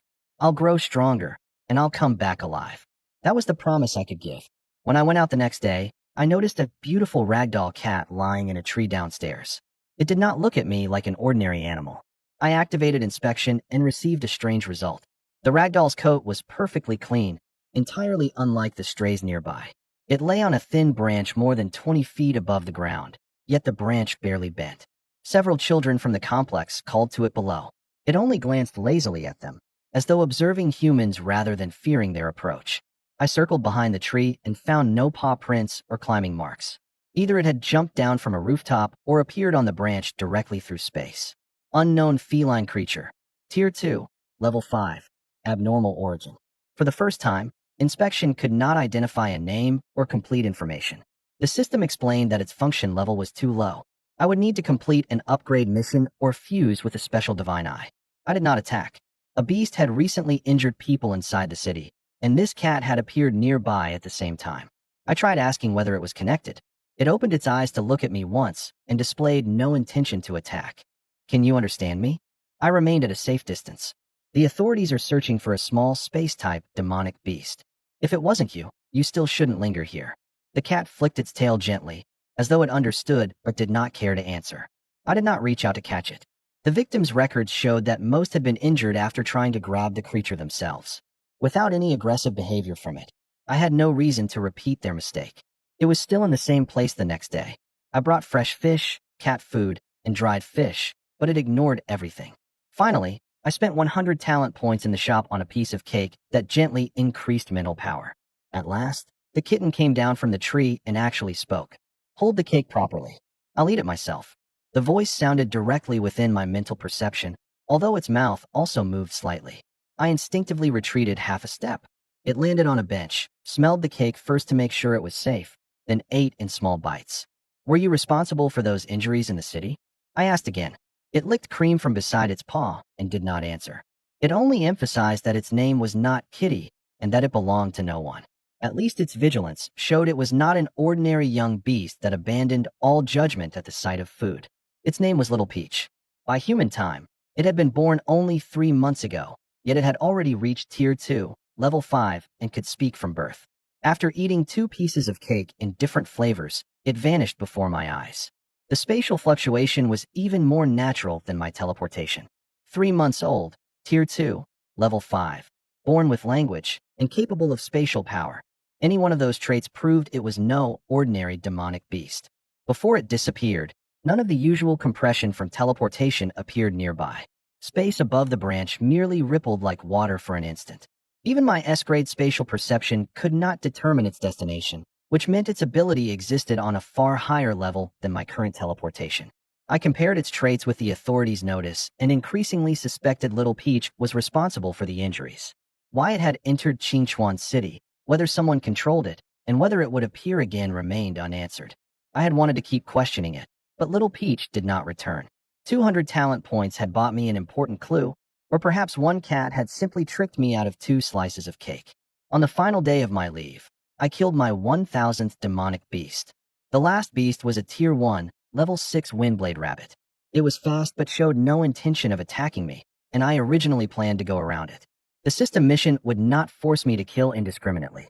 Only when it lunged at an herb gatherer traveling along the same road did I intercept it with lightning spear and complete the 1000th kill. The number was not a medal worth flaunting. The carcasses in my inventory, the chips in my weapons, and the several fights I had nearly lost said far more about that half-month than a mission notification ever could. 1,000 Beast Slayer complete. Reward, 2,000 talent points. New mission, 10,000 Beast Slayer. Reward unknown. Combined with a week of daily missions, my total reached 3,800 talent points. After selling that day's prey, I held 10.48 million yuan in cash. It sounded like I was already a millionaire, but high-rank weapons could easily cost hundreds of millions, while cultivation resources resembled a bottomless pit. I spent 6.5 million yuan on 50 Supreme Tier 1 Vitality Pills and 50 Supreme Spiritual Elixirs. Each dose could now increase a statistic by only 40. The 100 resources produced 4,000 points of improvement in total, and continued cultivation brought the final result too. Purchasing 100 resources at once caught the attention of a treasure pavilion manager. I had to show my hunting income records and prove that I was neither laundering money nor reselling the items before the transaction could proceed. For a Tier 1 martial artist, this amount was already near the safe short-term limit. I did not consume everything in one day. I divided them into 3 sessions and consolidated each absorption with my cultivation arts. The system could remove impurities, but it could not eliminate my declining tolerance for same-tier resources. The final 10 portions produced noticeably less improvement than the first. Vitality, 11,780. Mental power, 12,437. Both statistics approached the threshold of 13,000 for Tier 1, Level 10. Next, I spent 2,100 talent points to raise the Thunder Body Tempering Art to Level 2. Chaos Divine Lightning truly fused into my blood. Lightning no longer merely clung to the surface of my body. It could enter every attack along with each burst of vitality. When the second level broke through, gray electrical arcs lit up along every blood vessel. Each beat of my heart sent lightning surging through my limbs with the blood, while almost no light appeared on my skin. Compared with lightning released outside the body, power concealed within a fist or kick was far harder for an opponent to anticipate. I threw an ordinary punch at a training target. It left only a fist print on the surface, but the internal sensors were all burned out by the current. In future school competitions, I would have to deactivate the chaos attribute deliberately. Otherwise, an apparently ordinary attack might inflict irreversible damage. The system immediately settled an early mission and returned 2,000 talent points. I spent another 2,100 to raise the Thunder Meditation Art to Level 2. My spiritual energy capacity doubled, finally easing the burden of consecutive teleportation, Thunder Armor, and Lightning Spear. I spent the final 1,700 points to raise Void Cleaving Slash to Minor Mastery. The Saber energy could now sever the void briefly, giving it far greater single-target penetration than 9 Thunderclap blades, but each use consumed much more power. At Minor Mastery, the black line of Void Cleaving Slash extended several yards, and brief suction even appeared near the point of impact. One practice strike consumed almost 20% of both vitality and mental power. Repeated use would disrupt my spatial perception. I classified it as a finishing move and would never waste it unless I needed to breach a defense quickly. 9 Thunderclap blades was suited to sustain pressure. Void Cleaving Slash pierced a single point. Lightning Spear attacked at range. Teleportation and Thunder Flash answered different kinds of containment.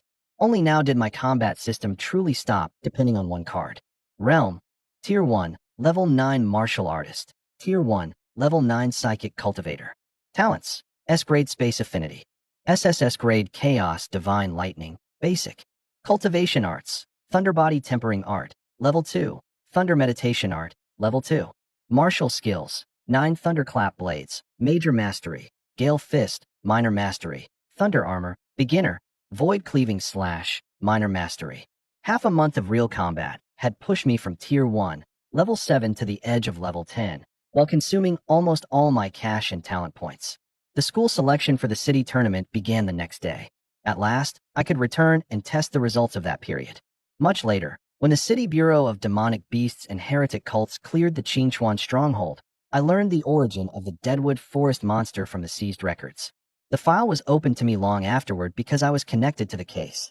It did not let me know in advance what the enemy had planned. It only filled in details I could not explain at the time. Looking back at the Deadwood Forest, I finally understood that I had not encountered an accidental mutation, but an experiment already in progress. The fusion tentacle monster had not mutated naturally. It was an experimental subject created by the heretic cult with the blood of an unknown demonic beast.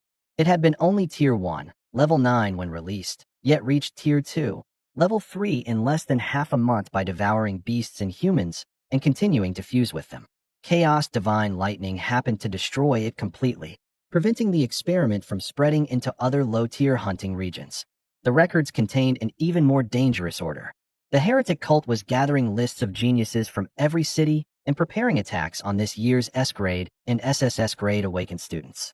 The order came from a cardinal, while higher-level documents even mentioned a pontiff. Qingchuan's heretics were only the smallest link in an enormous organization. The list included me, Luo Yushi, Wang Shua, Han Li, and Lu Xinran, though at that moment I had not met the latter two. It specifically marked both space talent and an abnormal lightning elemental seed, which meant I had entered the heretic cult site after killing Li Chong. Fortunately, those were risks confirmed only later. If I had known then that such a vast organization was targeting me, I might not have prepared for the city tournament at the same pace. If I had known nothing at all, I would have been more likely to dismiss the attacks in the city as isolated events. At the time, I knew none of this. I simply returned to Elite Class 1 after half a month. Huang Heng sat in the classroom, surrounded by lackeys. The moment I appeared, they began provoking me with claims that I had taken leave to avoid challenges. Huang Heng himself challenged me in public, intending to take both my first-place ranking and my place on the city tournament team. After half a month apart, the vitality in his chest had grown somewhat stronger than during the ranking tournament, but his eyes had become darker. One lackey placed the challenge agreement on my desk. Its terms stated that the loser would surrender both class ranking and candidacy for the school team. Huang Heng clearly intended to recover through public rules the dignity he believed he had lost. First, I gave the agreement to Dong Lei for formal registration and required a complete recording and a school doctor on site. I was not afraid of Huang Heng.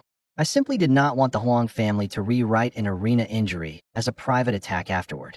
Inspection showed only Tier 1, Level 6 Vitality, and Tier 1, Level 5 Mental Power. Half a month ago, his pseudo-demon transformation had allowed him to fight me head-on. Now, we no longer existed on the same level. You can challenge me if you want. I looked at him and the people around him. You can all come together if you'd prefer. The lackeys lost their temper first and accused me of breaking the rules of a one-on-one challenge. I kept the realms revealed by inspection to myself and did not humiliate them publicly. I only said that if they all wanted places on the school team, they could register one after another. Huang Heng insisted on fighting the first match himself. He probably still believed I had risen only 1 or 2 levels over the past half-month. He had no idea that 2 assassins had already forced me to reveal both lightning and teleportation. Enraged, Huang Heng agreed immediately. I did not explain the assassins or attack him in the classroom. Arena rules could provide a legal boundary. Our true account would wait until the secret realm or wilderness. Wang Shua arrived soon afterward. He also wanted to fight for a top 5 place and join me in representing the school at Qingchuan City's tournament. The new selection was about to begin. Before the matches, Li Hai approached me to establish a friendship. He openly admitted that his father, Li Yuanli, wanted to build a relationship with me and that he personally respected my strength. That kind of directness was easier to accept than roundabout probing. I exchanged contact information with him, but did not immediately treat the Li family as an ally. Li Hai brought no gift. He handed me a file on past Qingchuan City tournaments and called it information shared between classmates. It listed the favored competitors from first and second martial academies and marked the weapons permitted in the city tournament and the rules governing referee intervention. My father wants to invest in you. That's his decision, he said. I came to you because I accepted my loss in the school final. We'll fight again when we get the chance. I accepted the public information and shared one observation about a weakness in his defense. A relationship based only on our father's interests would never last.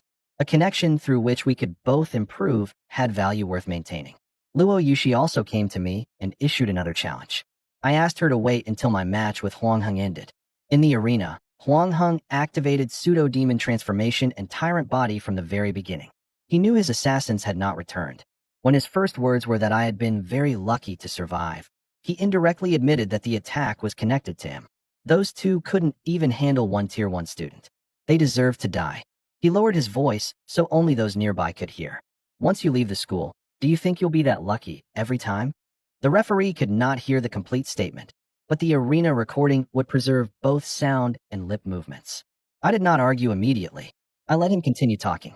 Every additional sentence created another link between the Huang family and the assassination attempt. I did not probe any further. Huang Heng closed the distance with demonic claws. I activated teleportation and appeared directly beside the weakest point in his defense. The second level of the Thunder Body Tempering Art infused my vitality attacks with lightning, while Minor Mastery Gale Fist concentrated the power into a single instant. He left 3 demonic claw marks where I had stood. He turned faster than during our previous match, but he still could not keep up with teleportation. I did not use the destructive property of Chaos Divine Lightning in my fist. I released only ordinary current sufficient to paralyze his muscles briefly. Gale Fist's concentrated force pierced the vitality protection of Tyrant Body first, and Huang Heng's abdomen instantly lost all strength. He tried to seize my wrist with his demonic claws, but a second spatial fluctuation had already carried me back to a safe distance. The punch landed on a vital point below his abdomen.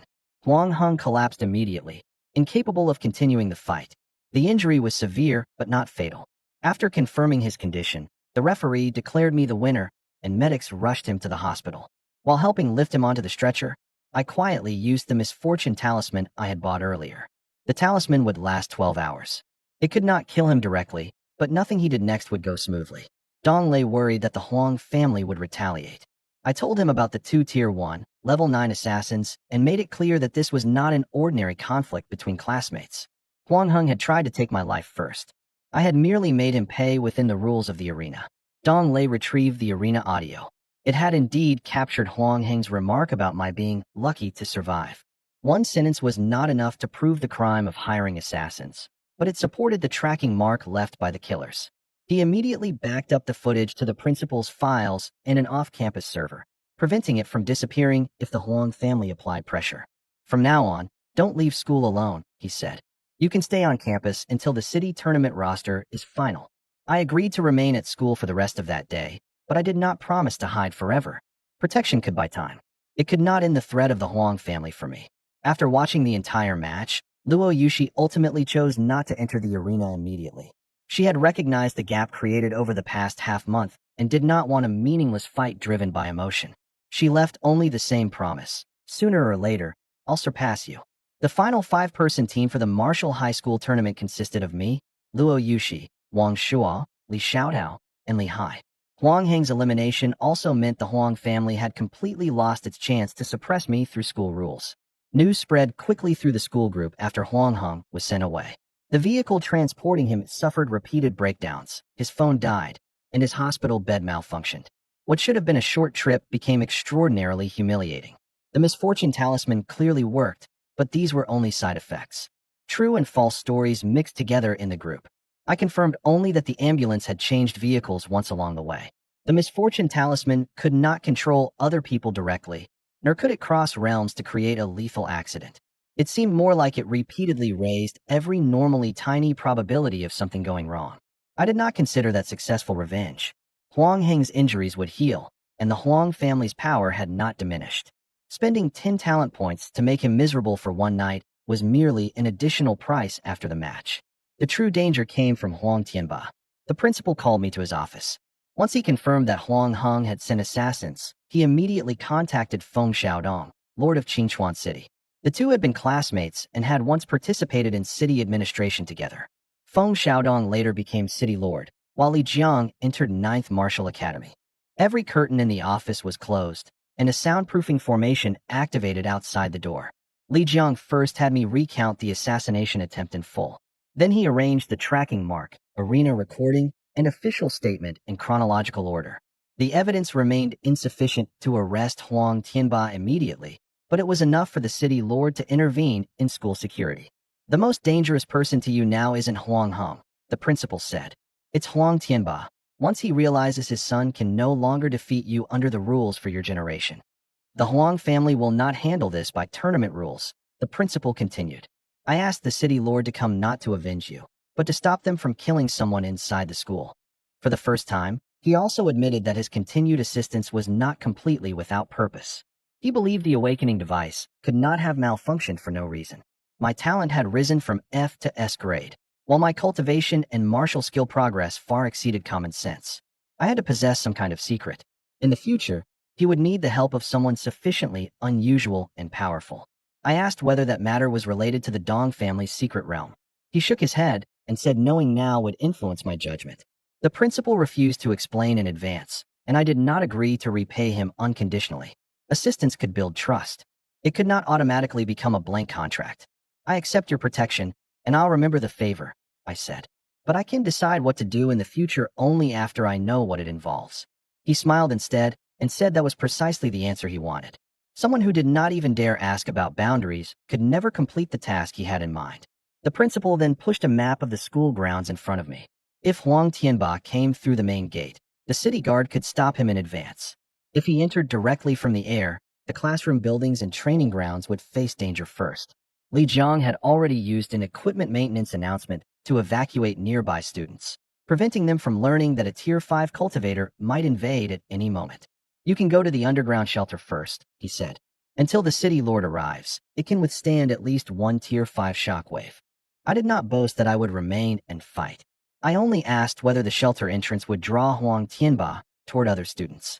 Once the principal confirmed there was an independent evacuation passage, I prepared to follow his instruction. Then the air outside the window visibly distorted. The alarm did not sound in time. Every tree crown outside the office bent downward at once. Huang Tianba had not used a school entrance at all. He crossed the city's low-altitude restrictions with Tier 5 vitality and locked directly onto my location. The city guard's tracking signal lit up on the communicator, but they remained several blocks away. I divided the city lord's jade and the principal's jade between my hands. The former could block one attack. The latter could send a distress signal. If the pressure did not immobilize me, I could at least trigger both. The Tier 3 temporary realm card remained hidden in the system space as my last chance to move if the jades failed. Those preparations took only 2 seconds. In the third, the office window frame began to shatter. Help is never eternal. People simply need one another, he said without concealing the exchange of interests. But until then, I will make sure you live long enough to grow. That inspired more trust in me than false selflessness. I did not reveal the system. I only promised that if the future matter did not violate my principles and lay within my ability, I would repay his protection. The moment I finished speaking, terrifying pressure pierced the office and locked directly onto my body. Yue, pay for what you did to my son with your life. Huang Tianba's roar came from outside the window. The power of a Tier 5 cultivator seemed to freeze the air itself. The distressed jade remained in my hand, but the city lord had not yet arrived. Huang Tianba had invaded the school first. When Huang Tianba's voice fell, every window in the office trembled. His Tier 5, Level 5 vitality rolled toward us without concealment. My shoulder bones felt pinned beneath a mountain, and even breathing became difficult. The system panel could display his realm, but it could not bridge the gulf between our realms for me. I tightened my grip on the distressed jade and prepared to crush it. The principal had already stepped in front of me. Every teacup on the desk burst at once. The fragments did not fly outward. The pressure pinned them to the surface. An alarm sounded in the corridor, and students downstairs began evacuating. I tried to activate teleportation, but every destination in my mental perception felt flattened by heavy vitality. Each spatial fluctuation collapsed the instant it formed. This was true suppression by a high-tier cultivator. Huang Tianba had not even attacked formally. Vitality alone was enough to restrict my talent. The realm card remained in the system space, but I did not use it impulsively. Tier 3 strength might let me move again, but it could never bridge the chasm to Tier 5. It would only expose my final trump card. Huang Tianba, this is a school. Li Jiang's vitality surged and tore apart the pressure surrounding me. Air began flowing again. I retreated to the desk without relaxing merely because he had saved me. If 2 Tier 5 cultivators truly fought inside the classroom building, the shockwaves could tear the entire floor apart. Huang Tianba dropped into the office through the window, his expression terrifyingly dark. He did not look at the principal, only at me. You critically injured my son. Today, you will answer to the Huang family. The floor beneath him did not crack, but the pressure narrowed into a more concentrated area, showing that his previous widespread burst had been only a warning. Huang Heng was not dead, yet Huang Tianba had already demanded payment with my life. He clearly had no intention of discussing arena footage or assassination evidence. The principal stood directly on the line between us. Without turning, he transmitted a message through mental power. If the conflict begins, take the nearest students and leave immediately. Do not try to join the fight. The arena had a referee, recordings, and medics. I suppressed the taste of blood in my throat. Huang Heng hired people to kill me first and admitted it on the platform. I spared his life. That was already restraint under school rules. Both assassins are dead. There are no witnesses. Huang Tianba stepped forward. You're only a student. What gives you the right to declare my son guilty? His own words about my being lucky to survive, the Huang tracking mark used by the assassins, and the fact that he can't accept losing. Huang Tianba's gaze abruptly turned cold. A giant hand formed from vitality behind him. The principal raised one palm at the same time, and the office floor groaned under the weight. Just as the two forces prepared to collide, a calm voice came from the corridor. The voice was not loud, but an invisible force separated both waves of vitality inside the office. The footsteps of the evacuating students outside were no longer affected, and the fragments on the desk finally fell. Anyone capable of controlling the area, so precisely between two Tier 5 cultivators, had to possess a realm no weaker than Huang Tianba's. Family head Huang, if you want to tear down Ninth Martial Academy, I can give you another location. Feng Xiaodong entered the office. He released almost no aura, yet the vitality hand Huang Tianba had formed stopped in midair as though it had struck an invisible wall. It was my first time seeing Qingchuan City Lord from such a short distance. He wore no formal uniform, only combat gear from the city guard, and one fastening on his cuff had been closed incorrectly in his hurry. He had clearly rushed here the moment he received the principal's message, without arranging any ceremony first. He glanced at the evacuation below, used his communicator to confirm no one had been injured, and only then turned back to Huang Tianba. That order of priorities already made his position clear. He had not come to take one student's private side. He had come to keep Tier 5 power from harming a school. Does the city lord intend to protect him too? Huang Tianba asked. I protect the rules of Qingchuan City. Feng Xiaodong looked at the shattered window frame. A student injured in an arena is handled under tournament regulations. An adult who invades a school to kill someone is handled under Qingchuan's public safety law. The Bureau will continue investigating the evidence that Huang Heng hired assassins. If you attack now, I will arrest you first. Huang Tianba demanded to know why the Bureau had not summoned me for killing two martial artists. Feng Xiaodong told him to inspect the filed report. I had suffered a lethal attack outside the city. The tracking mark at the scene was connected to the Huang family, and both dead men carried forged identities.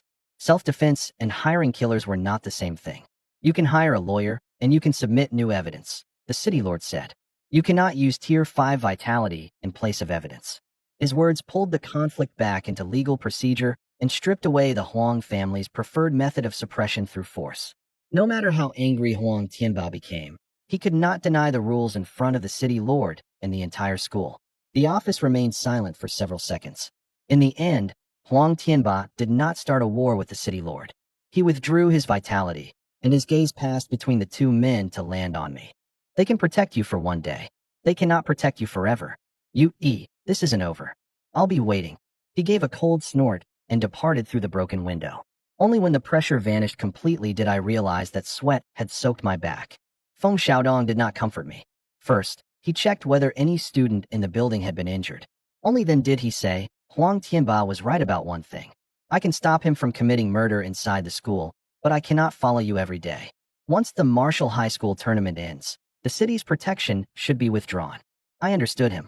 The city lord maintained order. He was not entering a mortal feud with the Huang family on my behalf. Ultimately, my survival still depended on me. What if I proved my value before the tournament? Feng Xiaodong did not answer immediately. I continued. Qingchuan City has ranked near the bottom of the province's resource allocation for years.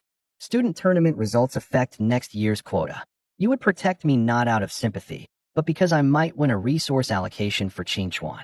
Describing myself as a bargaining chip for resources was uncomfortable, but more effective than begging for unconditional protection. The Huang family could place pressure on the city lord. I had to give myself enough public value to balance that pressure. I released my vitality voluntarily. Power close to Tier 1. Level 10 flowed through my meridians and ultimately stabilized at level 9. The principal already knew how quickly I had advanced, but clear surprise appeared on Feng Xiaodong's face for the first time. Not even 1 month since your awakening, and you're already Tier 1, level 9? My mental power is also level 9, and my space talent has already awakened teleportation. I did not mention Chaos Divine Lightning. I placed only the cards whose public disclosure could buy protection onto the table. The Huang family isn't trying to kill an ordinary student. They're trying to kill someone who might win a resource quota for Qingchuan City. Feng Xiaodong studied me for a long time before finally nodding. I will protect you until the city tournament ends. If you take first place in Qingchuan City, I will also fight for a cultivation slot for you in the provincial capital. He removed a jade token engraved with the seal of the city lord's residence and handed it to me. One strike of his power was sealed inside. When crushed, it could signal my location and block a lethal blow. As the jade touched my palm, a layer of gentle vitality automatically covered my skin. Feng Xiaodong explained that it would activate by itself against a lethal attack below Tier 4. Against Tier 5, it could by only an extremely short time. Its sensing weakened outside the city and might not function at all inside a secret realm. This was not a token of immortality that permitted reckless danger. It was insurance that might transform instant death into a chance to call for help. You get only one. Don't use it as an excuse to take risks. I put it away solemnly. I'll bring back first place in the tournament. Before leaving the office, I looked back at the principal and city lord. They did not look like classmates reunited after many years. They looked like two people carrying the same unresolved burden. The principal had said he would need my help in the future, and Feng Xiaodong did not seem unfamiliar with the subject. They offered no explanation, and I did not ask. The most important thing was surviving the Huang family's retaliation and taking the tournament championship into my hands. When I walked out of the school gates, the coolness of the city lord's jade remained in my palm. Huang Tianba's pressure made me understand firsthand that no matter how rare a talent was, it remained only potential until converted into realm. Against a Tier 5 cultivator, I did not even have the chance to launch one complete attack. If the principal and city lord had arrived one step later, I might not have had time to use a single system ability or trump card. I walked 2 laps around the school field instead of going home immediately. My body had escaped the pressure, but my muscles still tightened instinctively. The sensation of my teleportation destinations being crushed repeated in my mind, reminding me that fighting above my realm worked only within limits. At Tier 1, I could kill Tier 2 because Chaos Divine Lightning, Space, and my martial skills countered my opponents together. A Tier 3 realm card might let me fight someone at Tier 3, Level 1. Against Tier 5, however, every technique depended first on my ability to move. The Huang family was no longer a problem I could deal with later. They could send Tier 1, Level 9 assassins, and they could send someone stronger. As long as I continued growing, our two sides would eventually reach a point where one had to die. I set a goal in my heart. Before entering a martial university, I had to make sure the Huang family could no longer decide whether I lived or died. The system shop refreshed at that moment. I stopped beneath a tree beside the road and quickly browsed the day's discounts. Tier 3 Temporary Vitality Realm Card. Duration, 30 minutes. Price, 100 talent points. Tier 3 Temporary Mental Power Realm Card. Duration, 30 minutes. Price, 100 talent points. Grade 3 Dragon Blood Potion. Price, 100 talent points. I checked the realm card's restrictions first. After use, my vitality would temporarily rise to Tier 3, Level 1, and my body would gain the corresponding capacity. Once the effect ended, I would enter 1 hour of weakness and could not use another card of the same type during that time. It raised vitality only. It would not push my mental power to Tier 3 or automatically increase martial skill proficiency. The Dragon Blood Potion permanently strengthened the body and the potential of one's bloodline. Its normal price far exceeded 100 points. One item offered 30 minutes of survival. The other laid a foundation for future cross-tier combat. Choosing between them was not simply a comparison of immediate strength. All 3 items seemed designed for a crisis. I had just completed the daily cultivation mission and held 200 talent points, enough to choose only 2. After considering it, I bought the Tier 3 Vitality Realm card and the Dragon Blood Potion. The Mental Power Realm card would also strengthen my space abilities, but I possessed no Tier 3 mental attacks.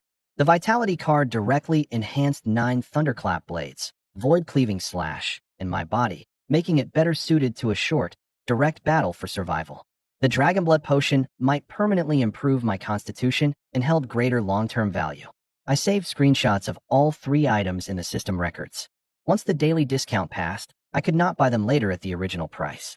Abandoning the mental card meant that if my mental C was suppressed inside the Dong family's secret realm, I would have to rely on my existing strength. But insufficient talent points were reality. Wanting everything would only leave me unable to afford anything. When I confirmed the purchases, the Vitality card became a dark red talisman slip. The Dragon Blood Potion appeared in a crystal vial the size of my thumb. Both entered the system inventory automatically and would not appear during ordinary security inspections. I was about to inspect the directions for the potion when the system displayed a warning first. The host has not completed Tier 2 bone tempering. Grade 3 dragon blood is too powerful. Immediate consumption may rupture the meridians. Recommended use. After entering Tier 2, I returned the red potion to the system space. It was not combat power yet. The realm card was my real life-saving trump card now. Tier 3 and Tier 5 remained separated by a colossal gap, but at least I would not be helpless if I encountered a Huang family guard. When I returned home, Li Qingyue was organizing medicinal herbs in the living room. Seeing that I was later than usual, she studied my expression first, then the dust on my clothes. Self-defense spray and an ordinary alarm she had just bought sat on the table. They would have little effect against a martial artist, but they showed that she had taken my previous warning seriously. After seeing me return intact, she relaxed, only to notice traces of shattered glass dust on my cuff. Did someone from the Huang family come to the school? She did not let me dismiss it as part of the tournament. I nodded and explained Huang Tianba's realm, the city lord's intervention, and the time limit on the temporary protection. The more specific I became, the better she could judge what she should do, instead of being left with vague fear. Did something happen at school? Huang Heng's father came, but the principal and city lord forced him to leave. I did not make the Tier 5 pressure sound trivial. He won't dare act openly inside the city for now, but don't take isolated routes alone. I took out the distressed jade the principal had given me earlier and placed it in her hand. Now that I possessed the city lord's jade, this one could remain with the person who needed protection more. Crush it if you're in danger. The principal will sense the signal. She did not accept it immediately. She asked instead, "What about you?" I showed her the other token. The city lord just gave me this. I have other trump cards as well. Only then did Li Qinghua tie the jade around her wrist. She knew I had not revealed every danger, but did not force me. She only told me to send a message every evening before coming home. If she could not reach me, she would call for help directly. "Don't treat me like an outsider you need to hide things from," she said softly. My chest tightened, and I nodded seriously. "If we ever truly need to evacuate, you'll be the first person I tell." "Not only when we need to evacuate," she corrected me. "When you leave the city, compete, or clash with the Huang family, at least leave a message. I don't need to know your secrets. I need to know when to call the authorities and whom to ask for help." I wrote down the principals, the city lord's residences, and Dong Lei's emergency contact information. I also made her rehearse crushing the jade once. A distress tool had to be usable even in panic. It could not exist only as a source of comfort. She pushed a bowl of freshly served soup toward me, and her expression finally softened. The warm aroma dispelled the last traces of pressure. Beasts waited outside the city. The Huang family and heretic cult operated within it. The system constantly reminded me that Blue Star was far more dangerous than it appeared. But as long as this light remained on, I could not think only of recklessly proving myself. The Qingchuan City Martial High School tournament began the next day. I placed the temporary realm card where I could use it at any moment, checked the Blackwind Saber and Distressed Jade, then left on time. This tournament was a contest for resources and my first step in proving to everyone that the Huang family could not kill me. The Qingchuan City Martial High School tournament was held in the central arena of First Martial Academy. Lines had formed around the venue since morning. Entering required an identity scan and weapon check. City guards set up energy detectors at all 4 entrances, while bureau officers randomly inspected spatial storage equipment. The Huang family had invaded a school only yesterday, and today's security was clearly tighter than in previous years. I arrived on 9th Martial Academy's team bus and never remained alone outside the gates. I registered the Thundercleaver Saber as a backup competition weapon and declared every recovery potion. The equipment could not detect the realm card inside the system space, but I would still use it only in a genuine crisis outside the arena. Each of the 16 schools sent 5 competitors, for a total of 80. In addition to students and parents, representatives from organizations such as the Zhao and Sun families occupied the stands. The city's best cultivation resources and recommendations to martial universities were tied to tournament results.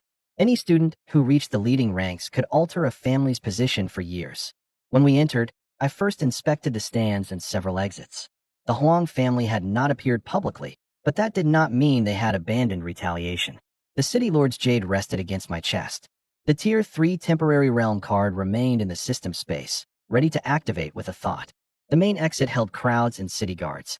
The eastern competitor's passage led directly to the parking area, while the western medical corridor was the narrowest.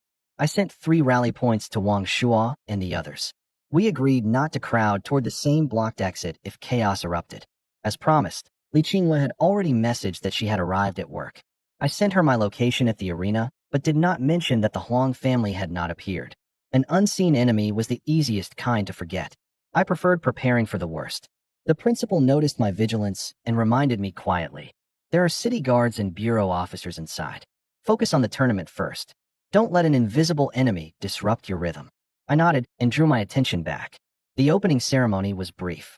Feng Xiaodong personally announced the rules. Competitors would be eliminated by random draw, leaving the arena or losing the ability to fight meant defeat, and no one could continue attacking after an opponent surrendered. The top 10 would receive cultivation resources, while the top 3 also gained secret realm and recommendation rewards. 2 SSS grade awakened students received the most attention in the competitors area. One was Han Li, who possessed an SSS grade earth talent and carried the weight of a mountain merely by standing still. The other came from First Martial Academy. The teachers around her refused to reveal her complete information, saying only that her talent had also reached SSS grade. Han Li's public file omitted his exact realm and noted only that he excelled at defense and terrain control. After entering, he greeted the leaders of every school without arrogance. The other student was a girl named Lu Xinran. Her clothes and temperament were both flamboyant, but Lu family guards remained around her constantly. Outsiders knew only that she had never used her complete talent in earlier rounds. When information was incomplete, the greatest danger was not a strong enemy. It was believing I already understood them. I recorded only the habits they demonstrated publicly and drew no conclusions in advance. The labels did not make me nervous. My detected space talent was only S grade, while the lightning, shadow, and many cultivation arts granted by the system would never appear on the roster. The information other people saw had been incomplete from the beginning. Zhao Guanshan sat in the front row with the Zhao family, and Zhao Xiaoxiao waved to me across half the venue. Sun Ba and Sun Chong had also come. None approached the competitors' area, clearly unwilling to distract me before the matches. My eyes moved across the passage behind them, and unease suddenly passed through me. The sensation had no clear source. It felt as though someone beyond my sight was watching everything connected to me. Spatial perception found nothing unusual, and the city lord's jade did not react. The sense of danger might have been excessive vigilance after so many conflicts, or the gaze of something beyond my perceptive range. I could not prove either possibility, so I did not treat speculation as fact. I simply emphasized our evacuation rules to my teammates one more time. Wang Shuo concerned me most. His parents had no guards. If someone wanted to apply pressure through friends or family, an ordinary household was far easier to target than a school or prominent clan. He immediately messaged his parents and told them not to attend the tournament in person that day. What's wrong? Luo Yushi asked. Nothing yet. After your matches, travel together if possible. Don't leave alone. Wang Shuo heard the warning beneath my words, but did not question me. He passed the message to Li Hai and Li Xiaodao. The Huang family's target should have been me, but after the failed assassination, they might not act directly again. Anyone capable of distracting me could be used. The draw soon appeared on the giant screen. The first round contained 40 matches. Han Li entered the first group against Zhao Chong. Luo Yushi competed shortly after. Wang Shuo also drew an A-grade awakened opponent. I was scheduled in the latter half against Ding Hui and his S-grade amplification talent. The referee called the first competitors onto the platform, and the noisy stands gradually quieted. I set aside the sense of danger I could not verify and began observing Han Li. Qingchuan City's 2 SSS grade students were obstacles I had to cross to take first place. As for the person hiding beyond the competition, the moment he reached out, I would follow that hand to the person behind it. Zhao Chong possessed an S-grade demon hand talent. When reinforced, both arms became covered in black vitality, suited for tearing at close range. He showed no stage fright after entering the arena. From the opening, he circled toward Han Li's flank and tried to avoid a frontal clash. Zhao Chong carried no weapon, but his hands could crush training alloys. He changed direction repeatedly at first, covering the ground in front of Han Li with footprints. Then he cut in abruptly from the right. Han Li did not even turn with him. He judged the route entirely through vibrations beneath his feet. When the first ridge of stone appeared, Zhao Chong smashed through it with demon hand. The second rose diagonally from his landing point and forced him to jump toward the only open space. Han Li's true control did not come from chasing his opponent's current movement. He designed every later position from the first step. Hanli raised only 1 foot. When it struck the ground, the arena's surface bulged violently.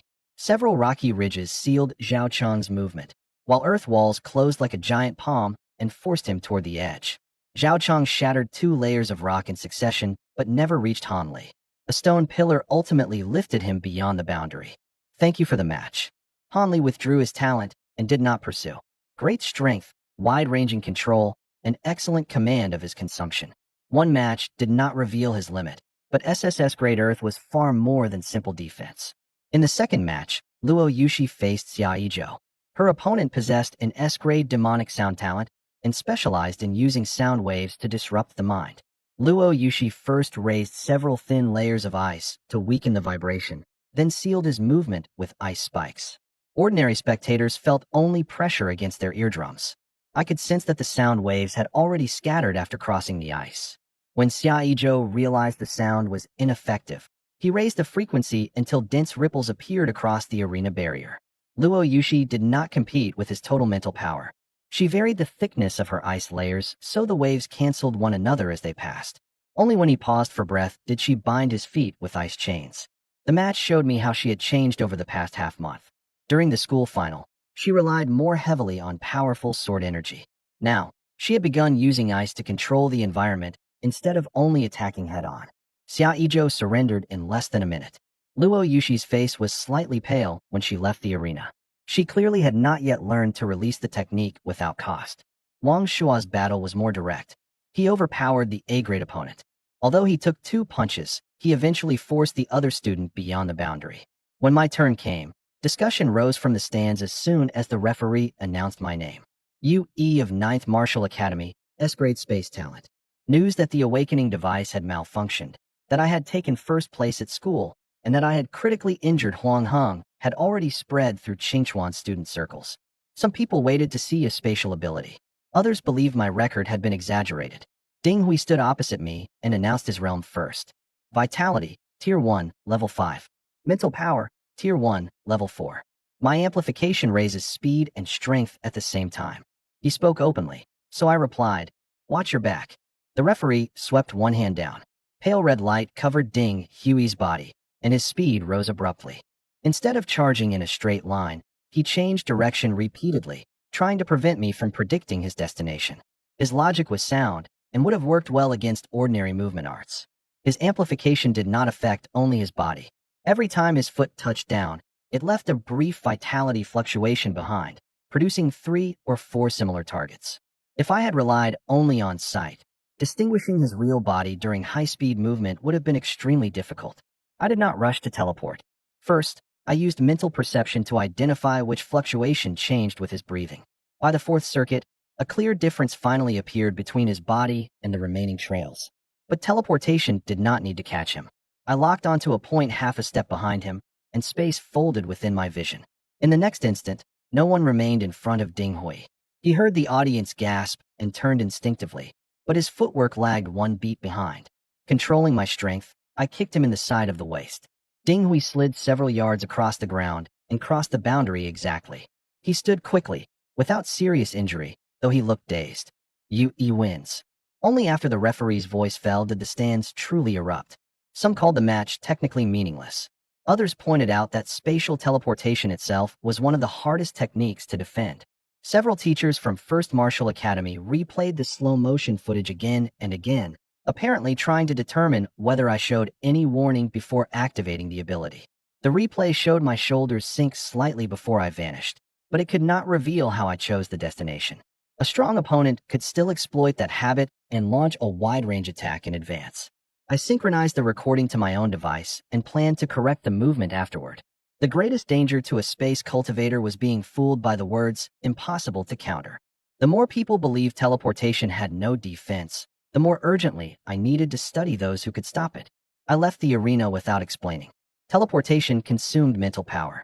At my current realm, repeated short-range use was not difficult. My true trump cards were Thunder Flash, Void Cleaving Slash, and Chaos Divine Lightning. There was no reason to expose them in the first round. Ding Hui followed me down and asked with a wry smile, "Were you serious when you told me to watch my back?" I was. Then I can't complain about losing. He held out a hand. "Next time, I'll find a way to defend behind me." I shook his hand. A competition was only a competition. Not every opponent had to become an enemy.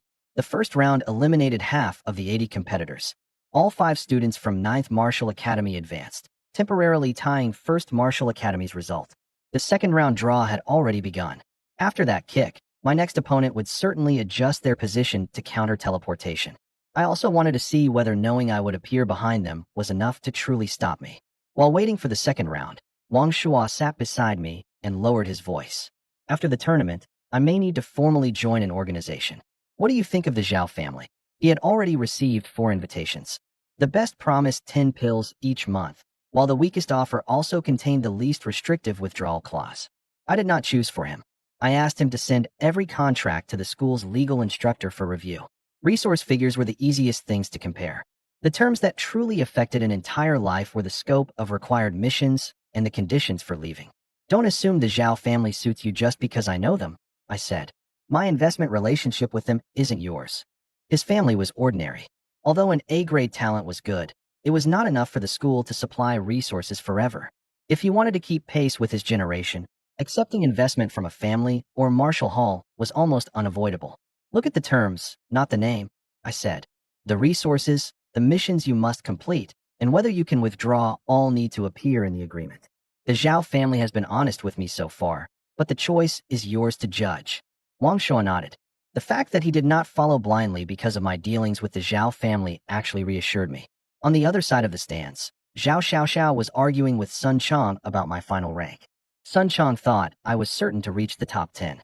Zhao Xiaoxiao held up 3 fingers and insisted I would reach at least the top 3. I was too far away to hear the entire discussion. I saw only Sun Ba shake his head and laugh at the end. They had all guessed too low. My only goal was first place. The second round reduced 40 competitors to 20. Li Xiaodao had bad luck and drew an SS grade speed cultivator. Her repeated pursuit failed, and she was eventually drawn out of the arena. She looked disappointed after stepping down, but made no excuses. Her charm required eye contact or mental contact. The speed cultivator moved constantly along the edge, never allowing her to lock on completely.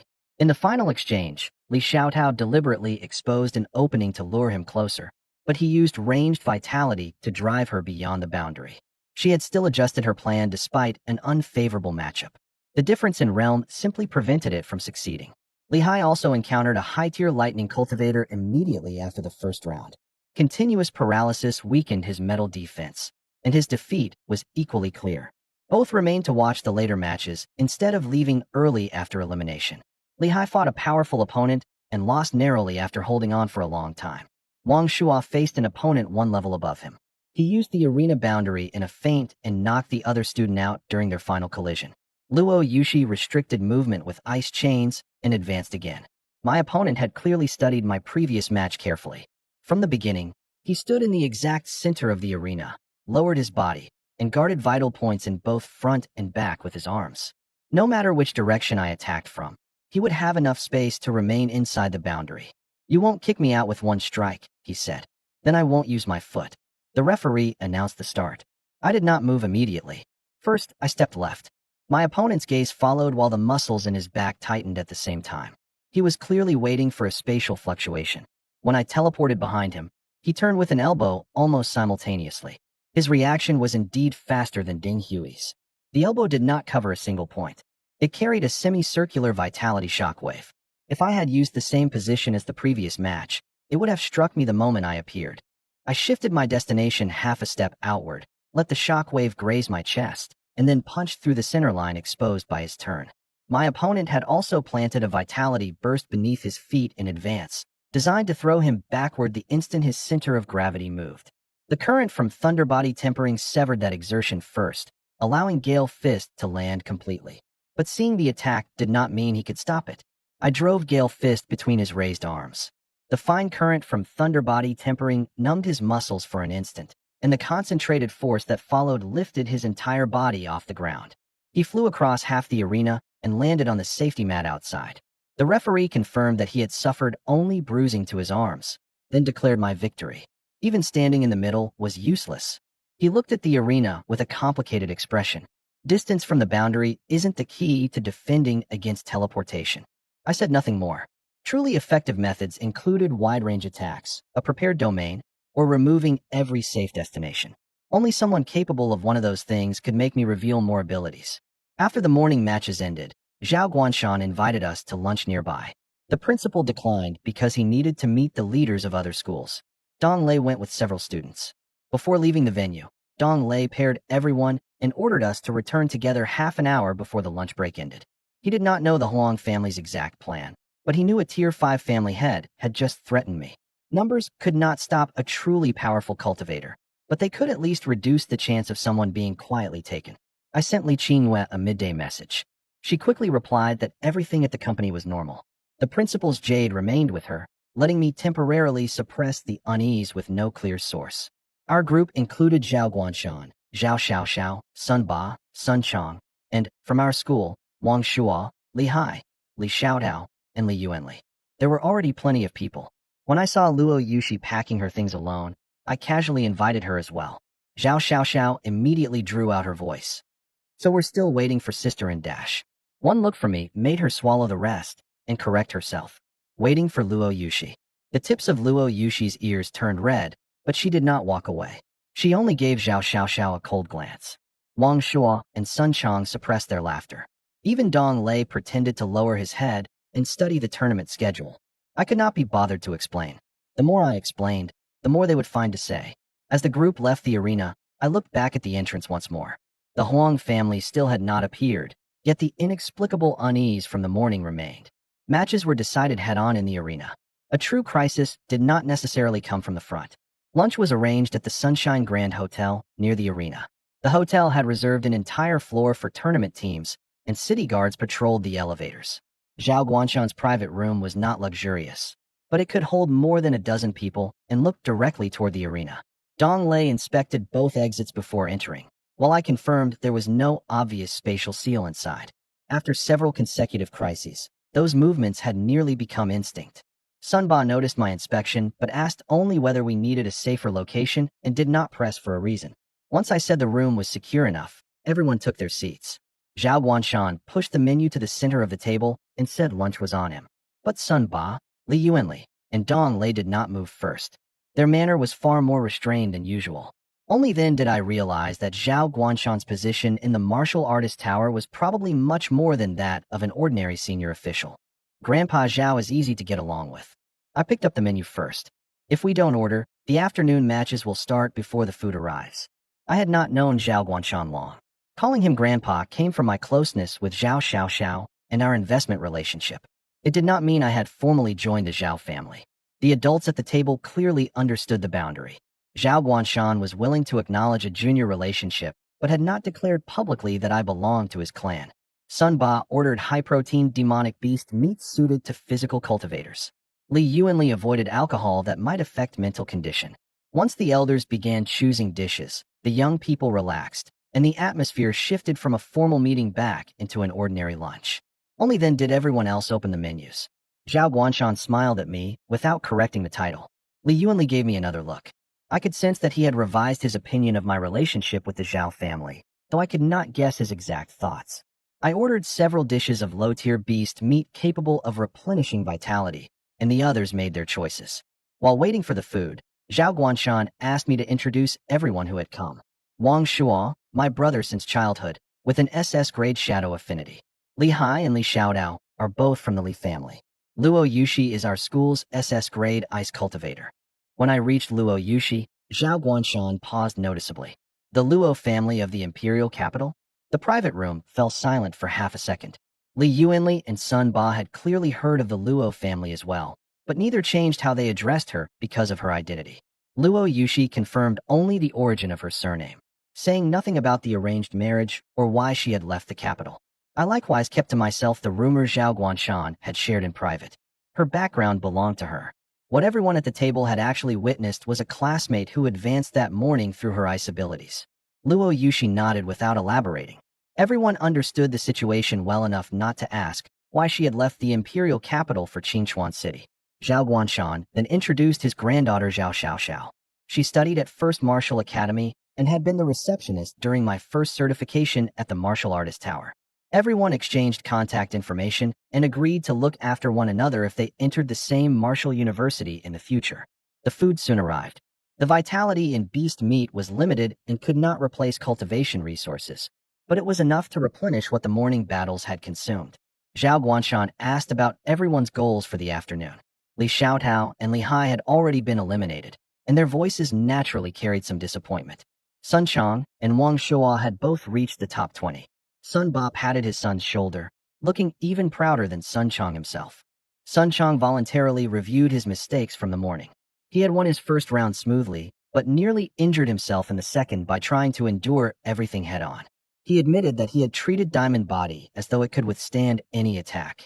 Wang Shuo also said Shadow Stealth left him with few escape routes against wide-range attacks. The two soon moved from rankings to training methods. I did not rush to provide answers. I shared wilderness experience only when they asked.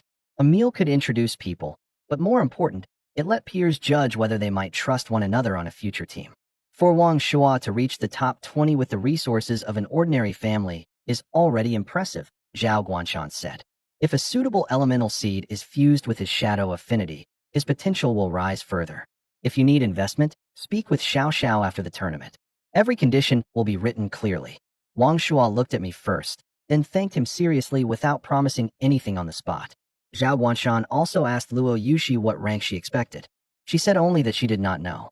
I understood that she did have a goal, but after watching my 2 morning matches, she could no longer judge the gap between us accurately.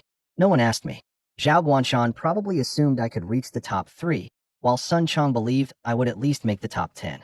Only I knew that third place had never been the answer. After lunch, Dong Lei quietly asked why I had not warned him that so many important people would attend. Because if I told you, you might not have come. He did not deny it. The gap in status between an ordinary class teacher and several family heads would naturally make someone hesitate. But from the moment he sat down until the meal ended, Dong Lei never tried to flatter anyone. He only discussed student combat safety with Sun Ba and clarified the investment review process for Wang Shuo. I did not want to give him relationships based on currying favor. I wanted him to have several more people he could contact normally when seeking resources for students in the future. You gave me a demonic core and a secret realm admission token, and you've always fought for resources on my behalf, I said. Meeting several of Qingchuan's leaders will help when you train students later. He froze, then raised a hand and patted my shoulder. The thought is enough.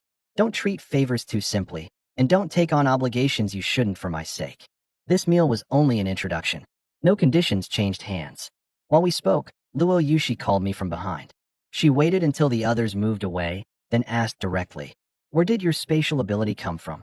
Space beasts are already rare. Cores containing teleportation are rarer still. And your cultivation speed has surpassed most SSS grade students. I could not explain the system, and Chaos Divine Lightning was even less suitable for disclosure. I deliberately interrupted her with a joke. What kind of relationship do we have that would make me tell you every trump card? If you really want to know, get a room at the Sunshine Grand Hotel with me tonight, and we can discuss it slowly. The moment the words left my mouth, I retreated 2 steps. Luo Yushi froze for an instant, then formed an icicle. Yui. The icicle did not aim at a vital point. It buried itself beside my foot. She was not truly angry because I refused to answer. She was angry because I had turned a serious question into an ambiguous joke. I teleported 30 feet away and stopped. From across the corridor, I said, "My cultivation speed comes from a personal opportunity. I can't disclose the details. The spatial ability is the same. That's all I can say." She dismissed the second icicle and replied coldly, "You could have said that in the first place." This time, I was in the wrong. I clarified the boundary before leaving and did not continue amusing myself with her reaction. I teleported away and ran toward the arena with a laugh. The icicle struck where I had just been standing and shattered across the floor. It had only been a joke intended to make her stop asking, but I understood that her observation was accurate. As my realm and abilities came to light, more and more people would suspect I carried secrets. The afternoon matches would test not only my combat strength, but how much of it I should allow the outside world to see. Before the top 20 matches began, the principal was still sitting in the front row of the stands. After returning to the venue, I checked attendance first to make sure everyone was present. Wang Shuo, Luo Yushi, and Dong Lei entered the competitors' area one after another, while Li Hai and Li Xiaodao returned to the stands. The principal's jade had not sounded an alarm. Li Qingwei also replied to my lunchtime message. Every visible piece of information was normal. Precisely because everything was normal, I did not keep my attention outside the arena for long. Once a match began, leaving without permission meant automatic defeat. If the Huang family wanted to force me into a choice, this was the most likely rule to exploit. When my name appeared on the screen, I looked toward the principal again, and his seat was empty. There were no signs of combat around it, and the city lord appeared calm. I assumed the principal had left to handle a school matter and did not dwell on it. I messaged the principal, "Do you need support?" It showed as delivered but unread. The city lord was seated on the main platform. Asking him publicly might reveal that the principal's departure concerned me, so I could only note the anomaly for the time being. The city lord's jade against my chest showed no temperature change, meaning the danger was not nearby. The distressed jade I had given Li Qingyue belonged to the principal, however, and I could not determine remotely whether she had activated it. My opponent was Lin Kong from 2nd Martial Academy. He possessed an SS grade light talent. In the first 2 rounds, he had won with speed and fundamental boxing alone, clearly preserving his abilities. "Spatial teleportation is powerful," he said after entering the arena. "But if you can't find my position, you have nowhere to teleport. Can your light talent double as a lamp at night?" The courtesy vanished from Lin Kong's face. Golden light appeared around him, rapidly forming armor, while his feet dragged after images across the ground. The referee had barely announced the start when I teleported behind him. Before my fist landed, Lin Kong became a white shadow and flashed away. His ability was not teleportation, but it could burst close to teleportation speed across a short distance. I did not pursue him. Since he had displayed that power voluntarily, his next step would certainly be blocking vision. Radiant glory. Before the light burst, Lin Kong compressed his golden armor against the surface of his skin, clearly unconcerned about his own sight. He also made the arena's edges refract repeatedly, preventing any spectator from using shadows to judge his position. He was not simply illuminating the space. He was creating a fighting environment familiar only to him. Even after I closed my eyes, I could feel the light passing through my eyelids. My vision would not recover for a short time. Lin Kong deliberately stepped in multiple directions, using footsteps and afterimages together to interfere with mental judgment. Blinding golden light exploded from the center of the arena, and the stands erupted in gasps. I closed my eyes in time, but white afterimages still filled my vision. Lin Kong's aura moved with the light and vanished from the front. "If you can't see me, how can you choose your destination?" His voice came from behind and to the side. The answer was mental power. I expanded my perception. Sound, vitality, and the vibrations of footsteps formed an outline in my mind at the same time. Lin Kong believed intense light could conceal everything. He did not know my mental realm also approached Tier 1, Level 10. Once I locked onto him, I folded space again. I did not select the point directly behind him. I first locked onto a position 6 feet to the side. As expected, Lin Kong released a blade of light behind himself in anticipation. The missed attack revealed his true center of gravity. I completed a second short-range teleport immediately and cut in from the right rear. The golden armor was sturdier than ordinary vitality protection. The first strike of Gale Fist produced only cracks. Current from the second level of Thunder Body tempering entered through them, and only then did the remaining punches shatter the entire layer. Lin Kong had just prepared to attack from behind when I appeared behind him instead. Gale Fist struck a weak point in the armor. Cracks appeared first, then the entire shell collapsed. The punching force carried him over the boundary. When he landed, the light around his body had not completely faded. As the glare diminished, the audience finally saw the result.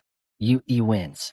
Sitting on the safety mat, Lin Kong asked in disbelief, "How high is your mental power?" "High enough to find you with my eyes closed." I returned to the competitor's area. The city lord nodded once, clearly having recognized my use of mental perception. Publicly revealing my dual cultivation would attract more attention, but that was still safer than exposing Chaos Divine Lightning. In the later matches, Luo Yushi entered the top 10. Wang Shua drew an SS grade Strength Cultivator. Wide-range shockwaves countered his Shadow Stealth, and his run ended in the top 20. Although disappointed, the first thing he said after leaving the arena was that I had to bring the championship back to 9th Martial Academy for him. Wang Shua's opponent stamped once every 3 seconds, and the resulting vibration covered the entire arena. Neither shadows nor obstructed vision could avoid it. Wang Shua endured until the 7th strike and tried closing the distance during the interval, but the difference in vitality kept him from pushing the opponent beyond the boundary. His legs remained numb when he left the platform. I accompanied him to the medical area first and made sure no bones were fractured before discussing rank. A top 20 finish was enough to prove his potential. The footage would also show future investors that he had not surrendered immediately against an unfavorable matchup. The top 20 is enough to earn you a solid cultivation agreement, I said. Deal with the injury first. Apart from me, all 10 remaining competitors possessed talents of SS grade or higher. The two SSS grade students, Han Li and Lu Xinran, were both still present. On paper, I was the only S grade. During the short break, the principal still had not returned. I sent another message and received no response. The unease that had begun that morning rose again. I touched the city lord's jade at my chest and remembered the other distressed jade I had given Li Qinghua. The tournament broadcast was calling the top 10 competitors to prepare. I could not be both here and outside the venue. If the principal was handling an ordinary matter, leaving would cost me the tournament mission. If it truly involved Li Qinghua, every minute of delay might become irreversible. I called her phone. It rang several times with no answer. The second call ended the same way. I was preparing to approach the city lord directly when a short reply arrived. Busy. Safe. The words resembled her usual tone, but could not prove she had written them. I sent my doubts to Dong Lei and asked him to contact the staff on duty at the school while I continued waiting for the principal's message. If the principal had left for something other than school business, then someone must have crushed his jade. Before the round of 10 began, the principal still had not replied. Dong Lei learned that Li Qinghua had left work early that day, and her destination was unknown. She had mentioned that she might handle resignation paperwork, which could explain it. But with one anomaly piled atop another, I could no longer treat them as coincidence. The city lord was presiding over the tournament, surrounded on the main platform by representatives from other schools and families. I decided that if the round ended without clear news, I would abandon the remaining ranks and leave. No system reward was important enough to exchange for her safety. I wanted to leave immediately and search, but without the location of the distressed jade, I would only waste time. The city lord had given no warning, which meant no Tier 5 cultivators were fighting in the city at least. I forced myself to remain in the competitors' area and resolved to verify everything the moment the match ended. Lu Xinran entered the first match. Her opponent specialized in mental illusions and created 3 duplicates immediately. Lu Xinran did not search for the original. She covered the surrounding area in a dark red energy, and all 3 illusions distorted at once. Then she closed the distance in one step. Her movements were completely unlike her flamboyant appearance. Within a few exchanges, she forced the opponent to surrender. I still could not identify the complete nature of her SSS grade talent. I could only confirm that it combined perception and close-range amplification. She held no fewer hidden cards than I did. She was the heir to Qingchuan's underground Lu family and the city's other SSS grade awakened student. Her attacks were clean and ruthless, breaking her opponent in only a few exchanges without revealing every ability. I could confirm only that both her vitality and mental power were powerful. I would need to fight her to judge her true talent. Then the screen displayed my name and Luo Yushi's. When she saw the result, she did not enter the arena.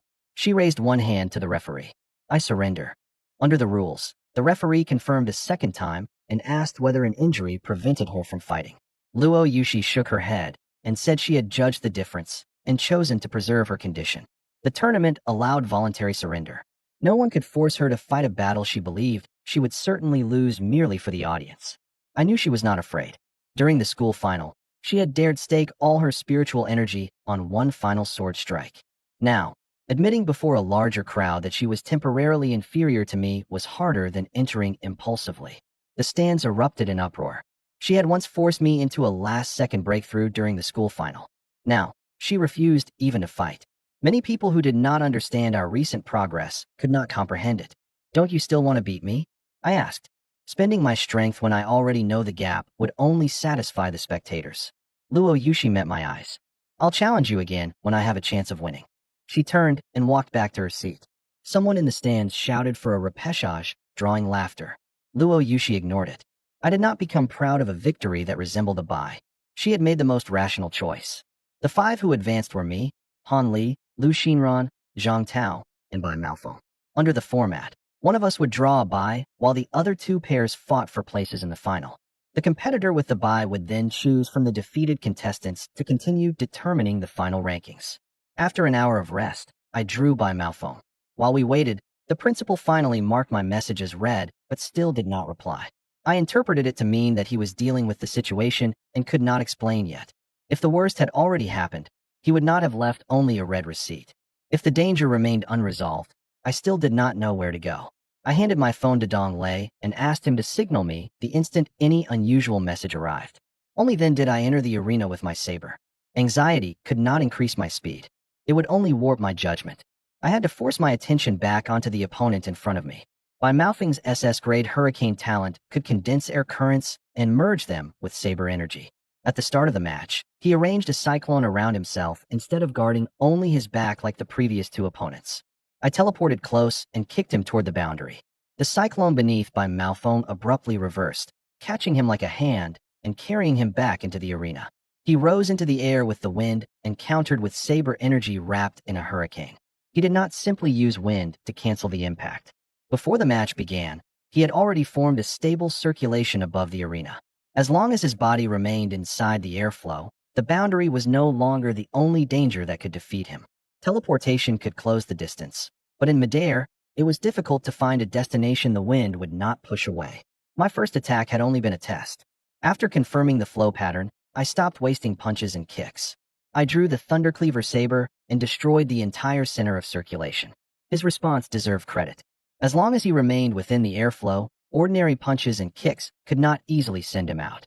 I took out the Thundercleaver saber. Gale Slash. Bai Maofeng's saber energy came toward me wrapped in wind pressure. I swung repeatedly. The 6 waves of saber energy from Major Mastery 9 Thunderclap blades stacked one after another and shattered his attack head-on. The remaining force continued pursuing him into the air. Feng Xiaodong suddenly appeared at the center of the arena and crushed the final 2 waves of saber energy in one hand. Bai Maofeng has lost the ability to defend. Yu wins. Bai Maofeng's face was pale when he landed. If he had insisted on blocking the remaining strikes, he would have suffered serious injury at minimum. The city lord intervened after judging the outcome, preserving the result while keeping the match from becoming a death battle. I first checked Bai Maofeng's condition. He did not blame the city lord. He only admitted that he had underestimated the stacking force in the latter stages of 9 Thunderclap blades. All 6 waves had weakened noticeably after shattering Gale Slash, but the final 2 still exceeded what he could withstand. I also told the referee that I would avoid using the complete 6-strike sequence in later arena matches. I could fight with everything necessary to win, but I could not treat the city lord's intervention as something guaranteed every time. I sheathed my saber and walked off the platform. Discussion in the stands had shifted from spatial teleportation to my vitality realm and saber art. Some recognized 9 Thunderclap blades. Others concluded that I had reached Tier 1, Level 9. I had concealed enough. If I wanted the championship, I could not win forever with only 1 kick or 1 punch. Han Li won the other match. He looked at me from the opposite arena, and the battle intent in his eyes was stronger than it had been that morning. My opponent in the final was decided. The principal returned to the arena before the final. I went to him immediately. A sharp blade had cut through the cuff of his right sleeve, but his aura was stable. When I asked what had happened, he said only, "She's safe," and told me to finish the tournament. Those 2 words released most of the weight that had pressed on my chest all afternoon. I still did not know who had faced danger, but I was almost certain it involved Li Qingwei. The principal refused to explain now because he feared anger would make me lose control in the final. His clothes were orderly, and there were no obvious injuries on his body, but his face looked far colder than before he left. I took 1 step toward him. He only shook his head. "Finish the match first. I have something to tell you afterward." My heart sank immediately. If he remained silent now, the situation had to be under control but connected to me. The most likely answer was Li Qingwei. In the final arena, Han Li held out a hand. "I've been waiting for this match. I hope you use your full strength." I shook it. "This is a tournament, not a death battle. Surrender if you truly can't block an attack. Going all out against someone strong is the only way to show respect." The referee retreated to a safe area and announced the start. Han Li activated his SSS-grade Earth talent and Bedrock body at the same time. Layers of stone rose from his legs and covered his entire body, turning even his skin dark brown. The arena around him bulged upward, reinforcing his defense while compressing the destinations available to my teleportation. Low walls rose at the 4 corners first, while the ground in the center moved continuously. Any obvious open position might close around me at the instant I landed. Han Li also connected both feet to the earth, making it nearly impossible for an ordinary impact to knock him out. If the match became a battle of attrition, he could continuously draw from the earth to replenish his defense, while every teleport would require me to judge safe coordinates again. The most effective method truly was deciding the battle with single target penetration before he completed his entire formation. That was the correct way to counter a space cultivator. But what I intended to break was not space. It was his defense. I drew the Thundercleaver Saber. 1/. If you can withstand it head-on, I'll accept defeat. Hanli was not provoked. He poured more vitality into the stone armor, and 3 earth walls rose before him in succession. Come on. I activated Void Cleaving Slash. I did not add Chaos Divine Lightning. I drove the Spatial Saber energy using only Tier 1, Level 9 vitality. Even so, the Thundercleaver Saber trembled near its limit as I swung. A black line appeared before the Saber energy, and the first earth wall split cleanly along the center. The second wall compressed inward, trying to drain the Saber energy with an ever-growing mass of stone. The void-severing force bypassed the surface thickness and cut directly through the energy connections, making the entire wall collapse from within. As the blade passed, a black line appeared briefly in the air. Enormous Saber energy crossed the arena. The first earth wall offered almost no resistance before splitting, and the second shattered immediately afterward. Hanli crossed both arms and actually prepared to receive the final strike with his stone body. You can't block that. Feng Xiaodong moved faster than the warning. He appeared before Han Li and stopped the Saber energy with one palm. The spatial cutting force exploded outside his hand, and the shockwave sent great ripples across the protective barriers on both sides. The City Lord's palm never touched the black line directly. He used Tier 5 vitality to wrap the surrounding space and deprived Void Cleaving Slash of any route to extend farther. Even so, his foot slid half a step backward. That detail silenced every high-tier martial artist in the stands. I withdrew the saber immediately and stopped supplying power. A crack already ran completely through the stone armor before Hanli. The result had been clear before the City Lord intervened. Hanli still tried to argue, but the City Lord turned and shouted, "The arena is for deciding victory, not offering your life. Your defense has already broken. If you keep trying to endure it, you'll die." The referee confirmed that Hanli could not stop the attack independently and declared me the winner. I did not mock him. Hanli's defense, domain, and fighting spirit were all-powerful. What he lacked was practical experience judging differences in power. If he had evaded Void Cleaving Slash and delayed me with his Earth domain, the match would not have ended after one strike. Lu Xinran, who had drawn the bye, observed from the side for a long time. In the end, she chose not to challenge me and fought Hanli for second place instead. She won the later match, fixing the final rankings. I was first, Lu Xinran second, and Hanli third. The system notification appeared immediately. Martial High School Tournament mission complete.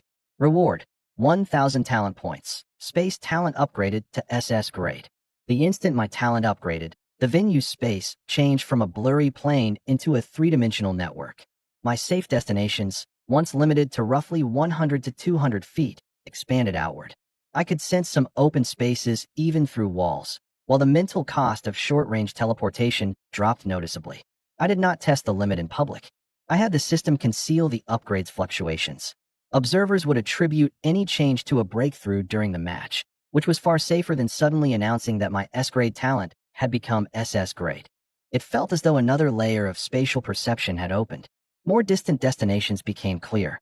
Both range and stability improved, and I could even detect the spatial disturbance left behind by Void Cleaving Slash. Some people in the stands cheered for a commoner winning the championship. Representatives from various organizations prepared to approach me afterward. I did not let the crowd surround me for long. I teleported to the City Lord and Principal. I took first place, I told Feng Xiaodong. He smiled. A commoner student hasn't won first in Qingchuan City for many years. I'll arrange the cultivation slot I promised you. I looked at the principal immediately. He did not evade the subject. He led me into an empty passage, and his first sentence turned every drop of blood in my body cold. Someone tried to abduct Li Qinghua today. Where is she? Was she hurt? Award music was still playing outside the passage, but I could hear only my own heartbeat. The principal made a medic test my vitality first. Only after confirming I would not lose control did he summarize the rescue. The distressed jade had shattered midway through the tournament. He followed its signal and teleported near the spiritual plant company, arriving just as two Tier 2 martial artists dragged Li Qinghua toward an unmarked vehicle. If she had crushed the jade a few seconds later, the vehicle would have entered a spatially shielded area, and even he would have needed time to track it. My voice sounded steady to me, but my fingers had already clenched white. The principal gave the most important answer first. She's safe. I sensed the jade break and arrived before the kidnappers could leave. She has only minor scrapes and is already home. My taut nerves loosened slightly, but killing intent surged in their place. The Huang family. Both men confessed. Huang Heng and the protector beside him arranged it. The principal studied me. I know you want to storm the Huang estate now, but that would give Huang Tianba a public reason to kill you. The city lord can preserve the rules. He cannot join you in starting a private war. Can their confessions lead to arrests? I asked. They used forged identities, and the payment passed through several layers of black market accounts. Their statements point to Huang Heng, but there is no physical evidence that leads directly inside the Huang family. I tightened my grip on the saber hilt, then released it. Every time, the Huang family severed the evidence at an expendable subordinate. They crossed the line again and again precisely because they knew procedure could not reach them yet. I forced my breathing to slow. I had not forgotten what Tier 5 pressure felt like. Going to the Huang estate now would not be revenge. It would be delivering my life to the enemy. But restraint was not forgiveness. The principal asked whether I possessed a token to the Dong family's secret realm. When I nodded, he shared another piece of information. The secret realm opens in 1 week, and no one above Tier 3, Level 1 can enter. Huang Heng will be there. The Huang family will assign him a protector, but no one can exceed the realm's restriction. Tier 3, Level 1. I immediately thought of the temporary realm card in the system space. It could push my vitality to Tier 3 for 30 minutes. Combined with SS Great Space, Void Cleaving Slash, and Lightning Power, killing Huang Heng's protector might not be impossible. 30 minutes sounded sufficient, but inside the realm, I might not even find the target in time. If I used the card too early, I would be weakened when the protector appeared. If I waited too long, I might not even have time to activate it. I did not reveal the card to the principal. I asked detailed questions about the secret realm's terrain, entry process, and death records. A revenge plan had to rest on information, not the simple claim that I could fight across realms. Can people be killed inside the secret realm? Demonic beasts, dangerous terrain, and resource conflicts can all cause death. The principal did not answer directly. He only warned me with solemn emphasis, leave no witnesses. Don't force an attack without confidence. Revenge matters, but surviving matters more. I understood that he was offering an opportunity, not an order. Thank you for saving Qinghua, I said, and thank you for telling me this. When you need me to handle that future matter, as long as it doesn't violate my principles, I'll do everything I can. Grow strong enough to qualify for helping first. The principal patted my shoulder. You can let the school handle the organizations approaching after the tournament. Go see her. I skipped the post-awards banquet and teleported out of the arena. Along the way, I checked my phone repeatedly. Li Qinghua had sent only one message. I'm home. Don't worry. The shorter it was, the more uneasy I became. My SS grade space affinity had greatly increased my travel range, but I still did not dare teleport repeatedly through city crowds. At every safe destination, I called her. She never answered. The principal had said she was shaken and did not want to speak yet, so I could only move at the highest speed that would not endanger pedestrians. A school security vehicle was parked outside the apartment complex, and 2 staff members guarded the building. Only when I saw them did I truly believe the danger had ended instead of suspecting that the Huang family was using her phone to lure me home. After I knocked, several seconds passed before a cautious question came from inside. Who is it? It's me. The door opened immediately. Li Qinghua stood inside with a faint red mark around one wrist. When she saw me, the calm she had forced herself to maintain finally dissolved, and her eyes quickly reddened. I first confirmed she had no other injuries, then checked the windows, doors, and hallway before sitting beside her.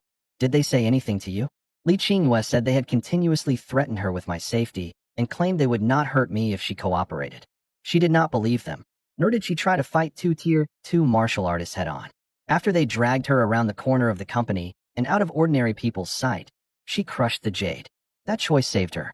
If she had triggered it too early in the lobby, the kidnappers might have attacked the people around her immediately. A few seconds later, and she would have entered the vehicle. She had not waited passively to be rescued. Despite extreme fear, she had still judged the right moment to call for help. They only told me to go with them.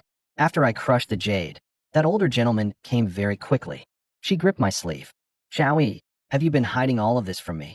I no longer dismissed everything as ordinary competition conflict. I told her what I could. Huang Heng sending assassins, Huang Tianba invading the school, and the city lord's temporary protection. I concealed only the system and my plan for revenge inside the secret realm. I'm sorry. I looked at the red mark on her wrist. I brought the danger to you. She made me look at her and asked whether, if I had been abducted today, she should distance herself from me because she was a burden. I could not answer. The danger came from the Huang family's malice. Neither victim should carry the other's guilt. What I could do was acknowledge the holes in my protection and correct our routes and communication methods. I could not offer one apology and continue hiding every plan. Don't say that. She shook her head. If you hadn't given me the jade, today would have been truly dangerous. You aren't a burden to me, and I don't want to be one to you. She said she planned to quit her job, remain temporarily in an area the principal could protect, and begin cultivating. At the very least, she wanted to learn how to call for help and escape when danger arrived. You already did very well. I left a new communicator and several recovery potions with her. Don't go out alone for the next week. I'm entering a secret realm, and the principal will arrange protection here. Li Qingwei could tell I was holding something back. In the end, she asked only, will you come back? I will. I held her hand and added another promise silently in my heart. Huang Heng had crossed the line twice. The day the Dong family's secret realm opened would be the day I settled our account. After the tournament ended, I canceled every arrangement for the coming week. The city lord's residence had scheduled a championship interview, and several organizations sent meeting requests through the school. I postponed everything until after the secret realm and kept only 2 commitments: collecting my rewards and submitting security information. The Huang family had just targeted Li Qingwei. Appearing at a public banquet now would only tell more people whom I cared about and where I often went. The principal opened a training room inside the school for my use and arranged rotating staff to monitor the apartment complex. I did not immediately make Li Qingwei move on a campus. An unfamiliar, enclosed residence was not necessarily safer than a familiar neighborhood. First, we changed the locks and checked the hallway cameras. Then we began varying our daily arrival and departure times. Both cultivation paths were close to Tier 1, Level 10, but a clear threshold still stood between me and Tier 2. A temporary realm card could push my vitality to Tier 3 for 30 minutes, but it could not replace my own strength. The secret realm held more than Huang Heng and his protector. Other families, demonic beasts, and unknown dangers waited inside. One wrong judgment might keep me from returning. I rewrote the conditions for using the realm card as 3 rules. I encountered a Tier 3 protector and could not retreat. I found Huang Heng without unrelated witnesses nearby, and the fight could end within 20 minutes, reserving 10 minutes to withdraw. If even one condition was unmet, I would abandon revenge. That was not cowardice. Huang Heng had proven that he would cross the line repeatedly, and I had to kill him. But if I remained in the secret realm after taking his life, Li Qingwei would lose her final support against the Huang family. I set a minimum objective. Before departure, both vitality and mental power had to reach Tier 1, Level 10. I still held 1,200 talent points in the system. The number looked substantial, but it would vanish quickly when exchanged for high-rank abilities. I stopped making impulsive purchases and prepared to preserve it for emergencies inside the secret realm. The shop refreshed with several recovery items and map talismans that day. I spent only a small number of points on one water purification talisman. System items were most valuable not as replacements for ordinary real-world supplies, but as tools that could fill a gap when a secret realm cut off water, introduced poison, or severed spatial contact. I divided the remaining points into 2 budgets. 1,000 could not be spent in advance under any circumstances, while 200 could purchase temporary low-tier supplies. With a clear budget, the system shop could no longer pull my plan off course every time it refreshed. That evening, I stood by the window and inspected the area below. Suddenly, I saw a familiar white shape on a tree branch. The talking ragdoll cat had returned. It lay on the same thin branch as last time, but several silver leaves that did not belong anywhere in Qingchuan clung to its fur. The remaining spatial fluctuation was very faint, as though it had just traveled from somewhere far away. I did not approach immediately. First, I made sure no bureau officers were tracking it nearby. Little Peach voluntarily swished her tail when she saw me. At least that meant she remembered the cake and had not interpreted my earlier questions as hostility. I teleported beneath the tree, and system inspection displayed her information immediately. Tier 2, Level 7, species still a string of question marks. In only half a month, her realm had risen by another 2 levels. Little Peach, I called tentatively. The white cat opened blue eyes and wagged her tail happily. Meow. It is I, the princess. You still remember me. Interesting human. You took the cake and disappeared. I thought scamming people out of food was your specialty. I am simply not proficient enough at spatial travel. I landed somewhere unfamiliar, she said with complete confidence. And then I got lost. How far away was this unfamiliar place? I don't know. It had glowing trees and fruit that tasted terrible. I submitted a photograph of the silver leaves to system inspection and received only insufficient access. Her journey might have crossed hundreds of miles, or she might have entered a small space connected to Blue Star. Little Peach could not accurately control her own destination. Her escape ability was powerful, but I could not count on her returning reliably. A Tier 2 space beast getting lost because her ability chose the wrong destination sounded absurd, but it explained why she had disappeared for so long. She quickly returned to the subject she truly cared about and asked whether I had any more cake. I suggested that she live with me, and she immediately rejected the word pet. I changed the terms. We would sign no master-servant contract, and she could leave freely.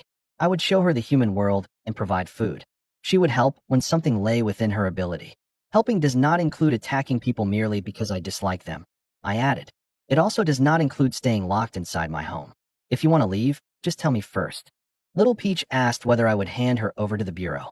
I answered honestly that if the city's injuries involved her, the Bureau had the right to investigate. But until I confirmed that she had done more than defend herself, I would not capture her for anyone. Rules did not exist only to make her obey. They also prevented humans from claiming her at will. She considered it for a long time and added one condition. No one could touch her tail. I agreed to include it in our verbal arrangement. After a long and serious deliberation, Little Peach finally raised her head. This princess will accept your invitation temporarily. To honor my side of the deal, I spent 200 talent points in the shop on 2 pieces of special cake. Her eyes lit up after the first bite, and she said even her cultivation bottleneck had loosened slightly. System food was clearly more than an ordinary dessert, which explained the price. I let her eat only half a piece at first and observed whether her vitality changed abnormally. Little Peach protested that I was deliberately withholding food, but inspection showed that her spatial energy was indeed rising slowly. A 3-month-old beast could also injure herself by consuming too much special energy at once. Only after half an hour passed without a problem did I give her the remainder. She insisted that a princess needed no one to look after her, yet after finishing, she pushed the second piece back toward my hand and said it could wait until tomorrow. You can't eat this every day, I said. Talent points are not a food allowance. Stingy. I brought her home and cooked braised fish with several ordinary dishes to see whether normal food could satisfy her. Little Peach smelled it, jumped onto the table, and ate every bite.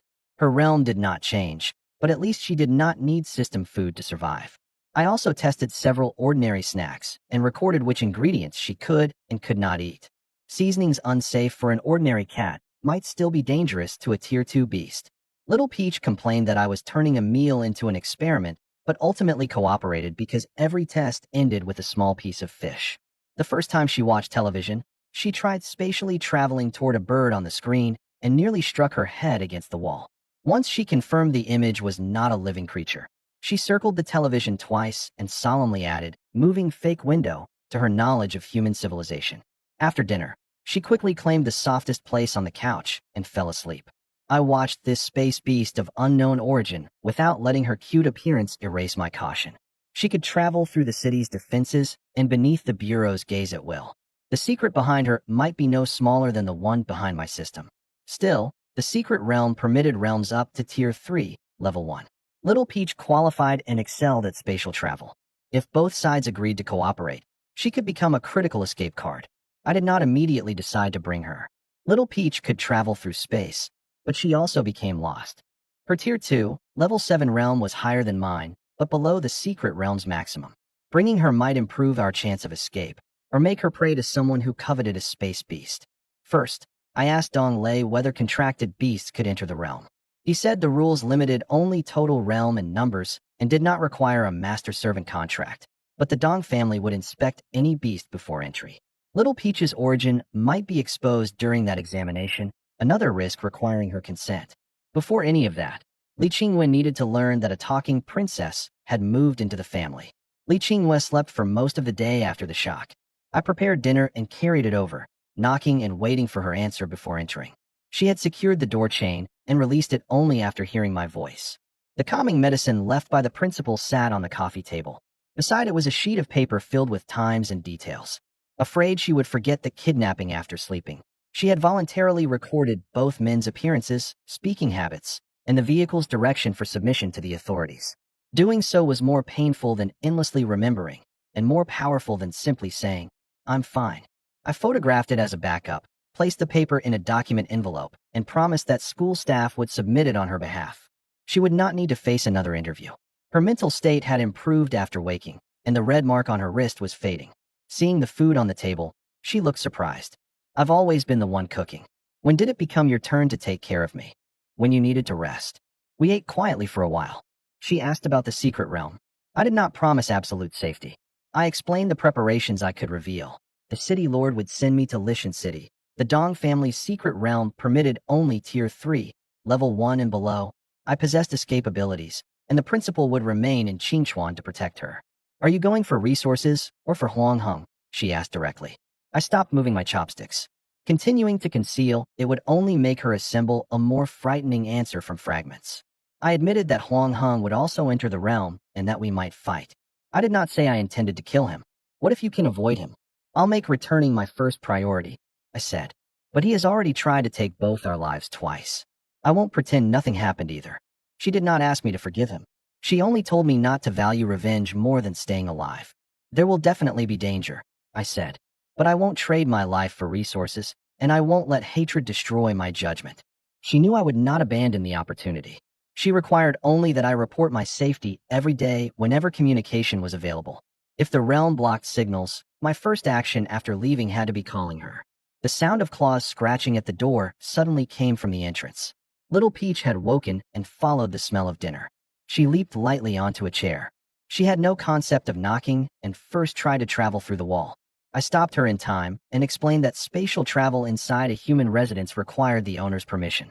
Otherwise, it would be treated as an intrusion. Little Peach did not understand how one wall could represent a boundary, so I compared it with her rule forbidding people from touching her tail.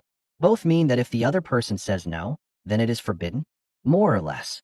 Only then did she reluctantly learn to scratch at a door, though it sounded more like demolition than ordinary knocking. Li Qingwen instinctively extended a hand. "What a beautiful cat. Come here, kitty." Little Peach retreated half a step and immediately hid her tail on the far side of her body. I first reminded Li Qingwen not to touch without permission, then explained to Little Peach that kitty was a common human term, not an insult to a princess. Human and cat observed each other across the table. A piece of fish containing no special energy finally broke the deadlock. Li Qingwen did not force the cat into her arms. She only pushed the plate closer. Little Peach stopped holding an attacking posture. "Who are you to address this princess in such a way?" Li Qingyue's hand stopped in midair, and she stared at me in disbelief. "Her name is Little Peach. She's a Tier 2 space beast, and she can talk." I quickly explained how we had met. "She's staying with me temporarily and doesn't intend to hurt anyone." Little Peach approved of the word temporarily. She approached the edge of the table, sniffed, and complained that I had eaten without her. I gave her the remaining fish, and she stopped objecting to the nickname. After she finished, I asked about the recent cases in the city involving a suspected beast. Little Peach admitted that people had tried to capture her by force because she looked rare. She had only used spatial power to push them away and had killed no one. One used a net, and another carried a stick that shocked this princess. She raised one front paw. A faint wound remained beside the pad. I sent them into the garbage. The claw-like wounds in the victim's photographs probably came from falls and spatial compression rather than active hunting. I did not therefore decide she carried no responsibility. I asked her to control her power whenever possible before leaving and save the Bureau's public assistance number in a communication tag she could activate. If someone genuinely tried to kill her, there was nothing wrong with self-defense. If a child merely reached out by mistake, she could not retaliate casually with Tier 2 power. Ability and intent both had to be distinguished. "Don't attack casually inside the city," I said. "If someone truly tries to catch you, leave first or contact me. The Bureau won't ignore you forever just because you look like a house cat." She agreed reluctantly. I also asked where she came from and whether her parents would search for her. Little Peach would say only that she had run away secretly and could not reveal the exact location to a human. When I asked her father's realm, she thought for a long time and gave an answer that made me wonder if I had misheard. "By the classifications you humans use, probably Tier 10. I made her confirm it again. Little Peach did not understand human vitality numbers. She only remembered her father once speaking with a Tier 10 human at the border, and their auras had been similar. The estimate might be imperfect, but it was unlikely to be off by only 1 or 2 tiers. If a Tier 10 beast were hostile to humanity, it would never allow its cub to wander alone through a city. If she came from a region that maintained contact with humans, then forces entirely beyond my knowledge stood behind her. Either way, she was no rare pet that someone could casually bind with a contract. Tier 10. The strongest people I had seen, Huang Tianba and the City Lord, existed only at Tier 5. I could not even conceptualize Tier 10 accurately. The system had previously mentioned powers and disasters beyond Blue Star. Little Peach's father might already stand among the foremost beings on the planet. No wonder she had been born capable of communication and could use spatial travel at Tier 2. If your parents find you, will they tear down Qingchuan City? Little Peach thought seriously. Mother will get angry first. Father will ask whether I've eaten. The answer sounded like an ordinary family, but it made me even more cautious. I had her record a video on the communication tag stating that she followed voluntarily and that I had not imprisoned, coerced, or contracted her. If her parents appeared, I could at least prove our relationship immediately. I also told her clearly that the secret realm inspection might report information to the Dong family. She could wait until the final day to decide. Eating cake did not place her in my debt for a dangerous expedition. This princess was never captured. She licked one paw. And ordinary people can't find me anyway. I could not judge whether that confidence was reliable. I could only decide never to restrict her freedom and never treat her as a beast that could be traded. If her Tier 10 father truly came, I could explain with a clear conscience that I had never forced her. After hearing everything, Li Qinghua spoke seriously to Little Peach. You can stay if you want, and you can go home whenever you wish. He will still give you every meal he promised. Little Peach watched her for several seconds, then lightly touched her hand with her tail. You are not a bad human. For the first time after a day of tension, that sentence brought laughter into the room. Li Qinghua prepared a soft cushion for Little Peach. The cat insisted on sleeping along the back of the couch because it felt more like a branch. Before bed, Little Peach used spatial power to place a fallen blanket over Li Qinghua's knees. The movement was clumsy, but it was clearly an answer to the plate of fish. Her Tier 10 background, spatial bloodline, and unknown origin remained dangerous. But in that moment, she was only a 3-month-old cub who had just learned human boundaries and was trying to express kindness. After eating her fill, Little Peach returned to my home to sleep. Li Qinghua watched her leave and asked whether I intended to take her into the secret realm. Her concern was not that Little Peach would burden me. She worried that bringing a uniquely mysterious cub into a family's private realm might create greater trouble. I admitted the risk. If the Dong family tried to detain Little Peach, I currently lacked even the strength to negotiate with them. Before entering, we therefore had to confirm the scope of inspection, the rights of accompanying beasts, and the exit rules. If the Dong family required a fourth contract or could not guarantee she would be free to leave, we would cancel the plan. I haven't decided yet, I said. Her spatial travel is suited for escape, but her origin is too unusual. If we encounter real danger, I can't assume she'll risk her life for me. If she could not enter the secret realm, I would let her remain at home with Li Qinghua. If she entered, we had to establish boundaries for our actions in advance. Cooperation did not mean treating another life as an expendable resource. Remaining at home would not make her a guard either. Little Peach could take Li Qinghua away during danger, but she could not attack merely because someone approached. Their agreed safe destination was the entrance to 9th Martial Academy, not the area below the apartment that the Huang family might monitor. I made them practice once. Little Peach could carry a human through space, but the error in her destination was larger than when she traveled alone. The first attempt took them directly into the empty apartment next door. After confirming that limitation, we restricted emergency travel to short distances inside the complex and abandoned any fantasy that she could reliably perform a cross-city rescue. Over the next several days, I received no further public messages from the Huang family. The authorities did not arrest Huang Heng over the abduction either. The statements of 2 kidnappers and an interrupted chain of evidence were clearly insufficient to shake one of Qingchuan's leading families. Instead, several unfamiliar faces appeared near the school. They never entered the restricted zone or followed directly. They only lingered at intersections Li Qinghua, where I might pass. City guards checked their documents and found no illegal items, so at most they could order the people to leave. The Huang family had learned to stop every step at the edge of the rules. Public silence did not mean surrender. They had simply stopped giving the principal obvious violations to seize. That calm was even more dangerous. Huang Heng's assassination and abduction attempts had both failed, and Huang Tianba had personally watched me win the city championship. Unless they were fools, they would understand that killing me would only grow harder with time. I had to leave the city before the martial arts examination, and everyone knew my schedule for the Dong family's secret realm in advance. I wrote every possibility on paper: an ambush on the way to Lishan City, an attack at the secret realm entrance, an assault by a protector after entry, or chaos created through another organization or the heretic cult. I wrote a response beside each. The city lord would escort us on the road, and I would not leave the vehicle alone. At the entrance, I would remain within the Dong family's security zone. Inside, I would confirm the terrain and Little Peach's position before looking for Huang Hong. If signs of the heretic cult appeared, I would drop revenge to the lowest priority and seek a large group. Missing information remained the greatest danger. The secret realm teleportation might scatter everyone randomly, and the map showed only the terrain from its previous opening. I knew neither the identity of Huang Heng's protector nor the person's specific talent and martial skills. The first two scenarios were relatively safe because of the city lord's escort. The Dong family would maintain order at the entrance, making a public attack difficult. The interior of the secret realm was the place best suited to the Huang family. That aligned perfectly with my own plan.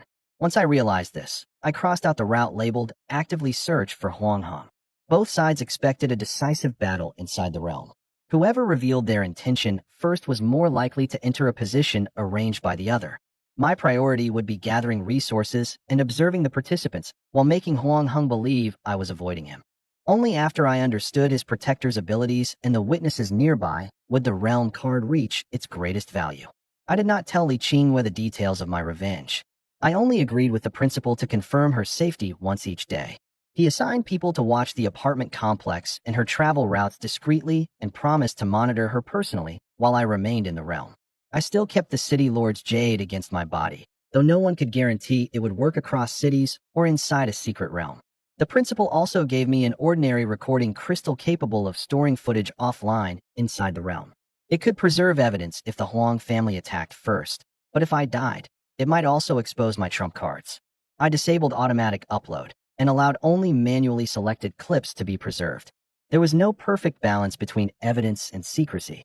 The safest method remained avoiding chaos divine lightning before unrelated witnesses. But if survival forced me to choose, staying alive came first. When Little Peach awoke, I explained the secret realm rules to her. There are beasts, spiritual medicines, and possibly space resources inside. Would you like to go together?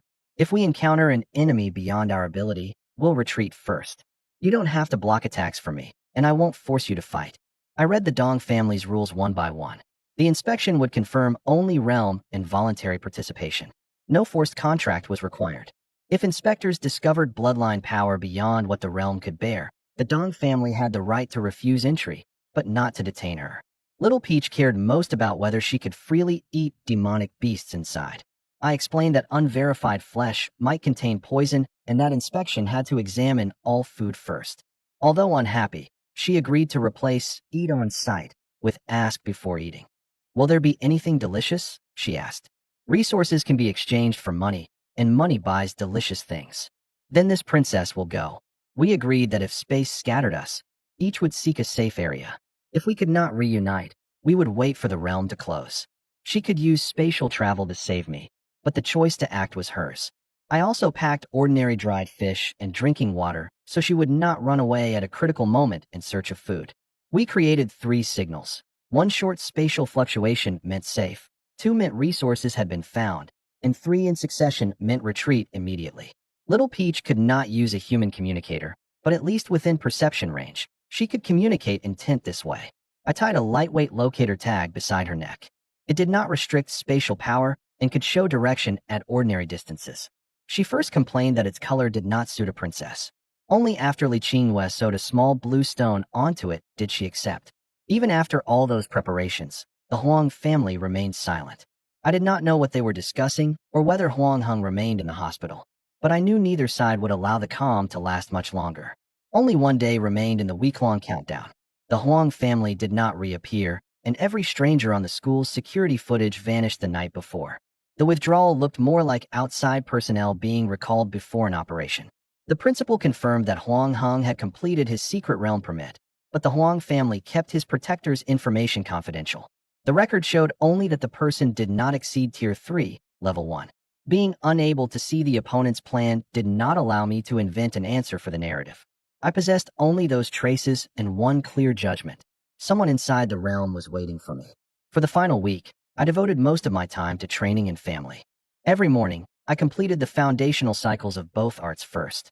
I spent the rest of the morning helping Li Qinghua sort out her living arrangements and security, practiced controlling my strength in the school training room during the afternoon, and absorbed pills at night. My space ability had advanced rapidly after the tournament, but my body still wasn't accustomed to the new landing distances. I had to reduce that margin of error before entering the secret realm. Little Peach joined the training too.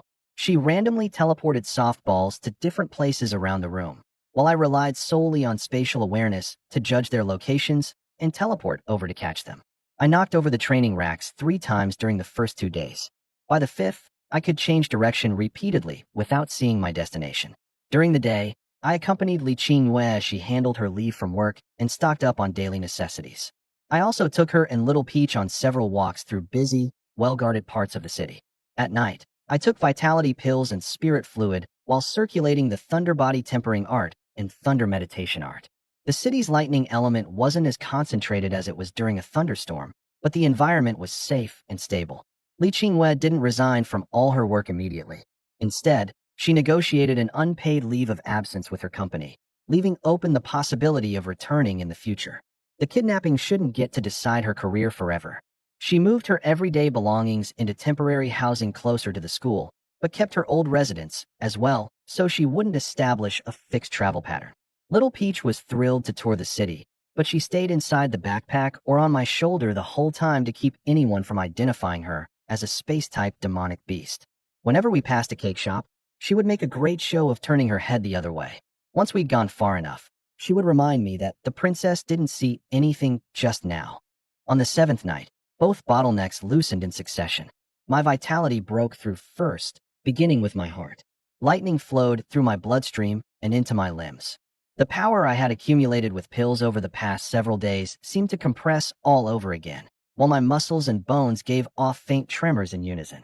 I didn't challenge the mental power bottleneck right away. I spent half an hour confirming that my body was stable first. Then I circulated the meditation art, and the edges of my mental sea expanded outward. My SS rank space affinity brought the surrounding coordinates into my awareness along with it, making the location of every object in the room clearer than before. Both paths reached level 10 one after the other, without any sign of an unstable foundation. Vitality, 14,569. Tier 1, level 10.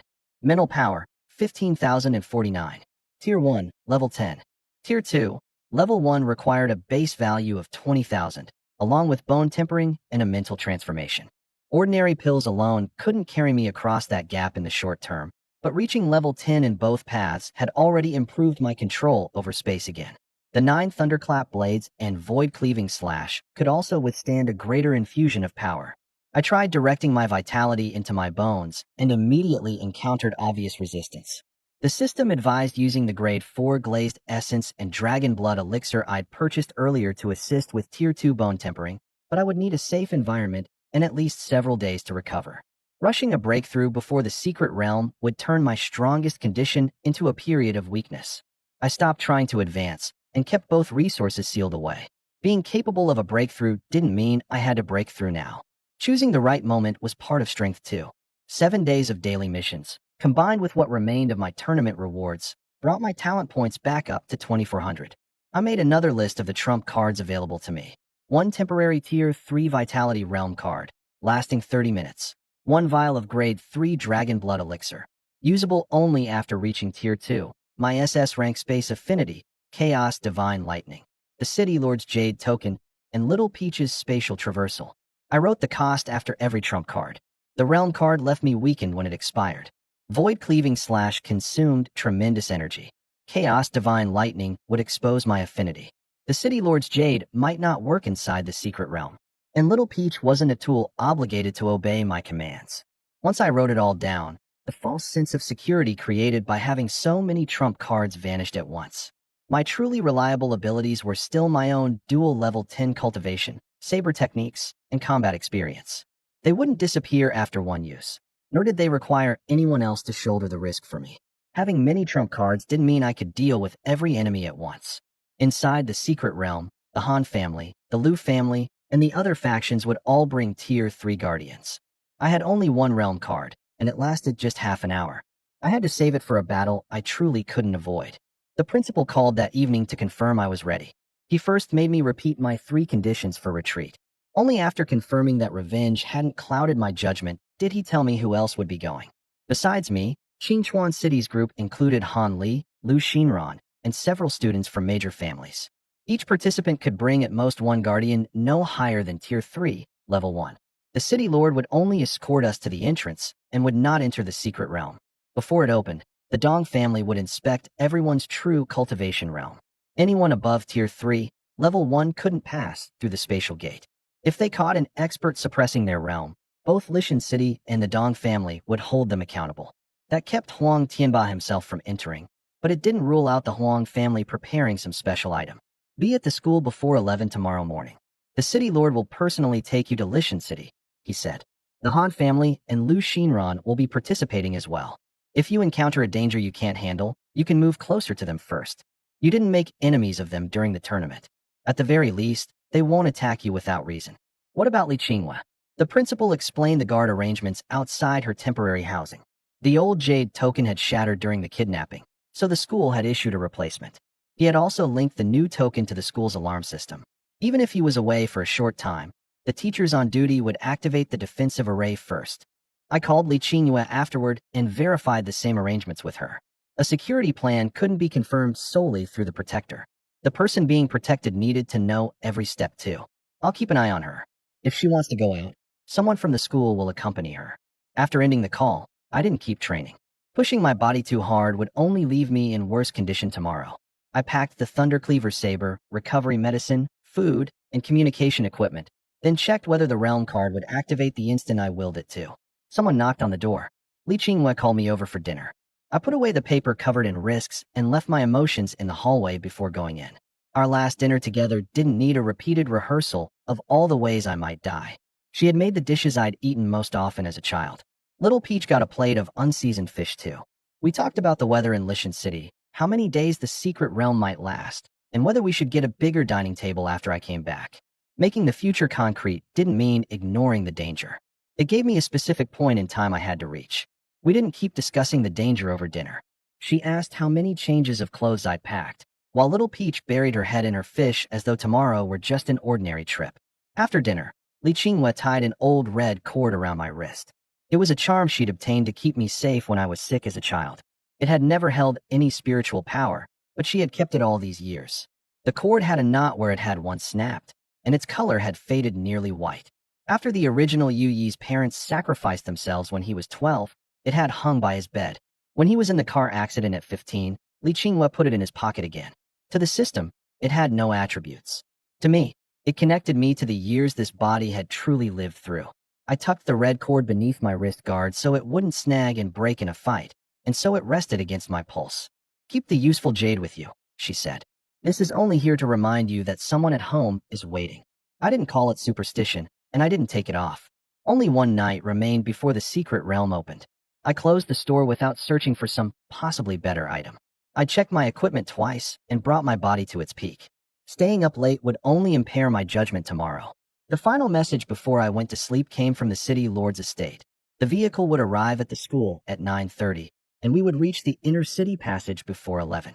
The journey had finally changed from a plan into a specific time. The next morning, I woke before my alarm. Daylight was just beginning to filter through the window, and the city hadn't fully awakened. I sat beside the bed for a minute, confirming that my vitality, mental power, and spatial awareness were all stable. I hadn't had nightmares or lost sleep to pre-departure anxiety. My physical condition was better than expected. After washing up, I laid out all my equipment again in the order I would use it. The outer compartment of my physical backpack held water, food, a first aid kit, and recording crystals. The system space held my realm card, dragon blood elixir, and backup recovery supplies. The Thundercleaver saber, City Lord's jade token, and water purification talismans were positioned where I could reach them without opening the backpack. This wasn't a third pointless inspection. The first two had confirmed whether everything was there. The last one confirmed whether I could reach it while injured or in the dark. I rehearsed the process once with my eyes closed before fastening the backpack. There were still ingredients in the kitchen from the night before. I made a simple breakfast and ate with Li Qinghua. She hid her worry well, only checking my communicator and medicine one more time when I stood to leave.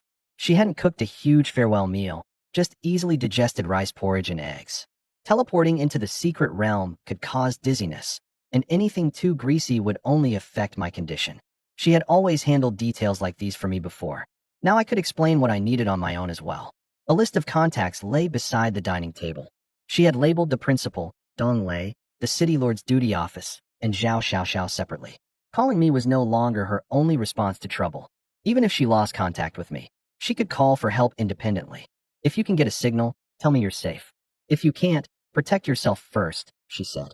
I'll be waiting at home. Okay. When I returned to my place, Little Peach was still sprawled across the couch. I called her twice before she lazily opened her eyes and complained that I disturbed the princess's rest. She had agreed to sleep on the cushion we'd prepared last night, yet she had woken up occupying the back of the couch anyway. Her tail covered the blue locator tag around her neck. I checked that the tag wasn't pinching her fur, then explained the Dong family's inspection and the possibility that she might be refused entry one final time. If they won't let you in, come back and find Li Qinghua. This princess knows. She yawned. You've said it 5 times already. The repetition didn't change her mind, but it did let me confirm she hadn't been temporarily lured into coming by the smell of breakfast. I'm asking one last time. I set the backpack on the table. Are you coming to the secret realm with me, or staying here? I'm coming, of course. She sprang lightly onto my shoulder. This princess never goes back on her word. I prepared several more portions of cooked food for her. Halfway through, the system suddenly chimed. I divided Little Peach's food into ordinary dried fish and 2 vacuum-sealed servings of cooked fish, marking each with a time. She had wanted me to redeem another system cake, but I refused to spend talent points on snacks for the road. I only promised her one after we returned safely. Then it's a deal. She held out one paw. I gently tapped it with my knuckles. I didn't touch her tail, and I didn't frame the promise as a reward for protecting me. The cake was for coming home safe, not payment for risking her life on my behalf. Milestone training mission complete. Reach Tier 1, level 10 in both vitality and mental power. Reward, 2,000 talent points. I checked the mission description and confirmed that the reward came from reaching Tier 1, level 10 in both cultivation paths, not because I was about to enter the secret realm. The system didn't foresee danger and hand out consolation prizes. 4,400 points were merely spendable resources. They couldn't automatically turn into the right decision. Today's 90% off section contained a Tier 2 toxin purification talisman and a pouch of spatial stabilizing powder. I spent 100 points on the talisman, leaving 4,300. The powder would interfere with Little Peach's abilities and mine, making it unsuitable to carry. A bargain didn't mean I had to buy it. My talent point total now stood at 4,400. The reward had arrived at the perfect time, but that didn't mean I should spend it carelessly before setting out. The system store refreshed every day. It was better to wait until I understood the secret realm's environment and my enemy's methods before deciding what I truly needed. Feng Xiaodong called soon afterward. I could hear vehicles and city guard dispatches in the background. Besides escorting the participants, he needed to hand over the travel documents between Qingchuan City and Lishan City.